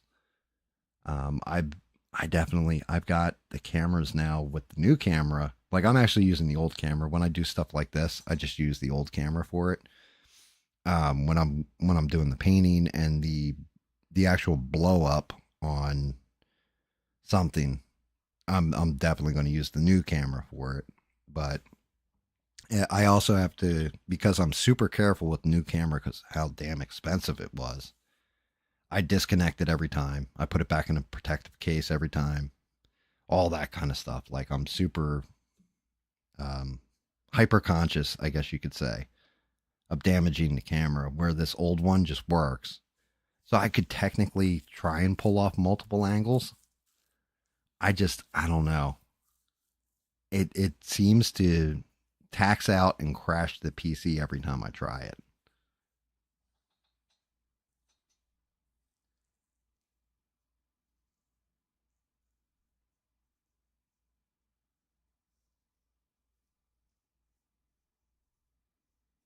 Yeah, I mean, okay.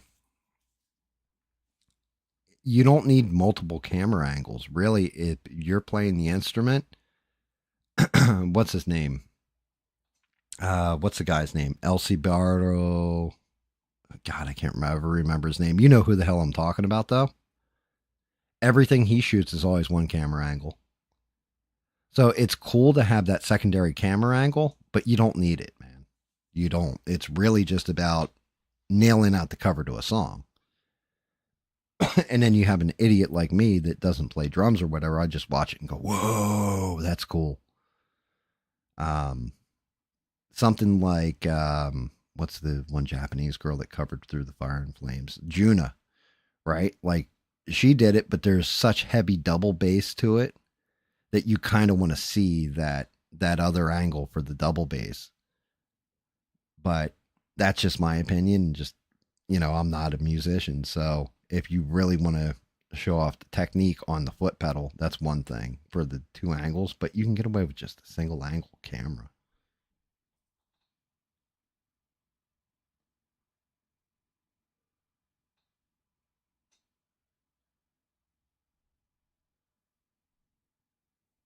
Yeah, June is amazing. She really is. And what was funny when I showed it to my wife, I was like, this girl's got to be like 15, 16 years old. And my wife's like, you got fooled by an Asian woman. I said, what?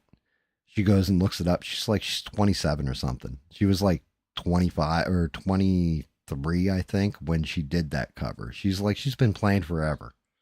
I was like, oh shit. I thought she was like a little kid. You know what I mean? She's not. She's actually a full grown woman. And yeah, Drumeo is awesome. I always get a kick out because they bring in the drummer and they're just like, have you ever heard this song? No. Okay, write the drum line to it. I've heard a couple of them where the drum line was better than what's in the actual song. And you're like, damn, like, how'd you come up with it that fast and on the fly? Like, that's why you're a professional.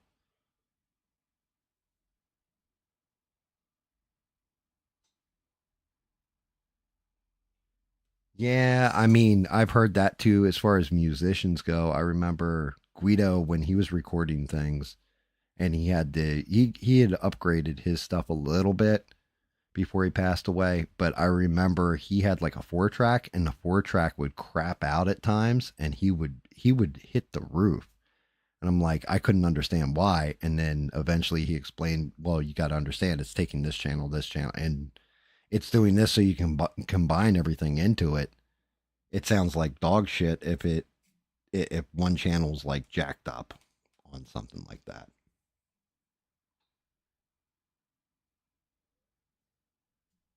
And not wrong, just not wrong at all.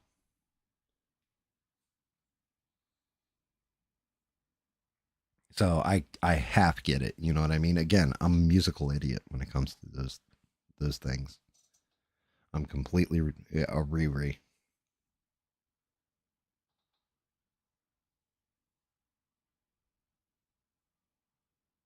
Mercedes from Kitty. I'm trying to think. I don't know. I mean, there's like what's his name? Key Angelone from Dragon Force. He's pretty damn epic.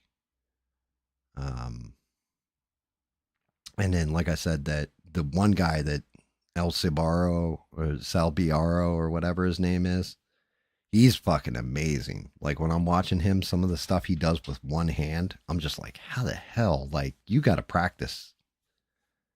You got to be practicing like 16 hours a day to be as good as that dude is. Like I'm just like that's ridiculous. Six blows me away with his stuff. I'm just like, damn, Six, because he just nails it.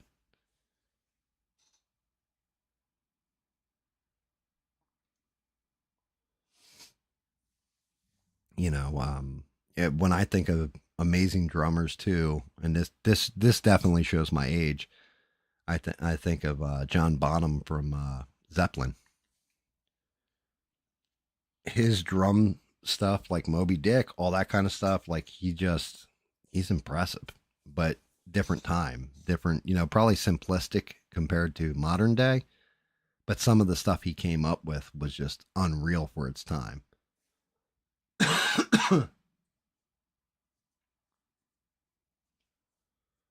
Yeah, and that's just it. There's people like I don't paint every damn day, right?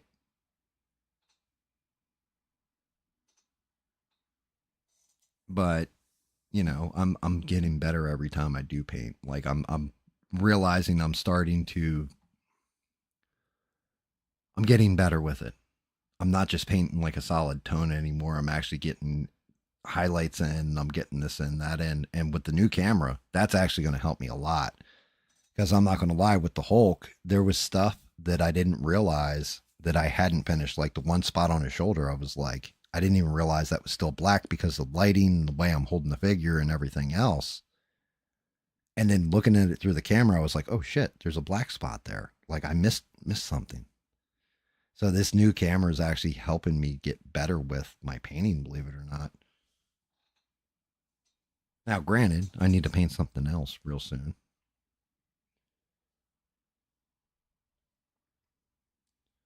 but I redid a bunch of parts for him. So I got that Invincible figure, and that thing is going to be big. Is the only way I can. As far as 3D prints go, and doing it in resin and everything else, the size of like the Batman Who Laughs is kind of big. This one is big, big, like bottle and a half of resin big. And I started looking at how he fits together and realized like, hey, this doesn't line up quite right. This doesn't. So I changed angles and resupported pieces and reprinted them. So should come up. He should come up pretty damn spot, in my opinion. I'm thinking he's going to come up pretty well done by the time I'm done with him. But that was one of the things I was waiting on to do the base painting part of the stream, as I'm waiting for the last piece of him to print out, which it was before I came in to stream and all that. I checked it right before I did. I was going to knock that out real quick while I was on the phone with my mom and realized, like, no, like, he's not ready yet. Hello, Beans. Good to see you. He's going to be huge. Actually, I do really think that's going to be a good one.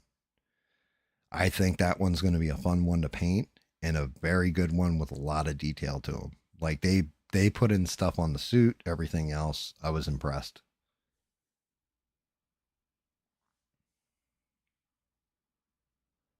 We'll see how it goes. That's the only thing I can say. We'll see how it goes. There's a lot of these that I'm hoping come out good. Like I want the Joker bust to really come out good and pop, because he's going to go on. I've got the whole collection of Joker stuff or whatever. He'll go on that. Same thing with Batman Who Laughs. He's another one because he's basically a Jokerized Bruce Wayne. Oh shit! Ooh. I might have to reprint his head. I just looked over at the Batman Who Laughs, and now granted I'm on the old camera, so of course it's out of focus. But one of the spikes on the helmet broke off. I might have to redo that. I may have to reprint his head. That should be a fast one though, because that came out perfect. So that one will take like 2 hours or whatever. Nothing like dropping the bucket as far as 3D printing goes.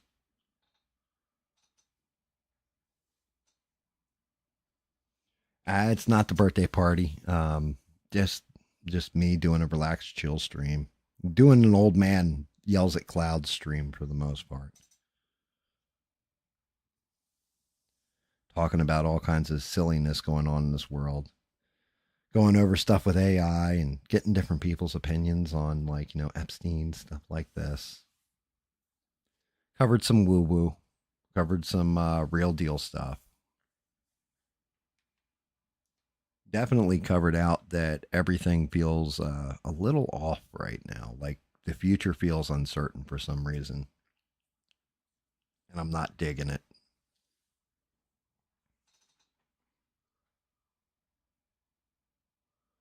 Leaving the theater, went to see Superman's. I would like to hear that opinion of Superman too.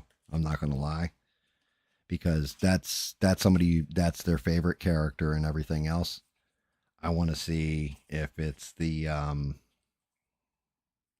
same as like the wipes, like where he was kind of nerfed and all that kind of shit. But definitely want to see, like, oh, did you have a good opinion of the movie or what have you? Now, Fantastic Four, I have no goddamn hope for. Um, which is such a shame, because when they first announced it, I was actually a little excited for that one. I think it might be like Superman. I had no hope for, and then I ended up liking the movie. Fantastic Four, I have no hope for, and if the spoilers hold up for it that I've already discussed, I'm going to be like, yeah, they destroyed the Fantastic Four. You've completely screwed up it should be family.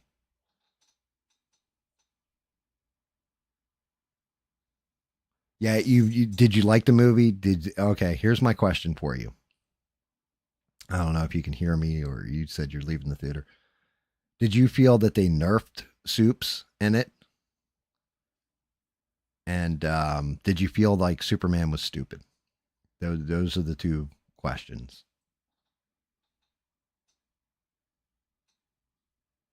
Read a wiki article. Man, anybody can edit Wikipedia though. That's my one problem with Wikipedia is that anybody, because it's user driven content, anybody can tell you that stuff.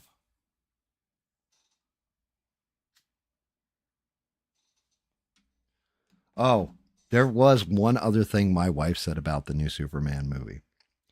And I was like, honestly, I didn't even notice. Right. And of course, she goes, of course not, because you're a guy. This is a woman's perspective on it. She said the guy who's playing Superman, the new Superman, has a fat ass.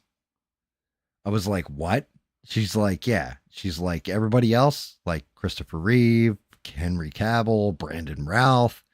She's like, they had these nice tight butts. She's like, he's got a fat ass. And I was like, I didn't even catch that.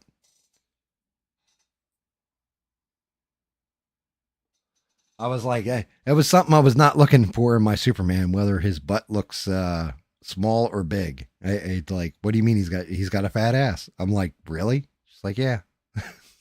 And I'm just like, well, that doesn't really even factor into my love of Superman, like, or my like of Superman, I should say. I don't love Superman. I never had. He's too much of a Boy Scout.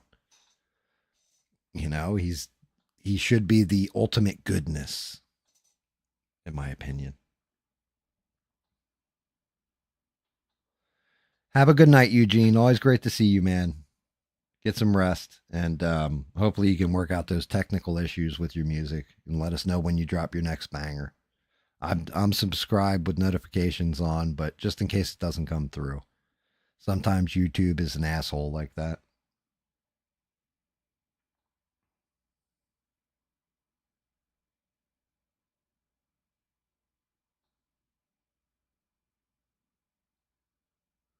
But yeah, shit cracks me up. Like only my wife. Yeah, but Superman had a fat ass. She's like, when Henry Cavill, you see him, you're like, God damn, boy's built. I'll never forget. We're in the theater, and she like said that shit loud as fuck. Just, God damn, that boy's built. Like, ooh, because it's the scene where he gets out of the from saving the oil rig or whatever, and comes out with no shirt on. Um, but same thing with watching it called. She's like Christopher Reeve. You look at, and she's like, even George Reeve. You look at George Reeve. He's the old school barrel chested, idea of a superhero and or strong man at the time and all that. It's like he didn't have a fat ass, but the new Superman, he's got a fat ass. Like what?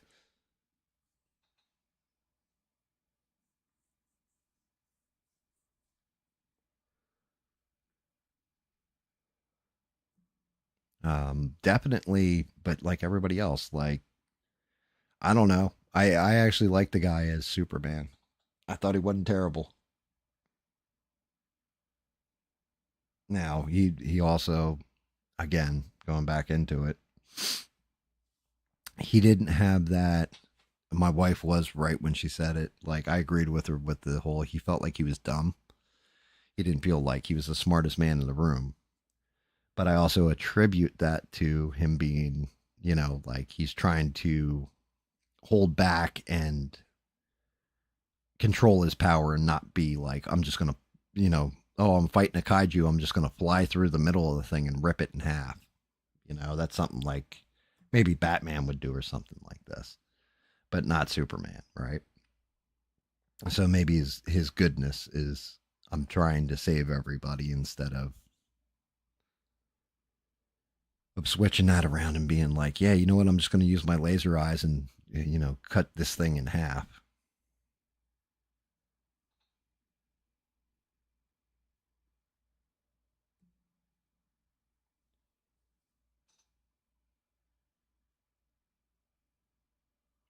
Yeah, I mean, I did agree with her in that part. Um, she had another assessment too, and I'm trying to remember something she said. I was like, oh yeah, it was the fact that he doesn't have an ass kicker moment, or oh shit, I'm not gonna mess with this Superman. You know, like oh, he might just jack me up. Like he didn't pull off some badass stunt.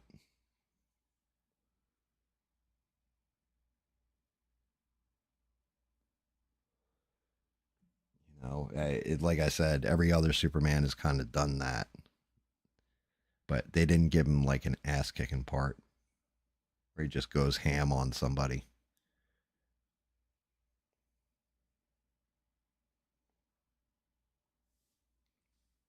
So I don't know. Like I said, I enjoyed the movie though. I thought it was fun. I thought it was fun and light and just goofy.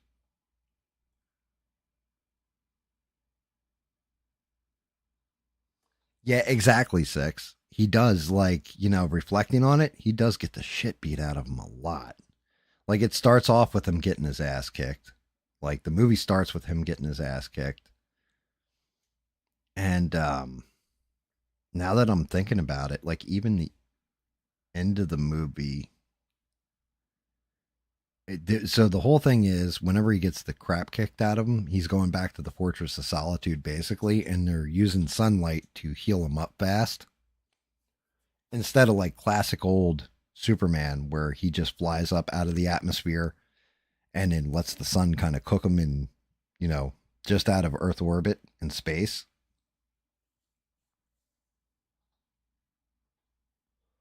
And even at the end of the movie, he's getting healed up. Like he's in the chair getting healed up by the sun. But I don't know. And that's definitely after the last fight scene in the movie, like the climax of the film. But he also had time in between. Like you can tell a little bit of time has gone past. So yeah, when you really break it down, he does kind of get the shit beat out of him a lot. And that plays into the whole they kind of nerfed him. Like he doesn't seem like he's indestructible, you know what I mean? For example, I'll never forget. It was I want to say it's the Donner Superman where he's up on the one building, the guys are breaking in or whatever, and the one guy comes up behind him and hits him in the back of the head with the crowbar, and then it just like starts like the guy's vibrating with the crowbar because he like cracked him full on, and he doesn't move. Like his hair doesn't really even move. But I think I'm gonna give it like I'll give it a full on 2 weeks to a month before I go into super spoiler territory on it and some of the stuff I actually realized while watching the movie and thinking about it.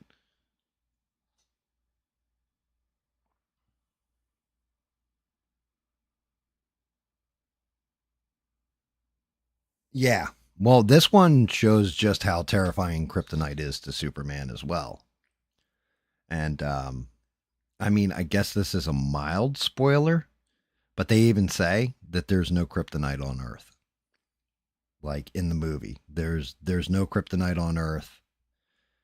But there is something that simulates kryptonite on Earth, and they use it on him at one point in the movie, and it jacks him up pretty good.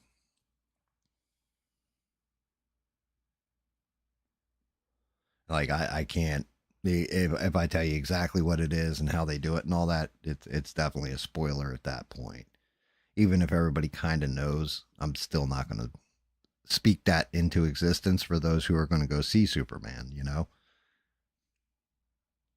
But I did share the link on Discord for a little while there the other night. So anybody that wanted to watch it from the privacy of their own home and eat food while they're watching it and not pay, an exorbitant amount of money to see it, could see it. But like, I also thought about it and I'm like, say they come at me for whatever reason. You're watching a movie. Technically, you're not supposed to be watching the movie yet, but I figured I'd offer it out to everybody in case they wanted to see it.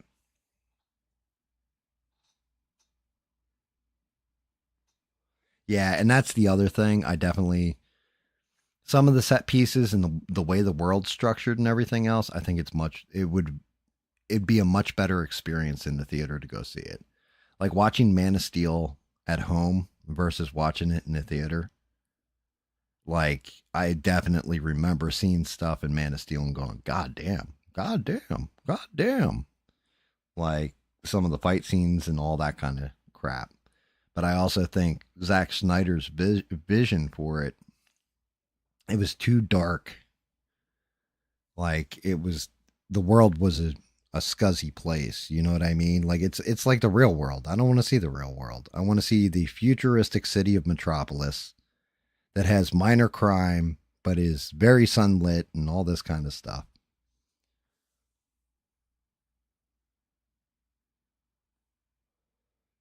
You know, and I think that sunlight would look better in a movie theater than any kind of home viewing. So I definitely recommend watching it that way. It's the same way, you know, and I don't have my surround sound hooked up right now, but watching something like Jurassic Park, like the original Jurassic Park, I'll never forget hearing the T Rex roar for the first time in a movie theater and just everybody in the theater like, what the?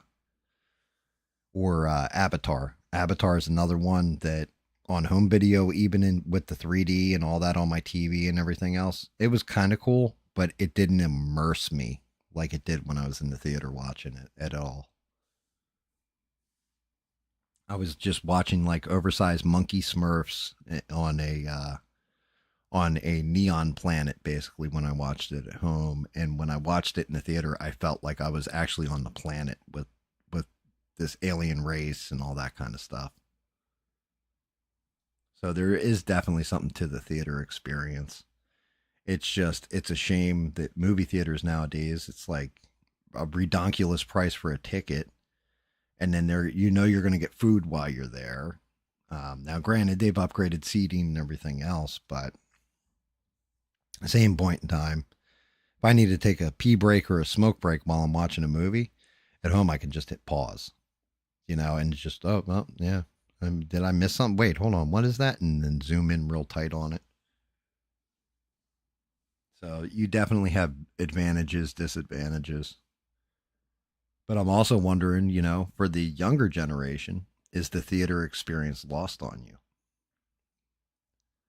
Like when we were younger, you know, going to the movie theaters and all that kind of stuff was kind of culture. Just like going to the mall versus shopping on Amazon. You know, you had this whole culture at the mall that you went and saw people and, you know, actually handling the wares and looking through everything versus Amazon where you're just looking at a picture of it. You can kind of blow up the picture and go in and you just order it. But you lost that whole connection with other people while you're shopping. All right, there's a voice message apparently. Actually, yeah, I'll just do it through my tablet. It actually loads faster on the damn tablet. Sounds pretty good. Oh God. All right, never mind. I will actually because that one's a longer voice message. I'll do that one through the Discord on the PC. Let me close that out. Actually, don't need the pooper video anymore, guys. I still that video is going to crack me up forever. And you can find ones online that um don't have the pixelation and all that stuff to it. You can actually there's actually much tighter and cropped in video of it, especially from like newscasts. That one was just a small one that's easy to find. Yeah, modern writers, yeah, I do blame them. I also wonder where the creativity went. You know what I mean?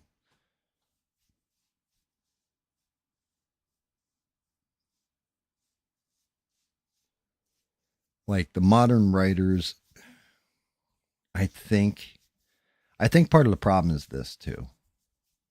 Stranger Things is a good example of it, where first season of Stranger Things, the wife and I watched through it, and we got through, I can't remember, like a third of the second season, and then stopped watching the show completely. But the first season, the whole time, she and I were sitting there watching it and going to each other, "Hey, you remember Stand By Me when you're walking down the train tracks with your friends? I remember. Hey, you remember this when you used to play D&D with your friends back in the day? I remember." The problem is everything's become kind of member berries. Trying to get the classic stuff instead of the modern stuff going. God damn, that Discord still hasn't started. Oh yeah, she's still warming up. Dear Lord, that thing takes forever on this PC.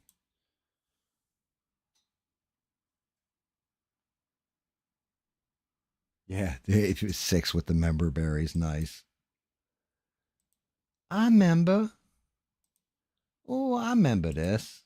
You remember this? I remember this. South Park's amazing because of little things like that. Cultural zeitgeist. All right, let's see what we got. Do. Sheree. Yeah, it's an epic message, but it's so quiet.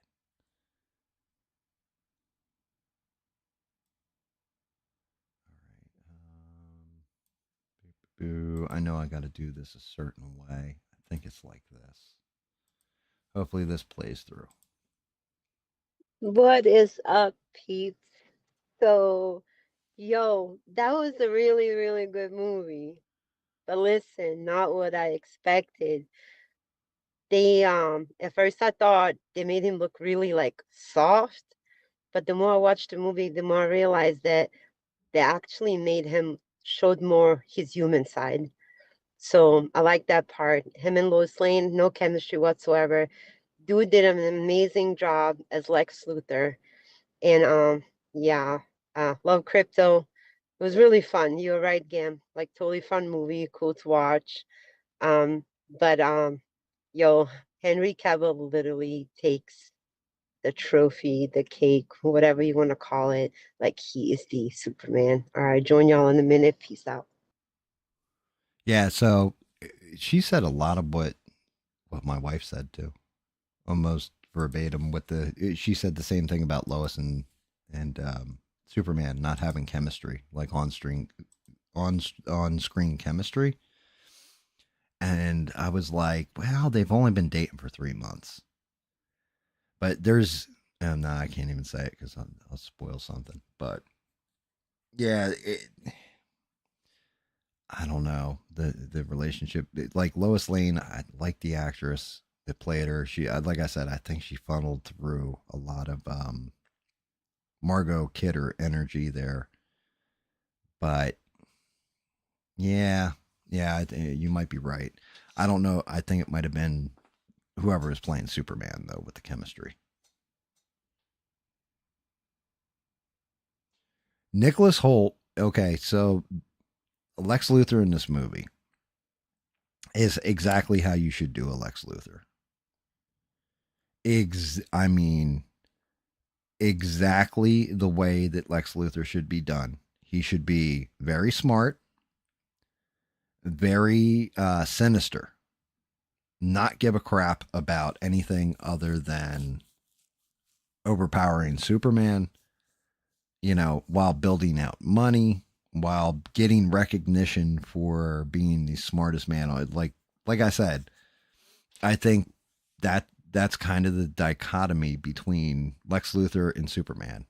If there was no Superman, Lex Luthor would be the apex on planet Earth. But because there's a Superman, Lex Luthor comes second. And he's always looking up to Superman. Like Superman's always above him. As a matter of fact, my wife had pointed out this fact that the guy who plays Superman is 6'4" and Lex Luthor is 6'3". And yeah, we have to kill like 10 people or whatever. 100 people are going to die, but I'm going to make $10 billion off this. Whatever. That's I can pay each one of their families $1 million each and still be rich. Like, just not give a shit.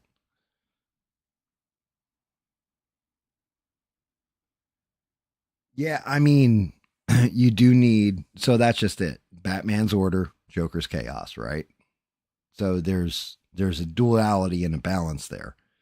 Joker's random, Batman is set, right? He's law abiding, Joker is wild and completely outlaw. Lex Luthor should use his intelligence and his powers for evil at all times and only benefiting himself, where Superman should use all his powers to benefit everybody, should benefit mankind.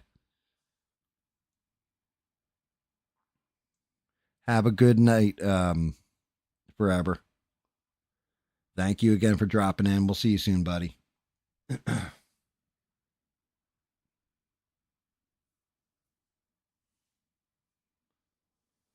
But yeah, to me, it's and maybe it's just me. Maybe I'm weird like this, but I always think the best superheroes should have the villain that defines them. Like, I think it's the villain that should define the superhero. So if you have a crap villain, then your superhero really isn't as good or as strong or as beloved. Perfect example.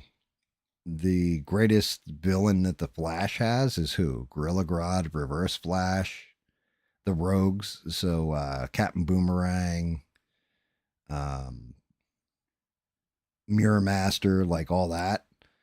You know, who are the best ones out of the Flash's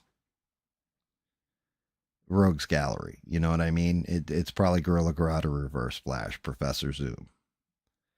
They're like his top enemies, right?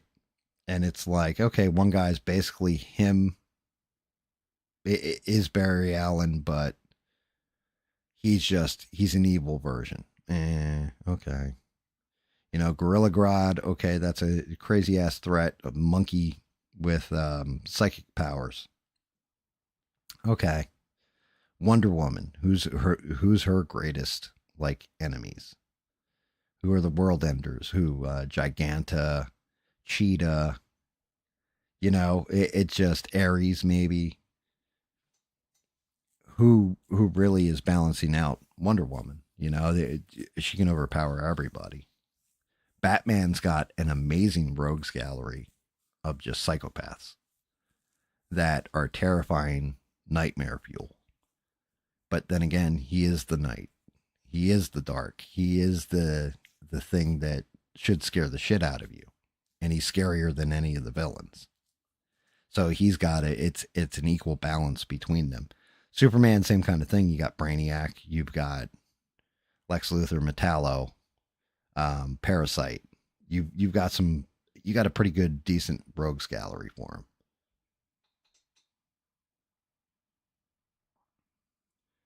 I don't know. It's got to be something with one OBS wanted to update before I started, so it might be loading the update in the background. But now that you're in here, here's my question: did Superman have a fat ass in this one?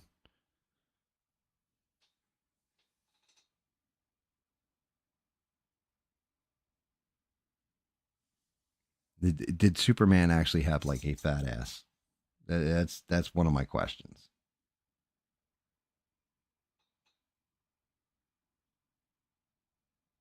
Who's the best Joker? Are we talking live action or are we talking animated and live action? If you're including animation in the argument for the Joker, the best Joker is Mark Hamill's from Batman the Animated Series, hands down. If we're talking live action, I'm going to say Heath Ledger every time. The question is, did Superman have a fat ass? Did the new Superman, did he have a fat ass? In your opinion?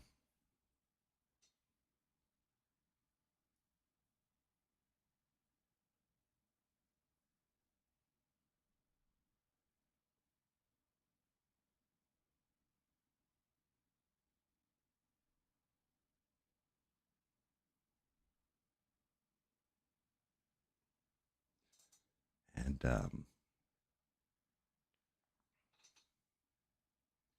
yeah, the meat and his meat and two veg. Did he have like a fat ass in this one? Do you think?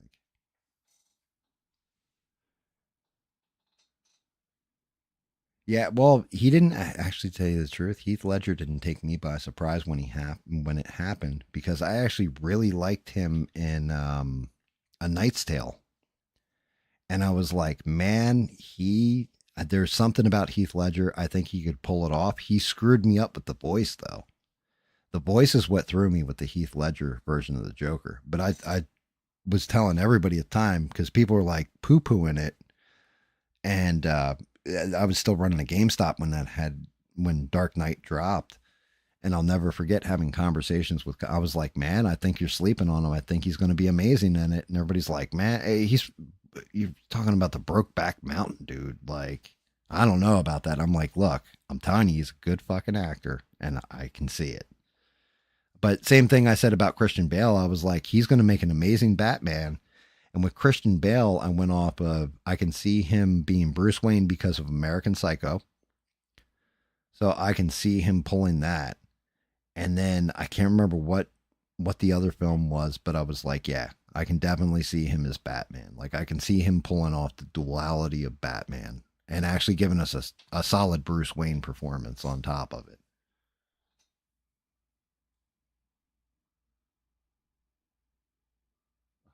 Oh shit. Yeah, my wife said the same fucking thing. All right, so yeah, I guess Superman does have a fat ass. Damn it, I can't even win that point with her. Yeah, his Batman voice. Where is he? I'm gonna tell you what. You tell me, where are they holding her? Where's Rachel? I didn't like that. I didn't like the whole growly voice. I kind of honestly prefer the if we're going by Batman by voice. I always loved. I did never like Michael Keaton's Batman voice either, but it was always for me. It's got to be Kevin Conroy. Because when he was talking as Bruce Wayne, he'd be talking like this: Alfred, go pull the car around. And then the moment he was Batman, he would drop his voice down, and I am the Knight. I am the Bat. Harvey, tell me where they are. Hurry up, let's go. Like he had this, he knew how to drop his bass and that command in his voice. It's the Joker we're talking about here. Joker's a madman. Alfred, please bring the car around.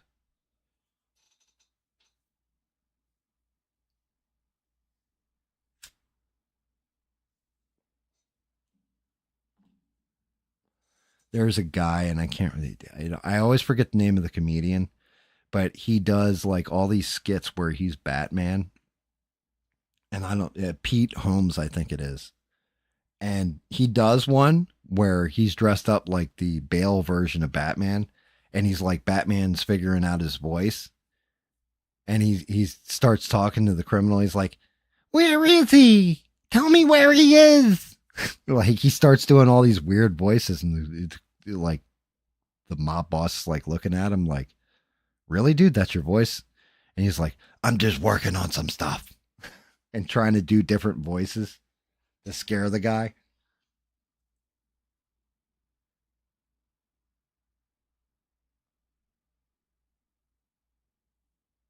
Yeah, Rebel. Um, all right, so I can give you a spoiler about one thing in the movie, and I won't go too deep into it.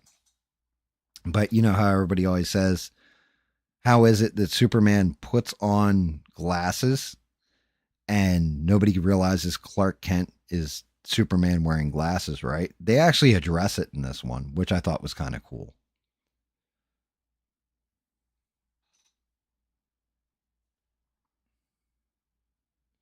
Yeah, the bat canned thing is always one of my favorite things with Pete Holmes too, where he's like Batman, he's firing the Justice League and stuff like that.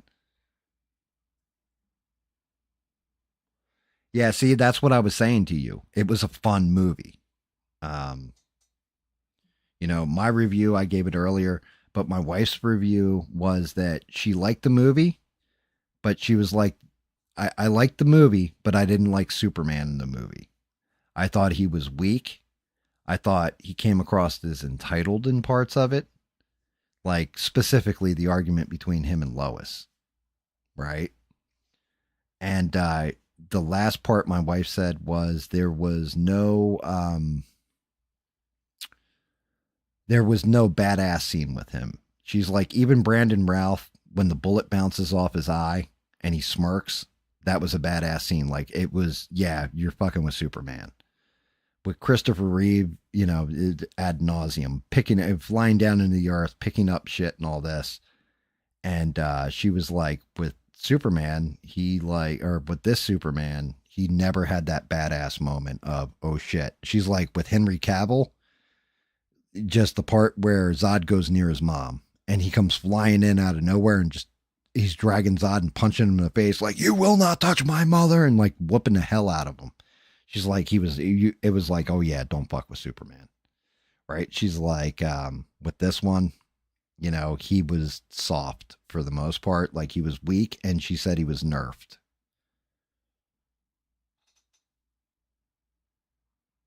And Mr. Terrific was amazing. The way they used Mr. Terrific, I thought he was fantastic. Like, everybody in the movie was good. Like, even the dude they got to play Superman. But my whole thing was, and I had said this to my wife, I was like, I don't know so much that Superman was exactly nerfed, even though it did feel like he got the shit beat out of him all the time. Like I was just saying, I think Six had asked, I heard he got his ass kicked a lot. I'm like, yeah, he does.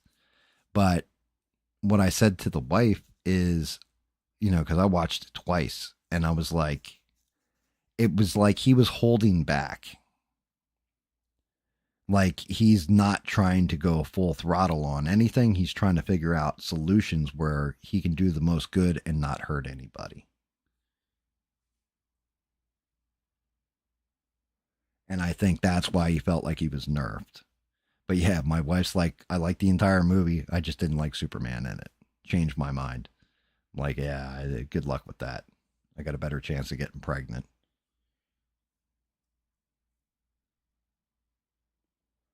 But yeah, Mr. Terrific, he was really, really good in the movie. Like, I thought that was a perfect portrayal of him. Hell, even Nathan Fillion, this Guy Gardner, I thought was going to completely suck, and he nailed it. Hawk Girl was really cool the way they did her. It worked because they did the Thanagarian version of Sheree. I almost called her Sheree. Sherelle. What's her name? Sharael. I can't remember what her actual name is.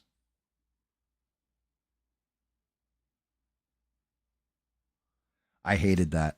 That's the whole thing. Superman doesn't. It's like Batman. Like, the one thing that killed the Ben Affleck version of Batman for me was when he comes flying in on the Batwing and guys using the anti-tank gun on the back of the truck, and he like just strafes them with bullets and like blows up the truck and kills the guy. It's like, nope, Batman would not do that. Batman does not kill. Superman doesn't kill. He'll outsmart Zod and trick him and get him thrown into the Phantom Zone, but he won't snap his neck. That's the, and again, I was saying this before, that with Snyder, everything was so grounded, gritty, and it was too much real life in there. Like, it felt like Superman's in our world. Where this movie, it felt like we went into Superman's world. You know what I mean? And I think that's why I had so much fun with the movie, because it didn't feel like the real world.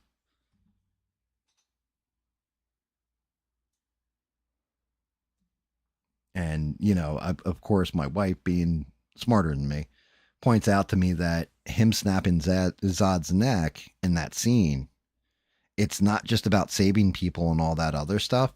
It's him choosing humanity over his Kryptonian side.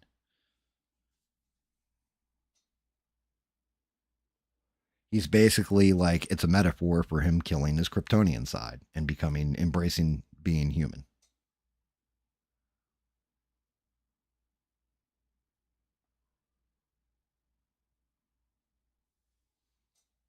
But yeah, I went through the whole thing. I touched on a lot of it. Didn't go into plot or anything. I just kept everything kind of vague and kind of gave my thoughts on everything in it. He could have covered his eyes with his hands, Reb. And you know what? If he gouged out Zod's eyes in that part, like jammed his fingers into Zod's eyes and just popped his eyeballs, I would have been more satisfied. I would have seen that as a more satisfying conclusion because the sunlight would heal Zod eventually, right? But he just like snapped his neck. Like, well, I can't figure this shit out. Let's break that neck and move on. But then again, it's Zack Snyder. Like, the whole thing with Zack Snyder, let's really look at Zack Snyder and say, what was the best movies that Zack Snyder did to that point? He did 300. He did Watchmen, right? Both comic book adaptations. Both of which are very dark, very bleak, very stylized, and very, very violent. So when you give him something like a Superman movie, Superman should be light, hope, all that other stuff. If you want to get gritty and grounded and brutal, then you do Batman, right? So like Zack Snyder, I think could have put together one hell of a Batman movie if he just focused on Batman instead of trying to rush a DC shared universe. If he had just gone to Gotham and done that one and get somebody else to do Superman like at that time. It's the same way I've always said if they ever do Justice League Dark or an actual real deal Constantine movie, not the Keanu Reeves version, but comic book accurate one, they need to bring in Guillermo del Toro to do it because he would do it where it's like gothic horror, terrifying. Like same thing for Swamp Thing. They would want Guillermo del Toro to actually write it and direct it.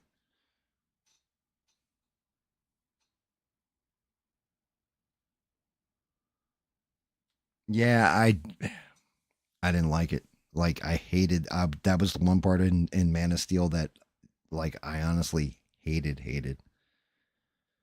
I don't like anything where Superman takes the path of killing the villain. I don't like any movie like even Batman Begins when he says to Ra's al Ghul, um, you know, I just don't have to save you, and he lets the subway train drop with him on it. I was like, that's not exactly Batman. Batman would have shot like some kind of anchor around his wrist and tried to save him. And like Ra's al Ghul would have done something to screw that up and kill himself. That's the way you want to portray your heroes. Your heroes should not be all about killing. Otherwise, you're the Punisher at that point. Punisher just goes out and shoots his enemies. Some enemies don't die, but he goes out and puts everybody down like rabid dogs. You really want your heroes to be, well, heroes.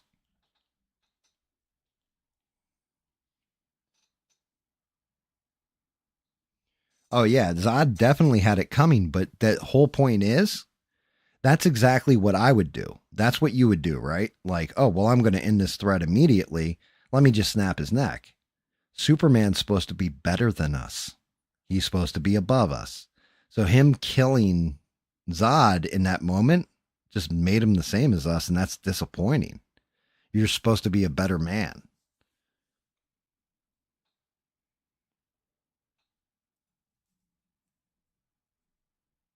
It's the same way like Daredevil, for example. Like one of the I'm sorry, one of the greatest scenes I've ever seen as far as superhero stuff goes, not action wise or anything else, but just explaining characters, is the second season of Daredevil, the Netflix version, second season of Daredevil, when the Punisher catches Daredevil and chains him up on the roof to a chimney, and the two of them have a conversation between each other. And Daredevil's like, you're just like them. You're a murderer, everything else. And he's like, you know what your problem is, Red? Your problem is this. You believe in the law. You're going to beat the hell out of the bad guy and you're going to beat him up real bad. They're going to go to jail. They're going to heal. Eventually they're going to go get out and hurt more people. When I put someone down, I put them down. I hit them and they don't get back up. But that explains, like, right there, that whole scene just explains how a superhero really should think. You know, there's a reason you don't kill. There's a reason Batman never killed the Joker. Like, just imagine that. Batman could have killed the Joker how many times in the comics? Like, I mean, repeatedly. He'd just throw a batarang right in his throat and just end him. Or beat him so bad that he doesn't get back up and break his neck. He doesn't, because he trusts the system. Because he's going to play, even though he's playing outside of the system as a vigilante, he's playing within the system's laws and letting the law take care of everything.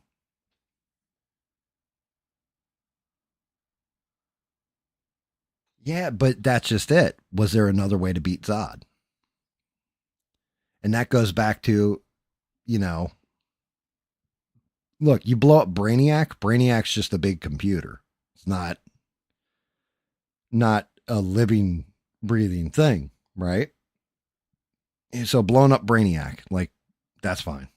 All right, cool. You destroyed a computer. Granted, it's a hyper intelligent computer, but it's still just a computer. Killing Zod, even though they turned him into Doomsday and all this other terrible crap in the second movie, right? If he trapped him in the Phantom Zone, that gives you a chance to bring Zod back later. There's a reason why when Joker jumps off the building, Batman grabs him and you know, like, shoots the grapple around his ankle and he's hanging him off the building. Joker's just laughing.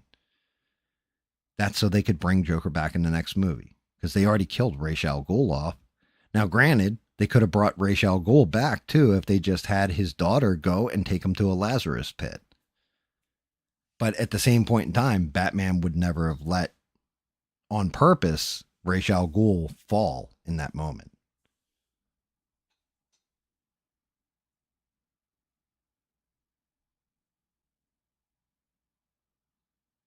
Yeah, but again, he didn't actually have to go there.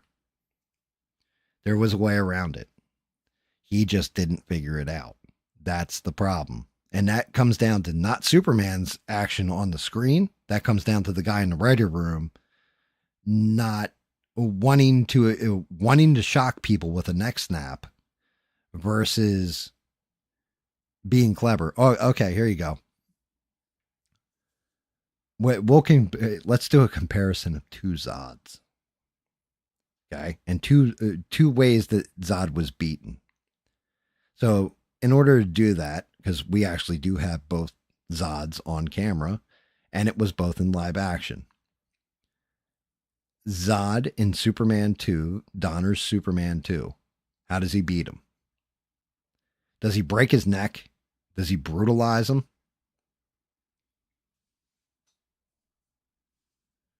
Well, kicking Zod into the sun would have just powered Zod up. Remember, Kryptonian physiology, unless it was a red sun he kicked them into, he's not going to depower. He's going to get more powerful from the yellow sun. But, okay, Superman 2 Donner cut. What happens? He locks himself in a chamber that's supposed to depower him by exposing him to red sun. Right? Instead, he switched the thing on the computer in the Fortress of Solitude so that the red sunlight was on the outside while he was protected inside of the thing. He outsmarted Zod. That's how he beats him. Man of Steel, the only way he could stop him was to break his neck. Which one was it that Superman was actually being Superman and being clever and outsmarting his opponent? Which one was it where he just used brute force instead of intelligence?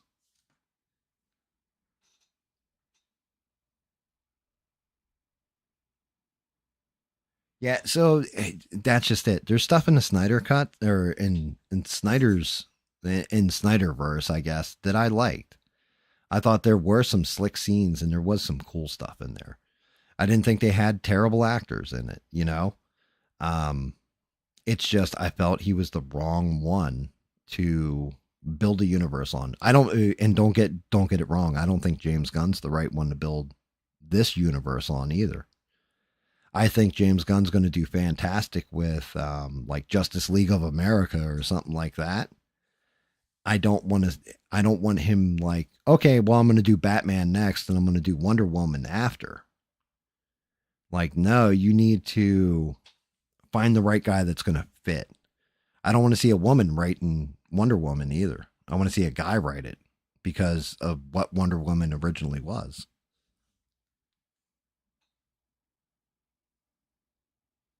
Yeah, he drops him down. The whole thing is you don't know what's down in that abyss either. Like when he throws them into the Fortress of Solitude, they kind of disappear.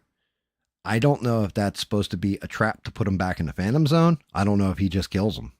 Right? It's ambiguous. You don't know if he kills Nan and Feora and Zod in Superman 2.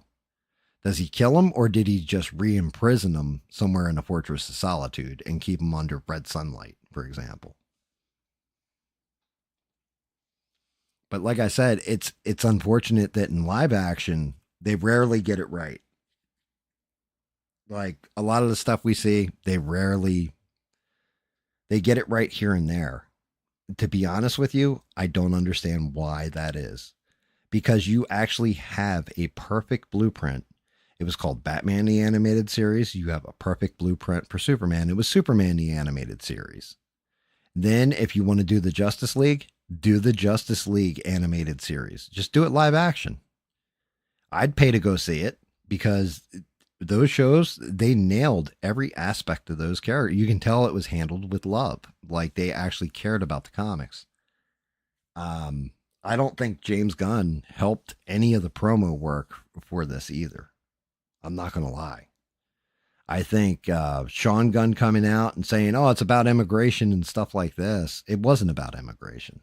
That shit didn't have really anything to do with it.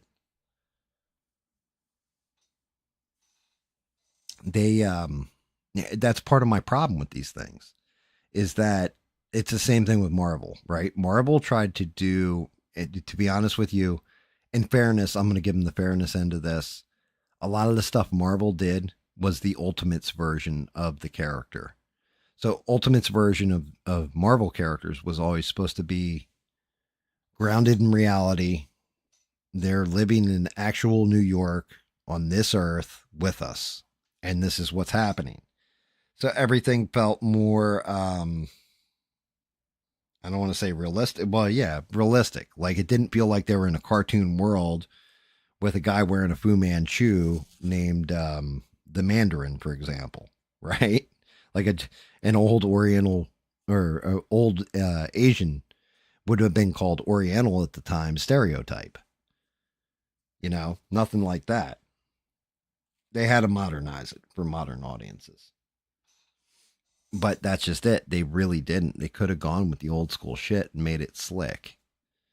But they did. They did the ultimate version, and that's the problem is when you're doing things in reality, then all of a sudden you're, for example, Thanos in the comics is still alive, but as far as MCU is concerned, Thanos is dead. He was wiped out with a snap, right? Now, granted, and he destroyed all the infinities. Well, technically, because they replaced the Infinity Stones in the timeline back to where they took them from, then the snap still happens and Thanos destroys all the stones. So it's just one of those things where they can't even bring Thanos back from the Soul Stone now because he kind of destroyed it later on.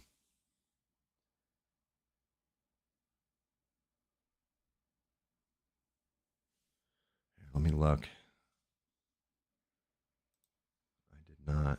Yeah, no, I got that one. Wait. Yeah, I got that one. I did get that message. Nice. That's awesome. You got a pair of comics. Very, very cool. Yeah, I'm not getting comics the way the way I watch it. Yeah, I definitely I played the message. Um that's just it though. Like, so comic book industry now is, it's almost damn dead. You would think with all this stuff, with the MCU, all this other crap coming out, that the comic book industry would be thriving and vibing and be super over the top amazing, right? The problem is that they brought all the modern politics into comics. Everything from turning characters that were straight to gay, replacing characters with women, or just swapping them out, like doing a race swap on them, whatever, and telling stories in messed up ways. They've kind of killed off comic books. Like, the industry has fallen. Conversely, manga and all that now kind of rules the roost because the Japanese don't really give a shit. Like, they have no problem throwing things out there that you're like, wow, really, dude? You're going to throw this out there? And like, they translate all of it into their animes too. Yeah, exactly. That's exactly what I said. It was fun, and it has that old school charm to it. Like, it made you feel like you're watching a comic book movie, like an actual superhero movie. You don't feel like you're watching Fifth Avenue, or I shouldn't say Fifth Avenue, but it doesn't make me feel like I went to a section of Kensington and threw $10 in between three crackheads and watched them fight it out for an hour. It actually made me feel like, wow, I'm in a different place, in a different world, and these are the rules to the world and everything else. But it was a fun movie.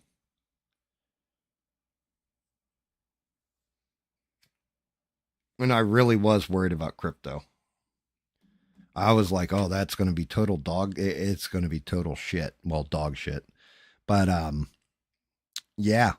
Wow. I actually really enjoyed crypto, but that's only because I'm sitting here with my dog, and my dog, like halfway through the movie, is like bringing a toy over and trying to play with me while I'm watching it. And I'm like, yeah, yeah, you're acting just like crypto on TV.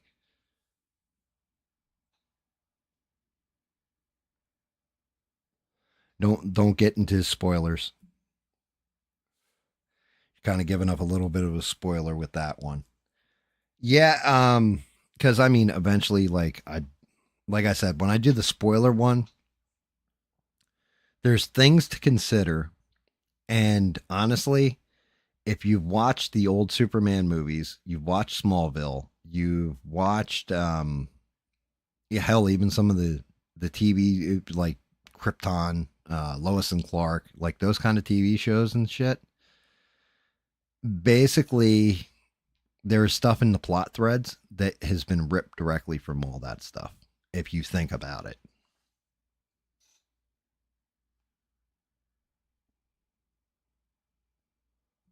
if you really think about it.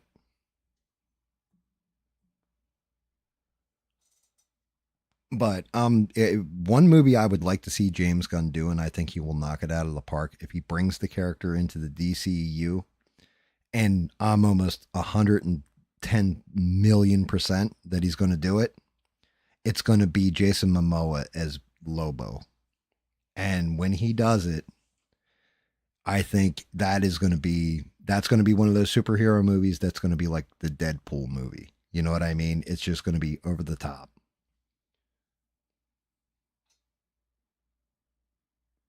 Oh, you're fine.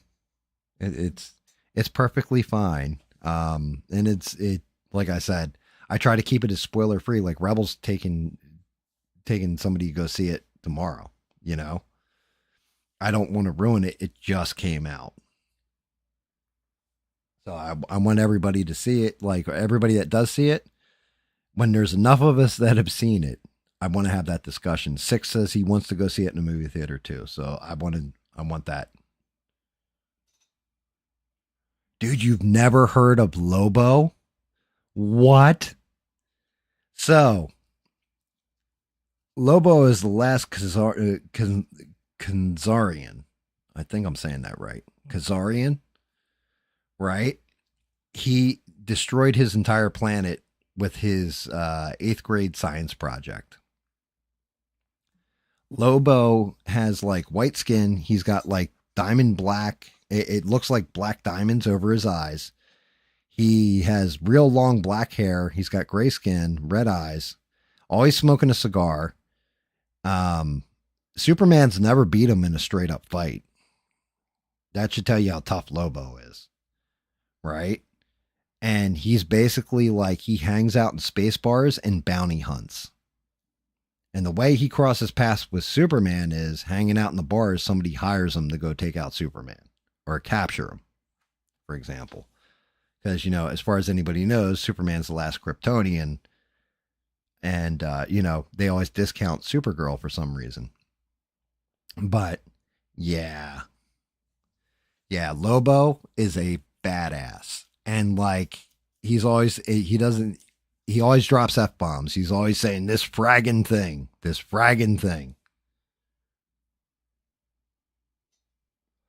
Yeah, you've never heard of Lobo?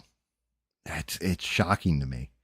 But Lobo is one of those characters. So when Lobo dropped, when they brought him out, they did the same thing when Wolverine's popularity took off, right? Wolverine was in everything. When Deadpool's popularity took off, Lobo was in every comic. Like it'd be like guest starring Deadpool, guest starring Wolverine. They did the same thing with Lobo, guest starring Lobo. Yeah, dude, he hangs out in like space bars, and I mean, he is a badass. Like, he actually is a total badass. And he's basically like, he can regenerate like Wolverine can or whatever. There was actually the one set of comics, that Injustice comic series. Darkseid hires him to go after Superman, who's gone nuts on Earth. And Lobo goes down there, fights Superman or whatever, whoops the hell out of Superman. And then something happens where Superman tricks him and tells him like, oh, you're so tough or whatever. Why are you beating me up? Darkseid's tougher than me. How come you're not fighting Darkseid? Lobo goes face to face with Darkseid and puts his cigar out on Darkseid's forehead and says, what do you got now, big guy? Like, he is a badass. Yeah, he rides around on like a space motorcycle and shit. Like, he's literally like a biker. Speaking of which, here's a funny thing for you. So I'm talking to my mom. Like I said before, the stream was delayed because my mom called right around 8:00. And we're having this conversation.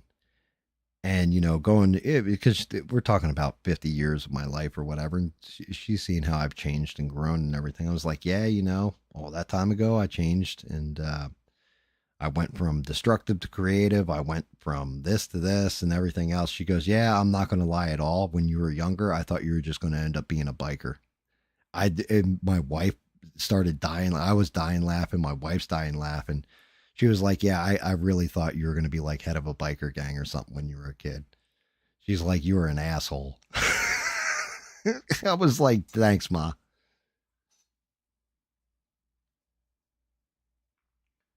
I was like, yeah. I mean, it could have gone that way. I could have embraced that life. But fortune and it wasn't in my cards. Definitely wasn't in my cards.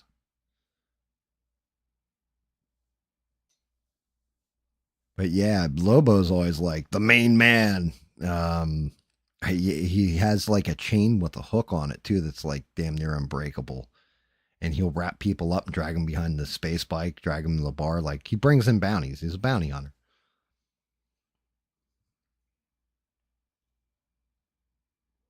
But yeah, you cracks me. It's crazy. You've never heard of him, Rebel.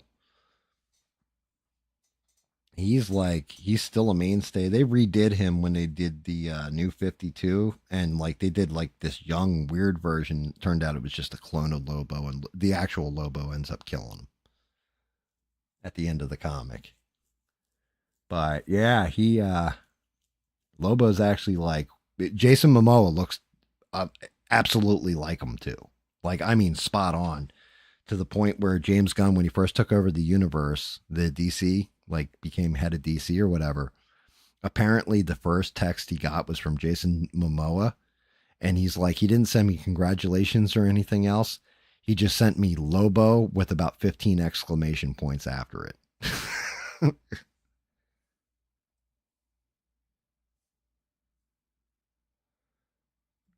But yeah, you've got James Gunn, because James Gunn's kind of weird and likes the weirder type comics. Like he did animated thing for HBO. It was called Creature Commandos.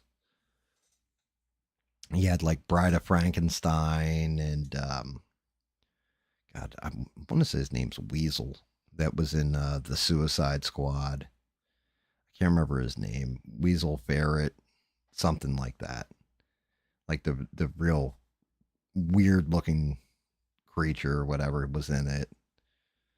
But yeah, James Gunn also has Peacemaker. Like he did Peacemaker for HBO or what have you with John Cena.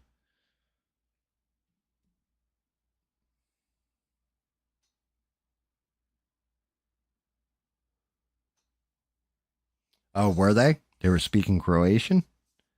So the way I saw that, okay, and this isn't a spoiler alert, I had said it earlier on, but the two factions that were fighting, the Bavarians faction, I saw as Israel, and the other faction, whatever it was called, I saw as Gaza, like as Palestinians. That's the way I interpreted that shit. And the reason why is because in this one, you guys can all look this up because they already released the whole conversation that Superman has with Lois, where she's doing the mock interview with him. And she's like, you intervened on this country's behalf with the other one. One of them is Bavaria is our ally. The other one has a, well, let's just call it a speckled history. And I was like, oh, they are drawing parallels between Gaza and Israel. But if they were speaking Croatian, that would have made sense. That makes sense too. But I mean, there are fictional countries in the movie. But that's how I saw it. I was like, oh, it's Palestine, Israel shit right here. It was like, yeah, it's a sticky wicket.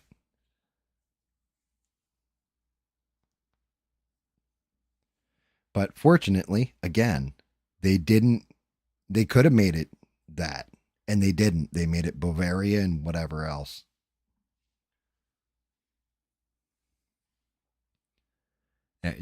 Like, they made it, well, I'm sure. And then if they release it in those territories, they're not going to speak Croatian. They'll speak French or something like this. They'll switch up the dialect that's going on in the background depending on where they release in the world.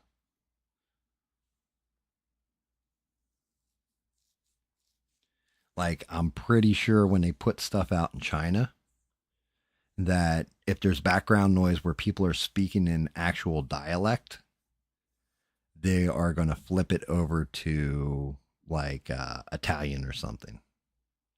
You know what I mean? Like they're going to, instead of like if the bad guy in the movie is speaking Chinese, they're going to make him speak French or Italian or English. They're going to flip the script on that. They do it all the time because they don't want whoever's watching the movie to associate their side with the bad guys.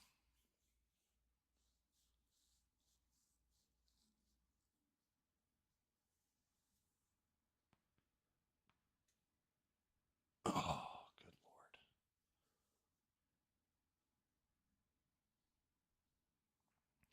But it does kind of make sense. Um like I said, fun movie.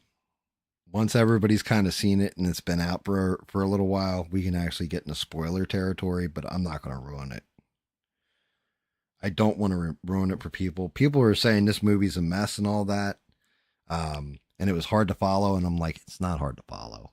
They explain everything to you as you go through the movie if you're just paying attention. But people have like that's one of those goddamn things. Stop giving me movies made for the people in the back of the room. Like, oh, he's the bad guy. Like, oh, did you hear what he said? He's clearly the bad guy because he said that. Like, no shit. How did you not figure out he was the bad guy?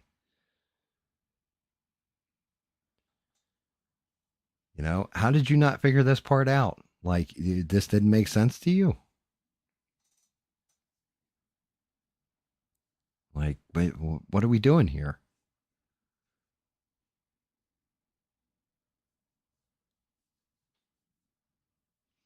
I don't know. Let's hope that the DCU keeps going on a good path, like a good glide path where we can enjoy watching the films without some kind of political messaging getting in there, or hey, we're going to pander to this group of people, or any of that shit. Just give me a fun time at the movies, and that's what I feel Superman did. So if they keep up that momentum going forward, because I'm not going to lie, I think they're saying that the best Marvel movie to come out in recent memory was the Thunderbolts. And that movie was, in my opinion, like, I give it a C plus. Like, what didn't make it to a B, it was a C plus. Like, it was okay. It wasn't great. The last great movie from Marvel, in my opinion, was Infinity War. Not even Endgame. I thought Endgame was kind of, in a lot of ways, stupid. But Infinity War was probably the last best of the MCU. So until they can top that, I don't know. I had high hopes that Fantastic Four would reboot a lot of things. I'm I'm pretty damn convinced it's going to be a woke mess with girl bosses. It's just everything I've heard, everything I'm seeing, a lot of the stuff I've heard from early test screenings, it all lines up.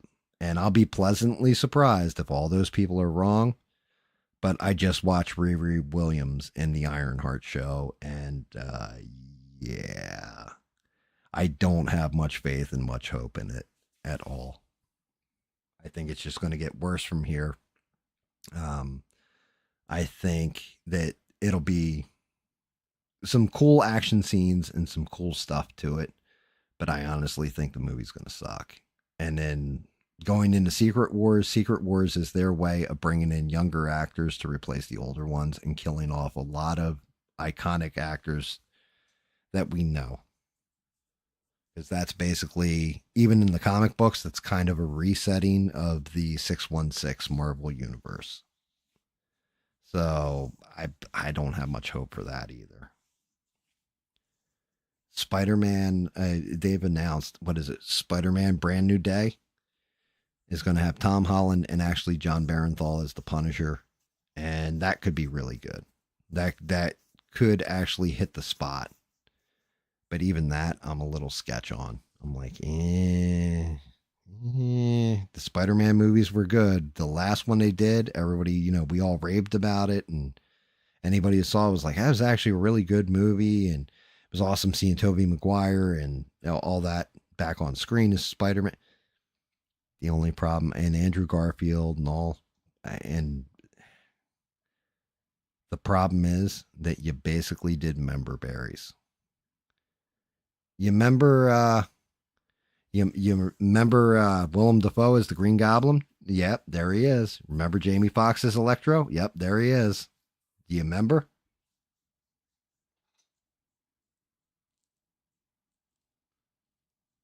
They showed what, the Spider-Man trailer? That's actually kind of, well, not surprising, but kind of surprising. They usually don't advertise DC before Marvel or Marvel before DC. They usually keep that stuff separated. Maybe that the superhero genre is starting to peter out, which is unfortunate because there are so many great stories to tell. They just got to learn to tell them in their own time instead of rushing things to get to the next buck.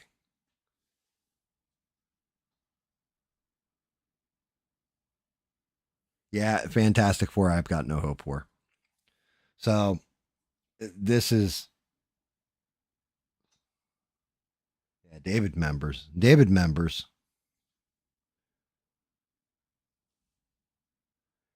So Fantastic Four, and I've said this before.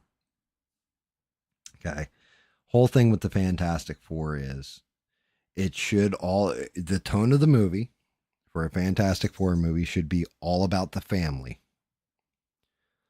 all about Reed Richards being super intelligent yet ignorant of everything going on around him because he's so focus minded. Should be the thing, smashing things and going through sadness because of the way he looks. Should be Johnny Storm being a hot shot. Should be Sue Storm that's tying everything together and keeping the family together and is innocent but strong at the same time and backing up Reed Richards and her brother and Ben Grimm, right? From what I understand, the way this is going to play out, and it's the reason they brought in the female Silver Surfer at the end of the movie. So Reed Richards was the head of something called the Future Foundation because he's one of the smartest men on Earth. And Sue Storm, she's smart, but she's not Reed Richards level smart. But apparently they're going to make the Invisible Woman, Sue Storm, the head of the Future Foundation.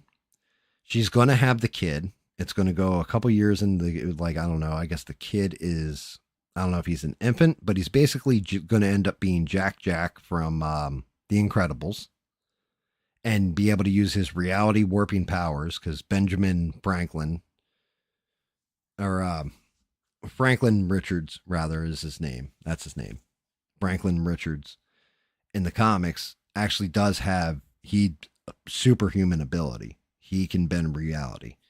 But they're going to have the baby like bending reality. And then the female Silver Surfer is going to come in. And basically it's going to be girl boss versus girl boss. And Sue Storm, like Reed Richards and the Thing, are supposed to take a complete backseat in the story. It's all going to be centered around Sue Storm / Sue Richards, the Invisible Woman, and the Silver Surfer. And they take out Galactus. Where in the comics, and the way it's supposed to play out is Reed Richards invents something called the Ultimate Nullifier. It can destroy entire universes when you shoot this thing. And basically they use it to scare Galactus and make Galactus leave Earth. Because Reed Richards finishes out this invention. He's like racing against the clock, scares Galactus off. Instead, what they're going to do is the Silver Surfer is going to work with Sue Storm. They're going to pull out some kind of little thing. And basically, Silver Surfer is going to betray Galactus, put it in the center of his chest, and banish him that way. So, girl power, yay. Girl boss, they saved the day. Along with help from Baby, and the men are completely useless. We'll see how this plays out. But from what I understand, that's how the movie's going to play out.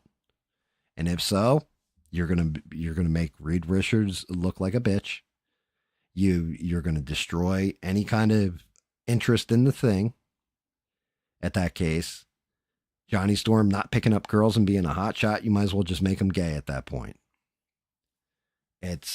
You're destroying what those characters should actually represent.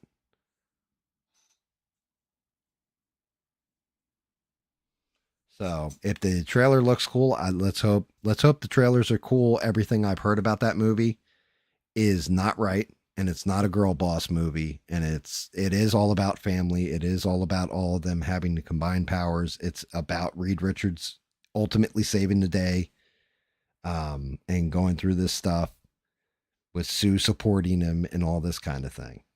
But if they turn that shit into girl boss mode, like it's looking like they're going to, and what the test screenings have said, then I'm not going to lie at all. It is going to be a major flop. We will know the moment that thing releases, whatever day it comes out, whenever that first midnight show comes out and the review embargoes come off of it. If you start seeing everybody praising how amazing the Silver Surfer and Sue Storm are, it's over. It's completely over. And Pedro Pascal, I think he's a decent actor. I'm tired. I'm sick of seeing him. I don't want to see him as Reed Richards. I don't want to see him as the Mandalorian. I don't want to see him as, I'm sick of seeing that dude. And he's like a weird ass dude too, who's all about feminism and female right and all that. And hey, that's your stick. That's great and everything else. Again, I don't want to see the bullshit in my movies. Get rid of your fucking message and just give me entertainment. That's why I think Superman's going to like do pretty good at the box office and Fantastic Four is going to flop. I think Fantastic Four will have a fantastic opening weekend. And then right after that, it's just going to drop like a lead weight if that is the case.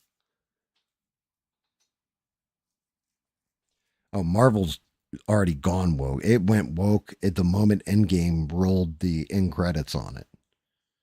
And you heard Iron Man hammering in the cave. That's the moment Marvel went woke. It was over. The moment they showed A-Force, where all the females teamed up and grabbed the Infinity Gauntlet and all that, that's when they went woke. When they introduced Captain Marvel and tried to make her the greatest of all time, that's the moment Marvel went woke. There's a lot of it, and it was right at the end of that phase, and nothing has been truly great from Marvel since, except for maybe Deadpool and Wolverine, and I'm going to give credit to Ryan Reynolds for that.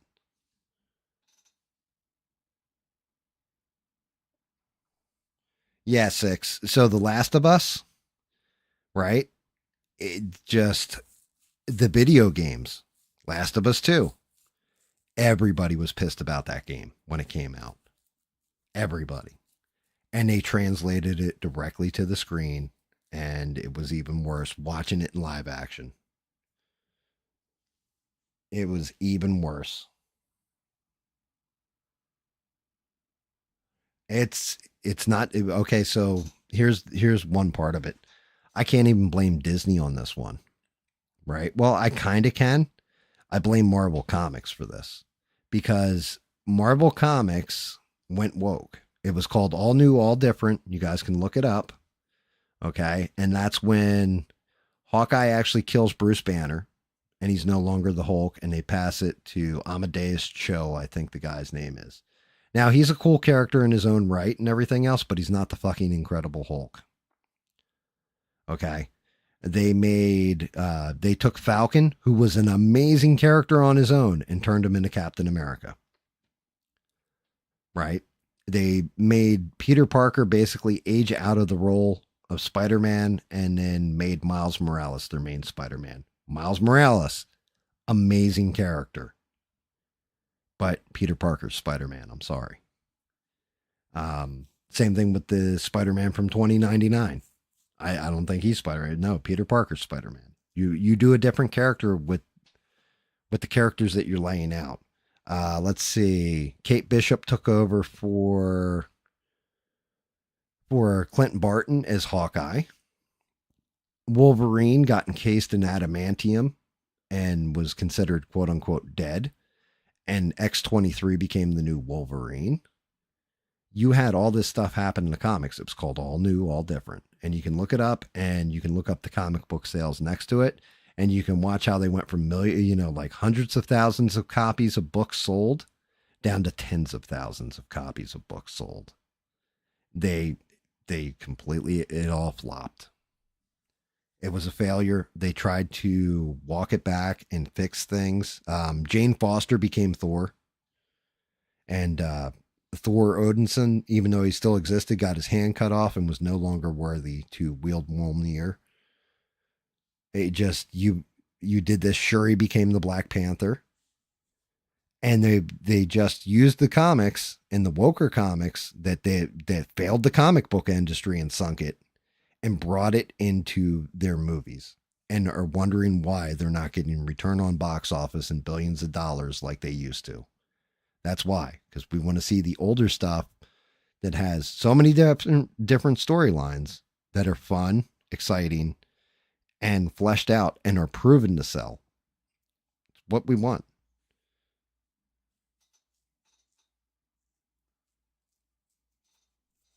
Um, I'm going to say this, and then maybe I'm going to sound like a scumbag when I say it, but one of the things in Superman was there was definitely girls that looked attractive. You know, definitely low cut shirts and mini skirts and stuff like that in that movie in the new Superman. Right now, Henry Cavill without a shirt on. Compare him to the new Superman. If that new Superman didn't have a shirt on, guarantee you there's no comparison. Women want to see hot guys. Guys want to see hot girls, especially when they're supposed to be superheroes.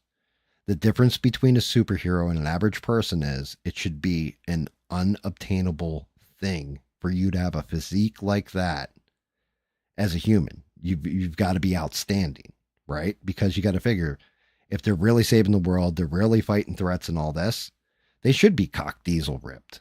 Average dude's got a beer gut, and average girl has whatever an average girl has.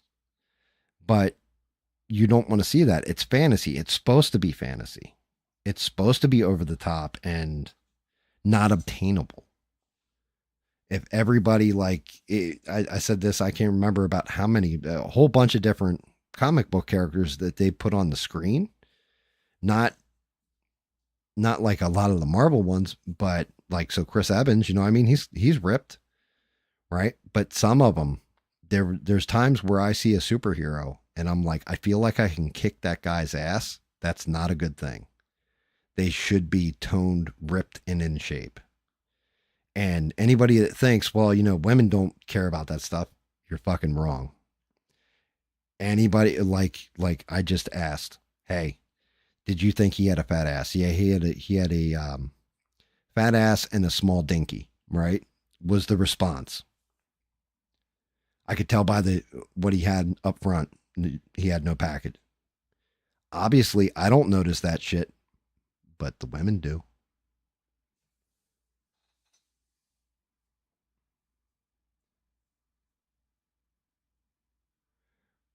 And I'm not gonna lie, that's the way it should be.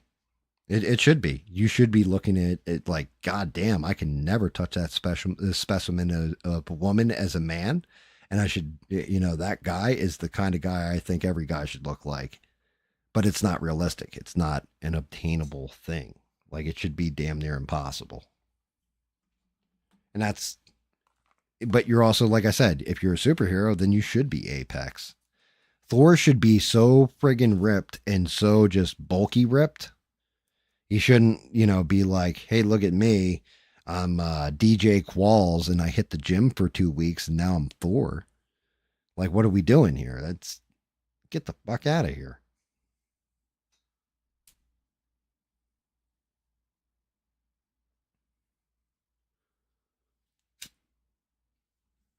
But this is some of the stuff that they did in the comics where they wanted people to see themselves in the character. I've never read a Captain America book and said, hey, you know what? I really see myself as Captain America. I really see myself as the Punisher. I really see myself as Spider-Man. I've never done that. I can say, I can understand like Peter Parker when he's a teenager and he's going through everything and then he's got to be Spider-Man on top of it. I can empathize with that. It's got an emotional element to it that I know what it's like to be a teenage kid and, the nerd and all this stuff. I don't know what it's like to have superpowers. So you can identify emotionally with different stuff that somebody's going through, but that's what makes the writing good on these characters is can you connect with them on an emotional level? Because on a physical level, I can't shoot webs and swing around town and beat the shit out of bad guys. But I can identify with disappointing my, like my grandmother in my case, but in his case is Aunt May, or going to high school and having a crush on a girl and the girl doesn't even know I exist, but she loves me when I'm Spider-Man flying around, like you can identify with these things. And they've taken that out of the characters and just said, hey, you need to identify with their gender or their race or whatever. And that's how we're going to link you to the character. You're basically playing identity politics at that point, and you're ruining your characters.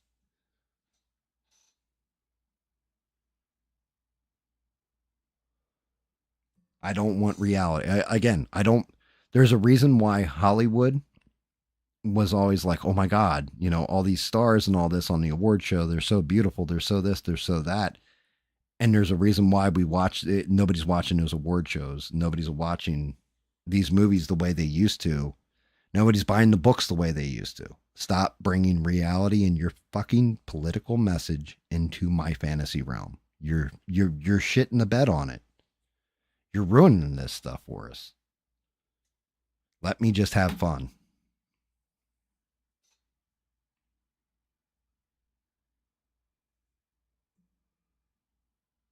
Let me just forget about my life for 2 hours. Sit down, watch your movie, and enjoy it.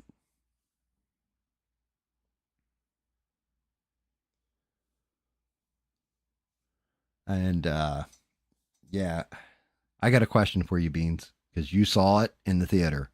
Was there an after credits and a mid credits scene?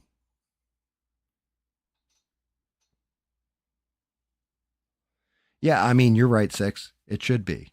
Unless you're watching something like a documentary or a period piece or something like this, that actual history and all that, then be accurate with it and all that stuff. Like, okay, I'm learning historical fact from this movie. But if you're doing, I don't want to see, I don't want to see Star Trek where they're trying to figure out transgenderism, for example. I don't want to watch that shit. I want to see you fly around and have sex with green chicks and beat up Klingons. Like, that's what I want. Okay. I didn't see any because of, how I watched it. I was unable to see those two things. I'm going to have to look that up online. Did it set up another movie in the franchise or anything? Yeah. Tell me a good story and give me solid characters. Give me a reason why I should give a shit about your character. Otherwise, all you're doing is giving me somebody like shallow things like, somebody comes up and like, hi, my name is Missa, and I identify as she, her. There is not one fucking person in my life that has ever said some shit like that to me. I can't identify with you. I don't care. You basically what you just told me is you're gonna tell me a whole bunch of gobbledygook after that. Like you've already lost me.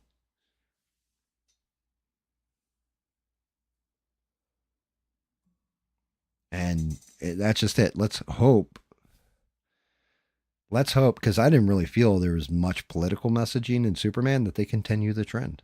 Let's hope it does well at that point and moves forward and does well. And people are like, hey, you know what? I'm enjoying going to the movies again. I've got new movies like, you know, Ghostbusters, but not Ghostbusters, some new fucking thing. Gremlin Catchers. I don't know. Give me fun again.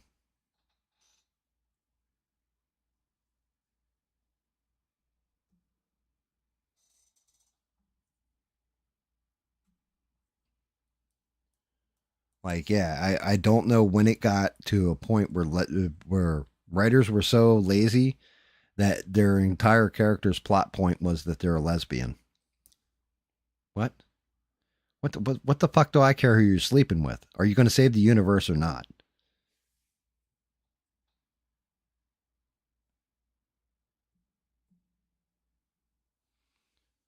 Like, let me tell you what I think about politics in your. So that was the thing with what was it? Ant-Man Quantumania. I never even saw it, but I definitely saw the scene where Michael Douglas was watching the ants and he goes, "It's fascinating.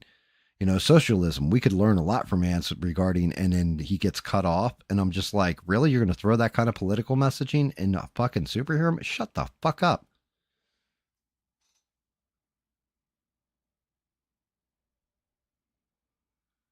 Oh, okay. So it's just combo between him and Mr. Terrific.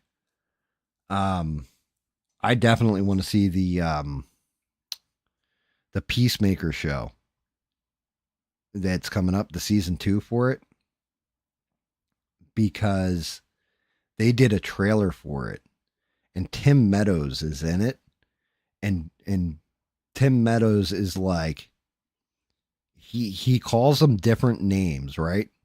And like there's a female on the team. He's like, okay, tits, you're up next, and you're gonna go through this way. Okay, Goodwill Hunting, you're gonna go that way. Okay, typical white boy, you're gonna go that way. And like the one in there, he's like, you got it, and everybody's like, yeah, we got it. However, what the hell's with those nicknames? He goes, you know how offensive it is? And Tim Meadows replies, what does he say to him? He's like, where the fuck do you think you are? Berkeley? Shut the fuck up and get the mission done. It's like, I got to see it though because of that.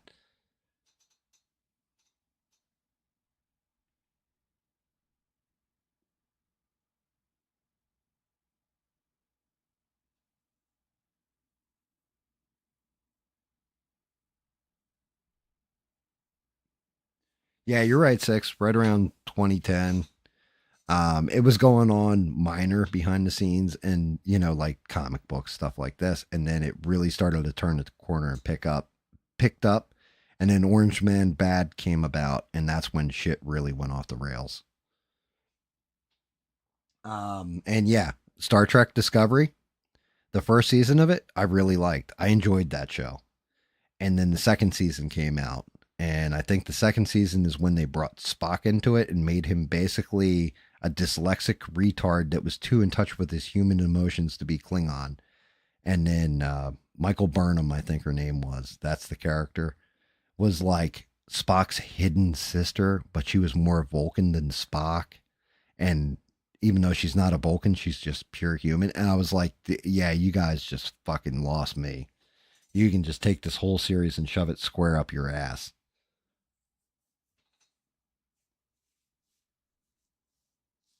Yeah, it was like Discovery got terrible. Terrible.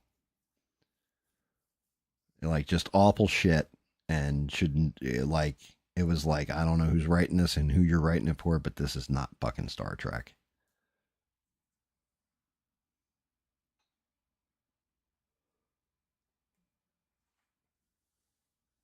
Like you're not breaking boundaries, you're not making anything better, you're just making dog shit. I haven't seen Picard yet. I heard the first season was stupid. I heard they redeemed it though. I heard it was like the second or third season they completely redeemed that show and it gets great. Like it was basically a love letter to next generation fans. Star Wars, they J.J. Abrams should not allow to be around any kind of major franchise ever again, unless he creates it himself, because he destroyed Star Wars.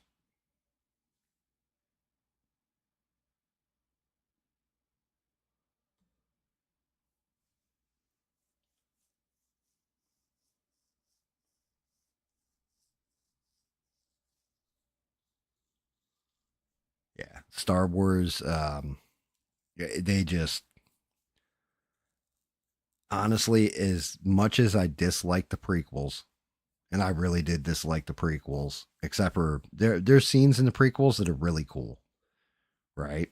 And when they were coming out, I was like, oh yeah, I can't wait. Like the Darth Maul fight with between him, Obi-Wan, and Qui-Gon Jinn. Perfect. Perfection. That was an amazing fight scene, right? The second one was the entire arena battle where they're fighting and all the Jedi show up, and then it's just like you get to see a whole bunch of Jedi in action going ham.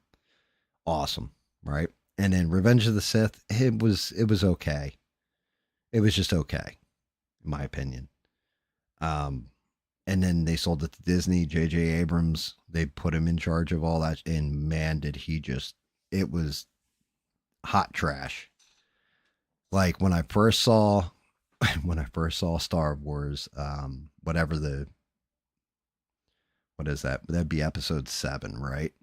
I can't even remember the title of the fucking movie, but it was basically I was like, so this is kind of a reboot retread with new characters Star Wars using the old characters in the background.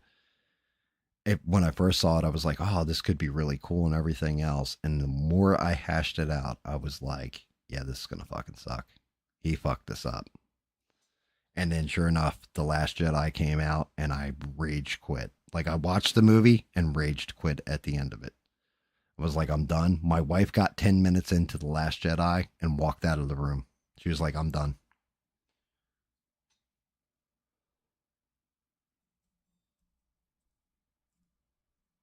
Yeah. Yeah. What was that? I can't remember. The music in the background was just unreal in the Darth Maul fight. But yeah, the Darth Maul fight, that was it. That was it. That's basically, you're going to turn on episode one. Okay, just go to the Darth Maul fight, turn it off. That's the best thing in the whole entire movie. The rest of it was forgettable, except for the Darth Maul battle. Yeah, Disney does fuck things up. Um, the it's just a shame. They fucked up Indiana Jones so bad that there's Indiana Jones, Temple of Doom, and Raiders of the Lost Ark, Temple of Doom, and Last Crusade. That's it. There's no other Indiana Jones movies after that. They never made another one. It was a shame. I think Harrison Ford died, but they never made another one because the rest were just pure hot trash.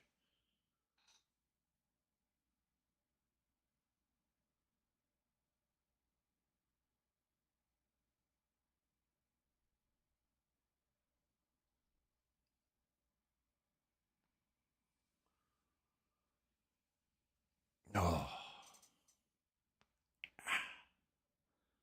damn, I'm fucking old. Oh, getting old. Don't get old. It sucks. By the way, shout out to Stranded Lifeform. I haven't seen her tonight. I started late, so she probably had to pass out for work or whatever. Normally she gets involved, but I got on here way late. So shout out to her. Um, Shout out to all you guys too. Thanks for being here. We're getting to that golden hour. I think I'm going to call it. I'll be back tomorrow night. Well, tonight, technically. Smurf and I will continue our Valheim, and of course, we're going to be running our gums the entire time. So,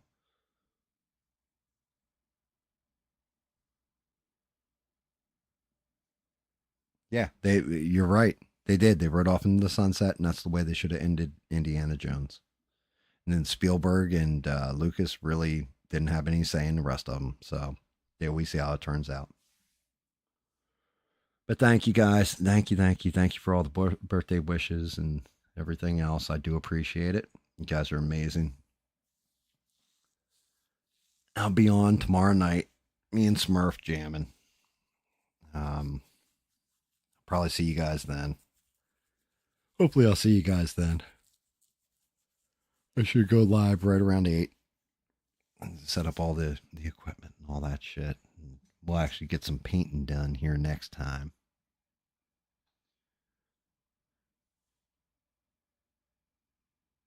Thank you, Six.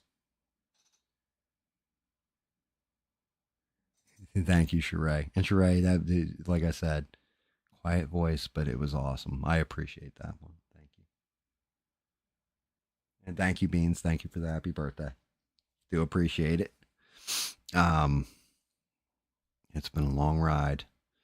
Not the age, it's definitely the mileage. And I've definitely been, even my mom said that. I said, Ma, it's not the age, it's the mileage. She goes, and you put a lot of mileage. She's like, you put on a lot more mileage than I ever did. I was like, yeah, you're not wrong. Worn my soul a little thin in parts, I think. But yeah, thank you guys. I appreciate you guys. And sorry I was late tonight. Um, Different circumstances, what have you. But thank you all. Shout out to Shrey, greatest mods on these interwebs. Shout out to her husband, Mr. Rick James. Shout out to Six, keep drumming coming. Shout out to Beans, keep your artwork coming. And thank you guys. Hang in there. I'll see you tomorrow night. And even though it's not going to be a long time, just remember, don't take shit from anybody. Good night, everybody.